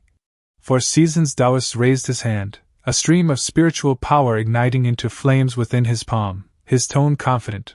Rest assured, my lord, we will complete the mission without fail. In Qinzhou, I am the king. There is nothing this old man cannot do. If any faction dares to hinder us from bringing back the princess, we will kill without mercy. Qinzhou World Pawn Shop. A beautiful girl dressed in a purple outfit was carefully observing the portrait of Su Changyu hanging on the wall. Xiao Xian, her servant, spoke up to bargain with the shopkeeper. Our lady has taken a liking to this painting. Name your price, shopkeeper. The shopkeeper carried over a cup of tea to serve the guests, flashing a bright smile as he shouted the price. Miss truly has excellent taste. This painting is the treasure of our shop. Since we're celebrating our shop anniversary, it is only 10,000 taels. Please enjoy some tea, both of you. The moment the words fell, Xiao Xian's expression stiffened, her mouth stuttering. How much? Did I hear that right? The shopkeeper quickly confirmed, 10,000 taels, and that is already the lowest price. Hearing that, Xiao Xian tilted her head, her face filled with displeasure as she shouted, Hey, are you insane with greed or what? Suddenly, the girl spoke up, intervening, Xiao Xian, mind your manners. The painting is indeed authentic, but shopkeeper, you can't take advantage of my fondness for the artist to raise the price unreasonably. How about 3,000 taels? That should be a fair price. Xiao Xian jerked around in shock and whispered to the girl, 3,000 taels for a single painting. Have you lost your mind, princess? But she calmly dismissed her concern. You don't understand art. Then she pinched Xiao Xian's cheek, irritated, her voice low and stern. And how many times have I told you, stop calling me princess outside, call me Ink Fairy. Xiao Xian replied, Understood, princess. The shopkeeper, confused about what they were whispering, still happily agreed, Very well, honored guest, I accept your offer, 3,000 taels it is. Ink Fairy obtained what she wanted and smiled with squinted eyes, thinking to herself, Wonderful, another masterpiece by Qinglian Hermit, although it's not a pure landscape, what a pity. But as long as it's from my idol, that's enough. Even if I fail the 10 Nations Academy exam during this runaway trip, it won't be a waste. Qinzhou, Jinglin Mountain Range. At that place, a powerful bolt of lightning pierced through the chest of the gigantic King Kong, striking the ground below and shattering earth and stone across an entire area. King Kong let out a roar of agony, spewing a mouthful of fresh blood before collapsing at the feet of the 2 men. Not bad, in just 1 year, you've completely mastered the 4 Thunder Sword momentum. Even in all of Jin Kingdom, you would be considered a genius among geniuses. The beasts in Qinzhou are too weak, only the Jinglin Mountains are worth training in. It's mainly thanks to Master's teachings. I'm grateful for your guidance. Enough with the flattery, what matters is that you grow strong. But master, I still don't understand. Our great sun sword sect sword arts are far stronger than this fourth undersword technique. Why go through the trouble of practicing a second-rate technique? Mingho, it is finally time I tell you. I didn't say it before because it might distract you from preparing for the competition. Our great sun sword sect is far stronger than you imagine. It only declined due to an extremely serious event. And to restore the sect, we must enter the 10 Nations Academy and locate the sect's hidden treasure stored there. To avoid revealing your identity as a descendant of the Great Sun Sword sect, you must participate using another technique and secure a place in the 10 Nations Academy. Fortunately, this isn't difficult for you. I understand, Master, rest assured, I will take first place. Confidence is good, but don't become arrogant. There are mountains beyond mountains, and geniuses beyond geniuses. Don't embarrass yourself by losing to a newly advanced cultivator. Disciple understands. Qingyun Dao sect, back mountain. Yiping was hunched over, bitterly cultivating some kind of technique. His upper body was bare, muscles bulging and covered in dust and grime. He kept his face bowed to the ground like a statue, bruised and battered, with a trickle of blood still flowing from the corner of his eye. Yiping thought to himself, not enough, not nearly enough. Only 1 month left until the competition. I have to grind out more training time. If I lack talent and still refuse to put my life into effort, how could I compare to anyone else? My god demon body, the non-toxic alchemy, and the immortal apertures are all stable now, but the 4 Thunder Sword Intent and Senior Sister's Supreme Chi Refining Art are still far from enough. Chi Refining Stage 2 can't possibly compete. This competition isn't to prove how amazing I am.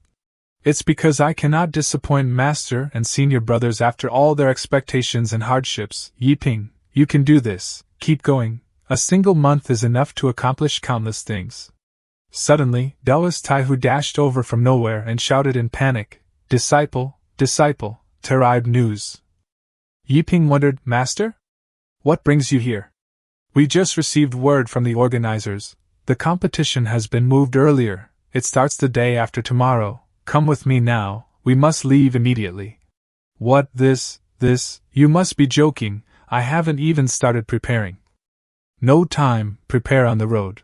Wasn't it just yesterday that they said the competition would be held a month later? Why did it suddenly change?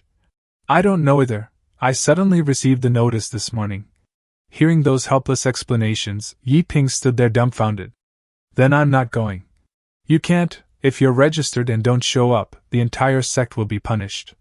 But why am I going to such a huge competition when I'm not prepared at all? To embarrass the sect? To die?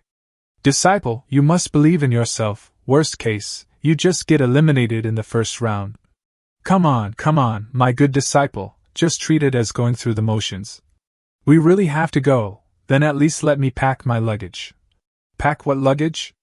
There's no time, take the silver, buy what you need on the road. Before long, the scene had shifted to somewhere around the mountain peak. Master, where's Senior Brother? Isn't he also supposed to compete? Him? Forget him. He's probably scared. It's fine. Only 1 participant from each registered sect needs to show up. Between us, as your master, I truly believe none of your senior brothers come close to you. Don't tell them that. Seriously, first they say 1 month, then they change it. Are they treating this like children playing house? Good disciple, let's hurry. If we're late and miss it, we'll be in big trouble. Outer perimeter of the quiet forest mountain range. We've already entered the mountain range. We must be careful. The beast kings here aren't to be trifled with. Even golden core cultivators might fall prey to them. But fortunately, your master knows a secret path. Very safe. As long as you follow me, I guarantee you'll be fine. If you get lost, you might become a pile of demon beast poop before the competition even starts. Ha ha. At this moment, Yiping stared intently at the person before him, his eyes filled with doubt. Suddenly Yiping spoke up. Senior, you actually aren't my master, are you? Who exactly are you? Daoist Taiwa froze, his face darkening slightly as he fell silent for a moment. I originally thought you were the dumbest among that old fellow's disciples. Looks like I severely misjudged you. The little one is quite sharp. How did you figure it out? Even though I haven't known my master for long, I've never once heard him badmouth my senior brothers behind their backs, and he even told me not to tell them. That's nothing like something my master would say. On the way here, the small inconsistencies kept piling up, so I tried baiting you, didn't expect my guess to be right. Ha ha ha, didn't think I'd get played by a little brat. Fine, I won't pretend anymore, never bad-mouthing his disciples, huh? That old fossil really treat you useless disciples pretty well, that's perfect for me. But even if you figure it out, so what? From the way you talk, are you my master's enemy? Are you here to kill me? Enemy? He's not even worthy. Right now he's just a hollow shell, calling himself a sect master of some fake sect.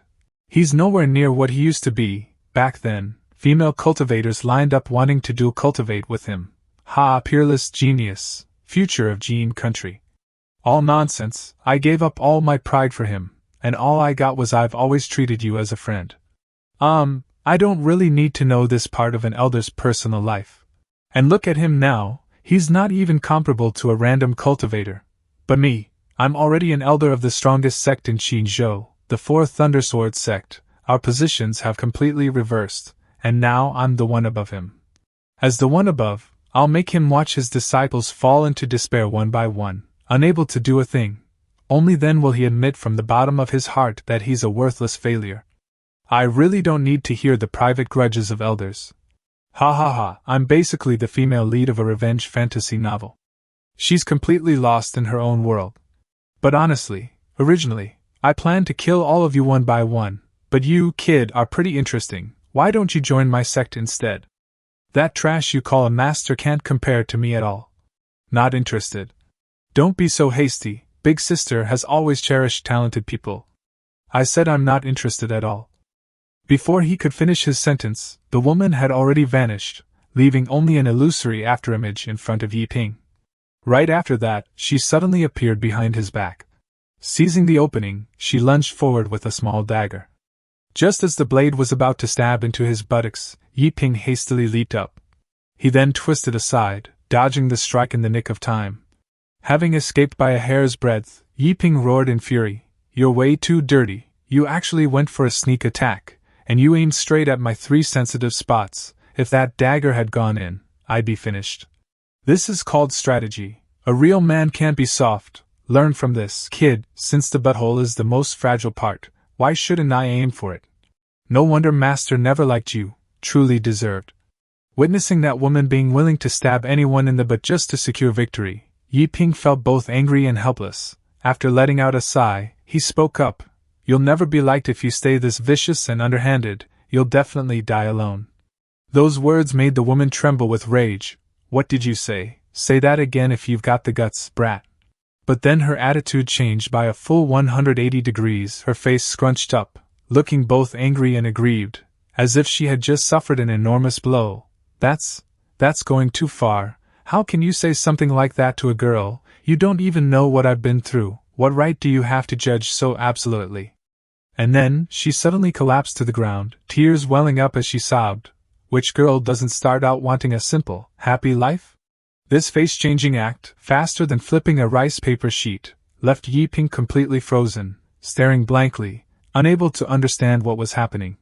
Seeing the beauty in tears, Yi Ping seemed to waver, a hint of regret appearing on his face. He stammered, "I guess I was a bit too rash. Is there some hidden reason that made you?" But reality was not a dream. What answered Yi Ping's sincere question was a sinister smile and eyes flashing with cunning. "Of course not. This old lady's cunning was born with me. You fell for it."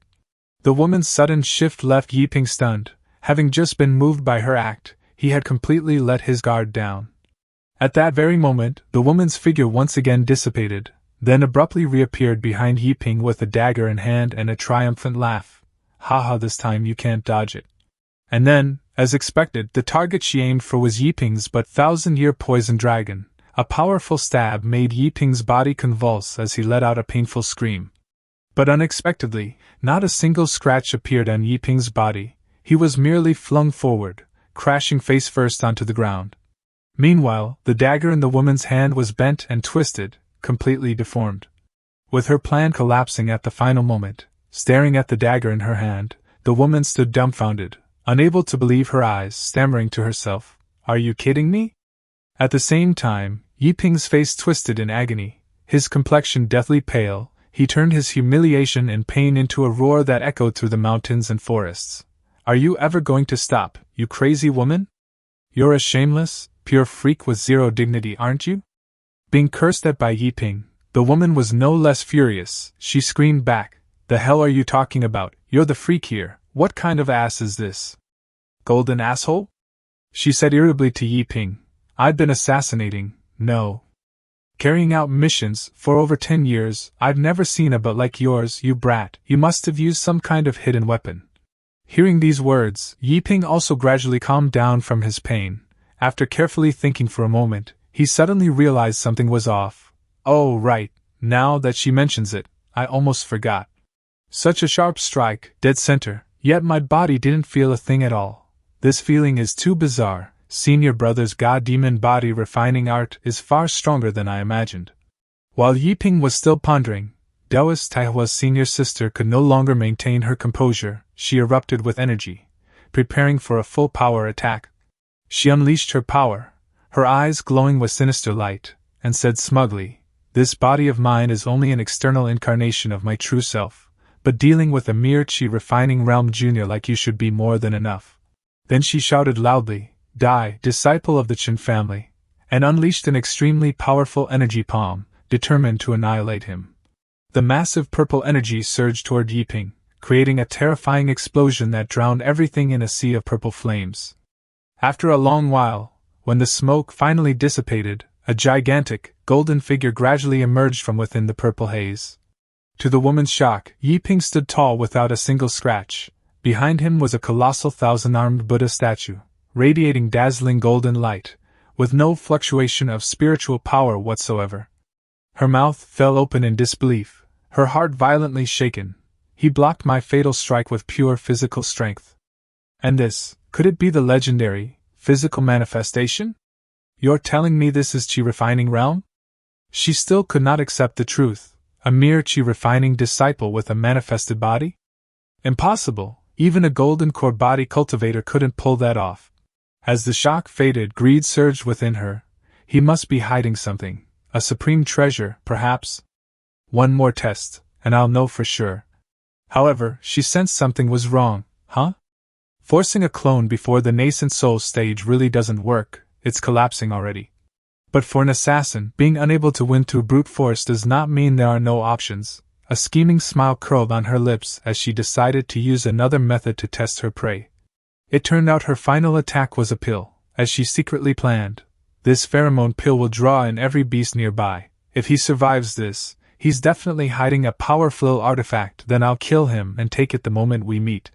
With a deeply suggestive smile, she tossed the pill toward Yiping and said in a sweet yet chilling voice, Enjoy my gift, little brother.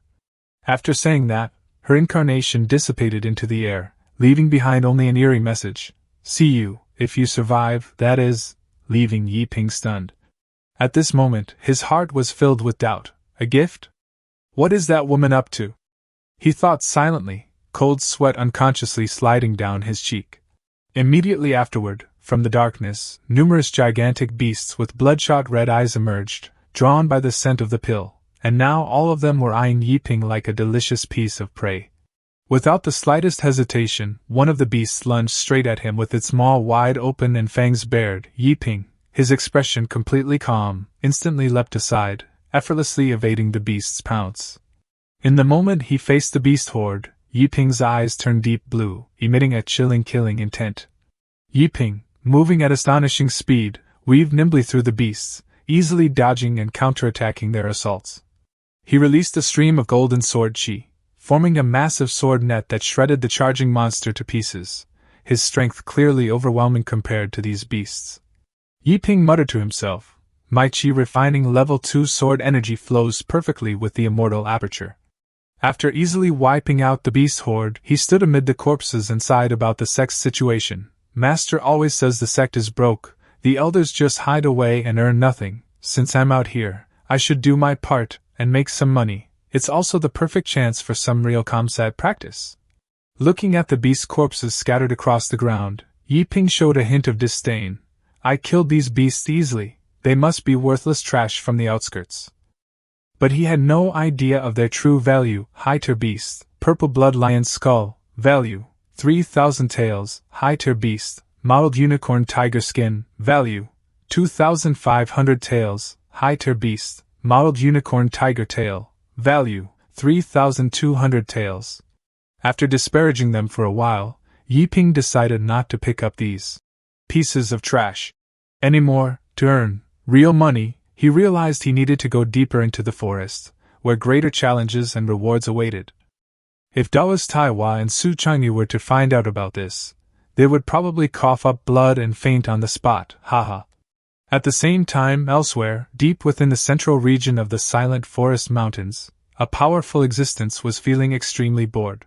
This place was known as the Demon King Zone, the territory of a colossal monster resembling a turtle-dragon hybrid with a hard shell and razor-sharp fangs. And this was the Demon King himself, in stark contrast to his massive, muscular, and terrifying appearance. The Demon King was sitting on a rock, sighing, "Damn, I'm bored. When will this boredom end?" The Demon Kings who have ruled for centuries have no clue. Soon, a humble boy will bring a wave of socialism to this lawless land. The story continues deep within a quiet mountain forest range. After eliminating the group of monsters, Yiping calmly continued forward. However, unbeknownst to him, a monster was lurking in the shadows on a rocky outcrop behind him. It was a mountain monster with an ape-like shape, white fur, and blood-red eyes filled with killing intent, crouching low as it waited for the chance to strike. Without the slightest hesitation, the mountain monster lunged straight at Yiping at terrifying speed, baring its sharp fangs in feral savagery. Facing the sudden attack, Yiping remained extremely calm, his eyes half closed, as if completely unconcerned about the imminent danger. He simply listened, relying on his keen hearing to judge every movement of his opponent. At the very instant the monster closed in, Yiping finally began to circulate his power, the ground beneath his feet seeming to crack open as blazing light burst forth. A dazzling golden sword she shot up from the earth, and in an instant, hundreds of sword G slashed straight into the monster's body. With just a single move, the mountain monster was completely defeated, sprawled on the ground with no strength left to resist. Yiping rushed over, kicking as he scolded the monster, "Sneak attack, I'll teach you to sneak attack." The young man shouted in fury, "Don't you know I have trauma from attacks from behind? My ass is still clenched tight." One incensed tick later, the pitiful mountain monster had been beaten black and blue, lying flat on the ground as it spoke weakly, "Brother, I was wrong, please spare me." It bitterly thought to itself, "Damn it, just my luck to run into such a tough guy, and a Homon too. I haven't heard of such a strong human within 100 miles, could it be that great Sun Sword sect disciple everyone is talking about? But he doesn't match the description." Meanwhile, a green light flashed in Yiping's eyes as he examined the monster before him, silently evaluating. "I took him down in one hit, so he must be a worthless mob, small fry. I should just release him and keep going deeper." Seeing the monster kneeling prostrate on the ground, he spoke up, "Hey, I say."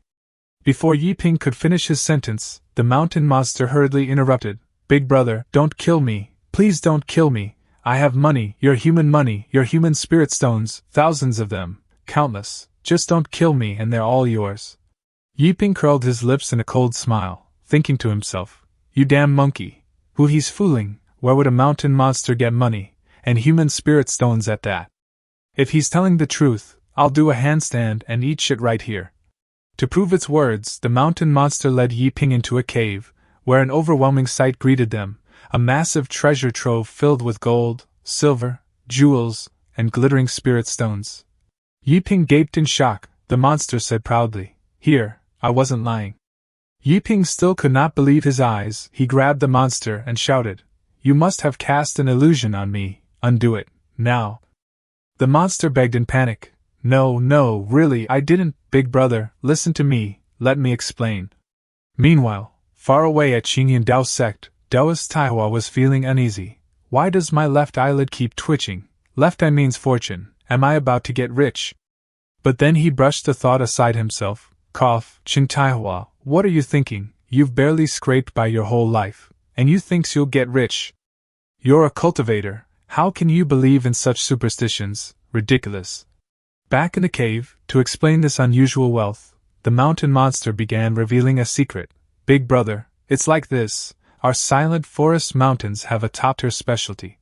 It pulled out a ginseng and said proudly, "It's called the one-eyed ginseng spirit. It's extremely rare, not strong, but very valuable to both humans and monsters. It appears randomly in the mountains less than every half year. Every time it appears, it releases natural phenomena, leading the demon kings to fight to the death over it.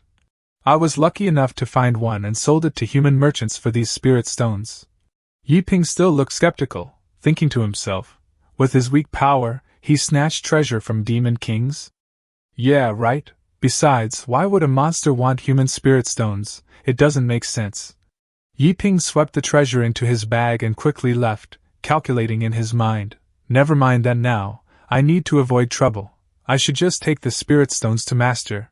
With the powerful experts in our sect, we can handle any trouble that comes our way." Seeing all his accumulated wealth taken away in an instant, the mountain monster chased after him while shouting, "Big brother, can you leave me a little?"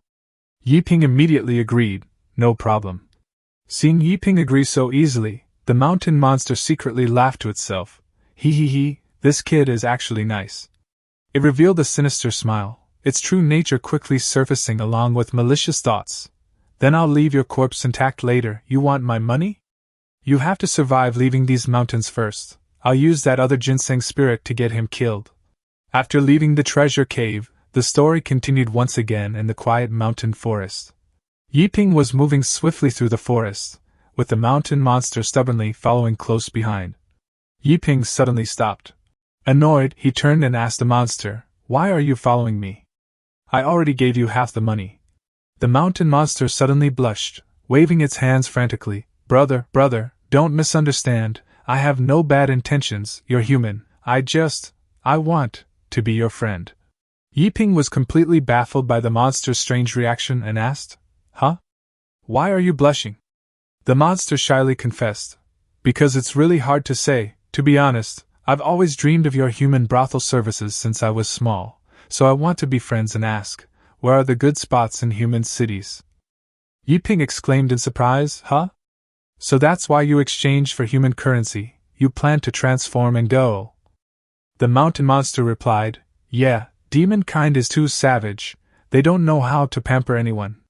Yiping's face clearly showed disgust and weariness. He was utterly speechless at this monster's bizarre dream. Yiping turned and walked away. "Sorry, I cultivate on the mountain, I don't know, stop following me." The mountain monster hugged his leg and said, "Impossible, don't all human men love that stuff?" He replied coldly, "No." The monster continued pleading, "Please, just tell me, I've lived half my life for this dream." Yiping snapped, "Have some dignity, will you?" Suddenly, the mountain monster changed its attitude, its expression turning crafty as it felt pleased inside. "All right, enough bonding, time to get to business." It pointed toward a green pillar of light deep in the forest and said, "Hey, big brother, do you see that faint green pillar of light in the forest over there?" Yiping replied calmly, "Green light? Hasn't that always been there? I saw it when I arrived." The mountain monster shouted in shock and excitement, "You saw it when you arrived? That light is the sign of a ginseng spirit appearing." Yiping showed doubt. "Huh? Such a coincidence? Another one?" A short while later, one man and one monster moved closer to the source of the green light. As they got closer, the mountain monster confirmed, "Look, brother, it really is a ginseng spirit." But Yiping remained cautious. "That's not right. If you recognize the phenomenon, why haven't the demon kings fought over it? The phenomenon was there when I came, impossible that no other beast saw it." The monster explained, "Brother, you don't know, these ginseng spirits are priceless because each is born with a special ability. Poison mist, healing, transformation, all sorts of things. This one can only be seen by us two. It must be related to its ability, though I don't know what it is." Yiping still did not believe it. An ability only we can see? Do you believe that yourself? You're definitely up to something. The mountain monster tried to persuade him. "What would I be up to, brother? You have to believe me. I snatched a ginseng spirit from a demon king before because that one had invisibility." Yiping clasped his hands, smiled brightly, and said, "Since you have experience, monkey brother, I'll leave this one to you too. If you get it, we split it 50-50. Outwardly, the mountain monster reluctantly agreed. "Fine, I'll do it. Humph, treating my kindness like dirt, what plot could I have? But inwardly accursed, this kid looks honest on the outside, but damn, he's shrewder than me on the inside. The mountain monster slowly approached the source of the green light, beginning to circulate its power, preparing to lure Yiping into the trap it had already set. The monster suddenly vanished before Yiping's astonished eyes. He's gone, he vanished in the blink of an eye. In the next instant, the monster appeared beside a tree hidden in the shadows behind Yiping, carefully observing him. It laughed triumphantly. He, didn't expect that, did you? I know Earth escape magic. Yiping looked around, confused as he wondered, where did that damn monkey go? He didn't die, did he? He had no idea the monster was secretly watching him from behind a rock. At this moment, the mountain monster finally revealed the truth. Search all you want. If you can't find me, your greed will force you to go for the ginseng spirit yourself. That ginseng spirit has been sitting there untouched not because beasts can't see it, but because its ability is winter demon. The monster explained further, it awakens and amplifies the darkest emotions buried in the heart. Countless humans and demons have died to it, no exceptions. The moment you step into its range, you're dead. Contrary to the monster's expectations, Yiping showed an extremely indifferent expression. He told himself, forget it, entering rashly is too dangerous, the spirit stones in my storage bag are enough, no need to take the risk. Hearing this, the monster grew slightly unsettled inside. Hey, you're a grown man, have some greed, will you? You can't be serious, he's just leaving, my plan is ruined, my spirit stones, that's so many trips to the brothel. Just as Yiping was about to leave, a voice sounded in his mind, Yiping, wait, you must go in and look, it might awaken your memories. Yiping froze, recognizing the familiar voice and asked in astonishment, eldest senior brother?